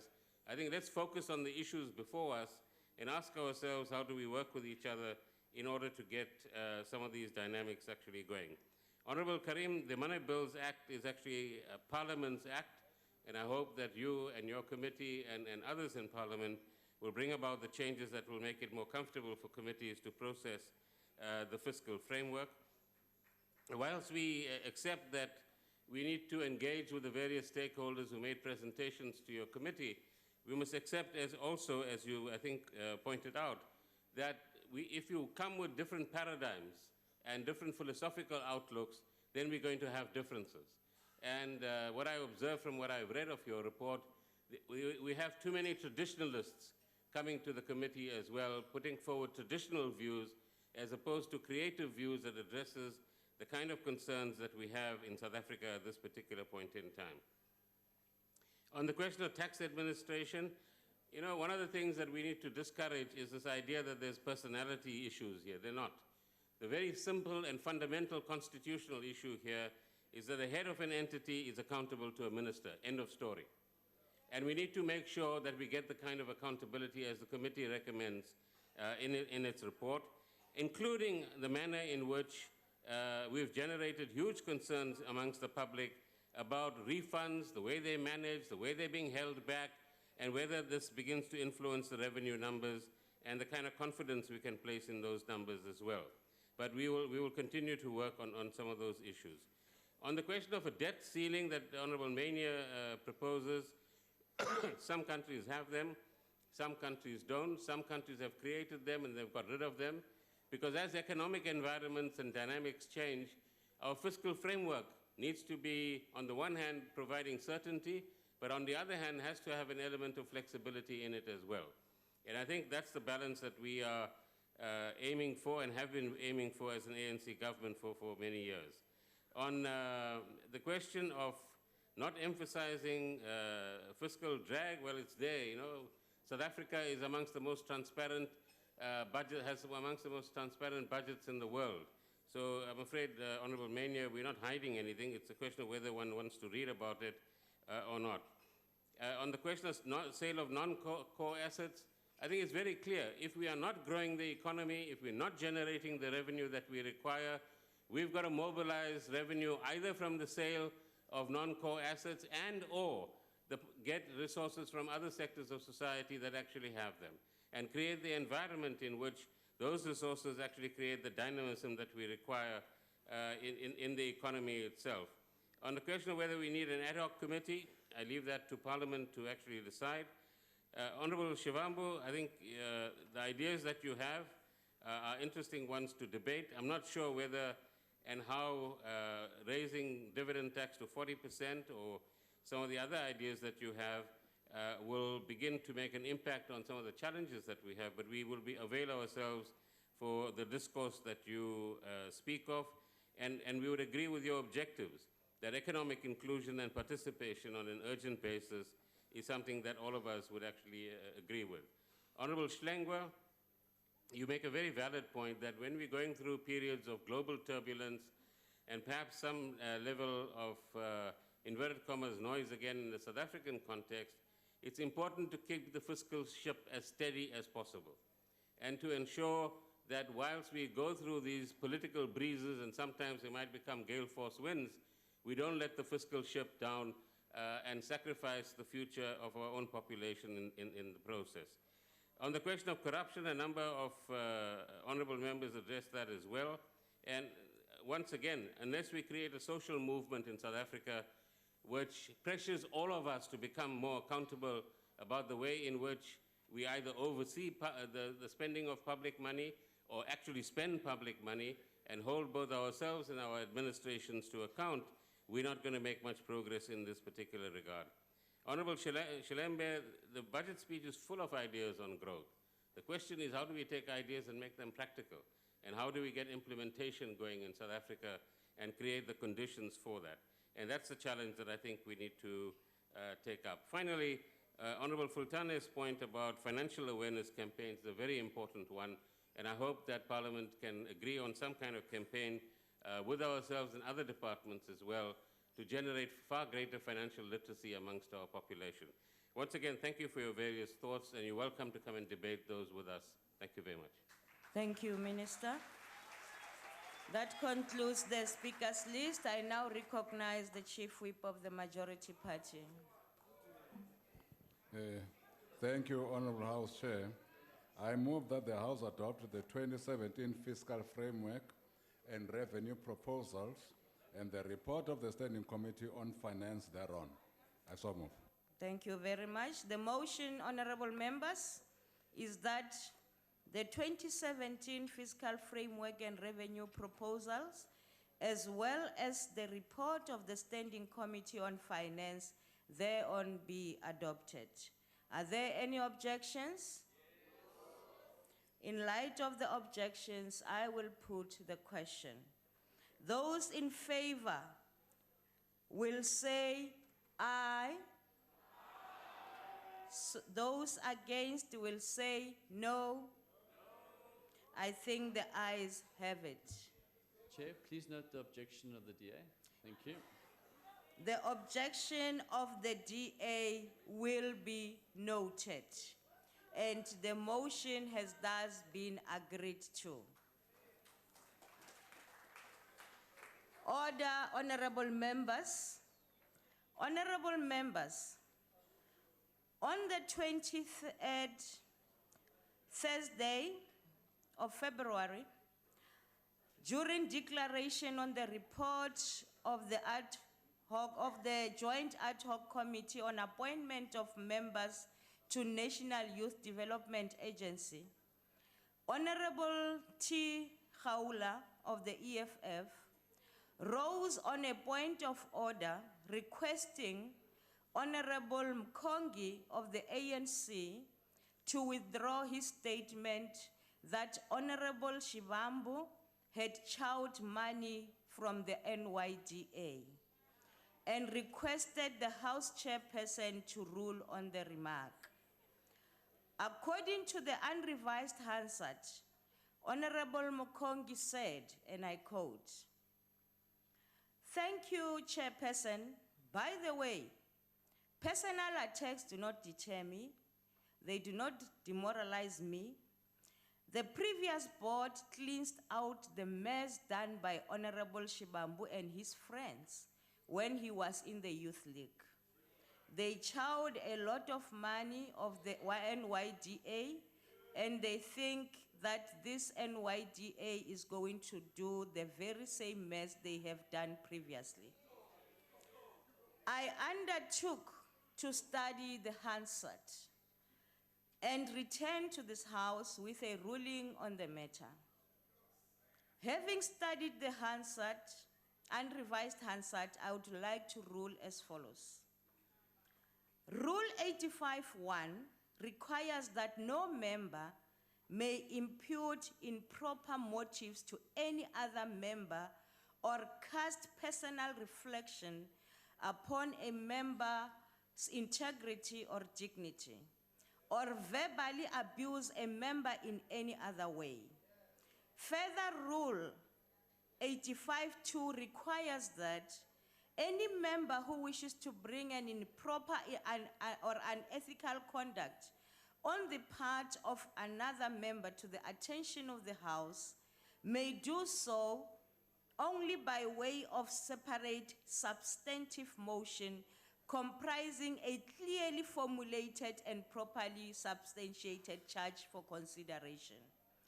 The statement by Honorable Mukongi reflects on the honor and dignity of the Honorable Shibambu and is therefore unparliamentary. I will now ask Honorable Mkongi to stand. Honorable Mkongi, will you please stand? Honorable Mkongi, I'm going to ask you to withdraw the remarks. Thank you, Chairperson. No, I unreservedly withdraw. Thank you very much. Honorable members, order.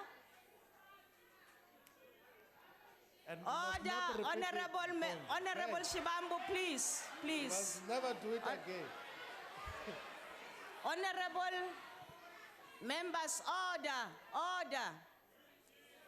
On Thursday, the 23rd, again, February 2017, during declarations on the report of the Ad Hoc Committee to fill vacancies on the National Youth Development Agency, NYDA, a point of order was raised during the declaration by Honorable B.M. Kongi, on the declaration by the Honorable B.M. Kongi by Honorable P.J. Mguni. In response to comments made by Honorable Mkongi, the Honorable Shibambu said, I quote, "So the alcohol of Mkongi must not make him to come and lie here. Don't bring your alcohol problems here, Chief, please." Honorable Shibambu, will you please sit? Honorable Shibambu. Anyway, I will continue.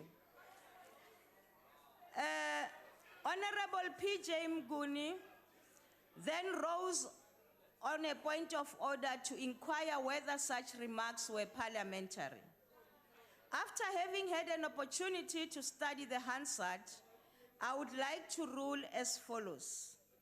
I would like to draw the attention of the House to the Assembly Rules 84 and 85, which provides that no member may offensively abuse, insulting, disrespectful, unbecoming, or unparliamentary words or language, and that no member may impute improper motives to any other member or cast personal reflections upon a member's integrity or dignity, or verbally abuse a member in any other way.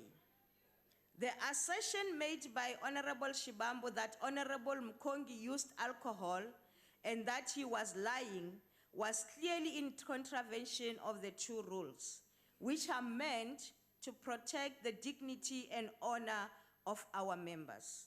Any remarks meant to tarnish this are in contravention of the rules. I will therefore ask Honorable Shibambo to withdraw. Unfortunately, we are all witnesses to what just happened. And I will, without going further, the processes to this behavior will be reported to the offices relevant.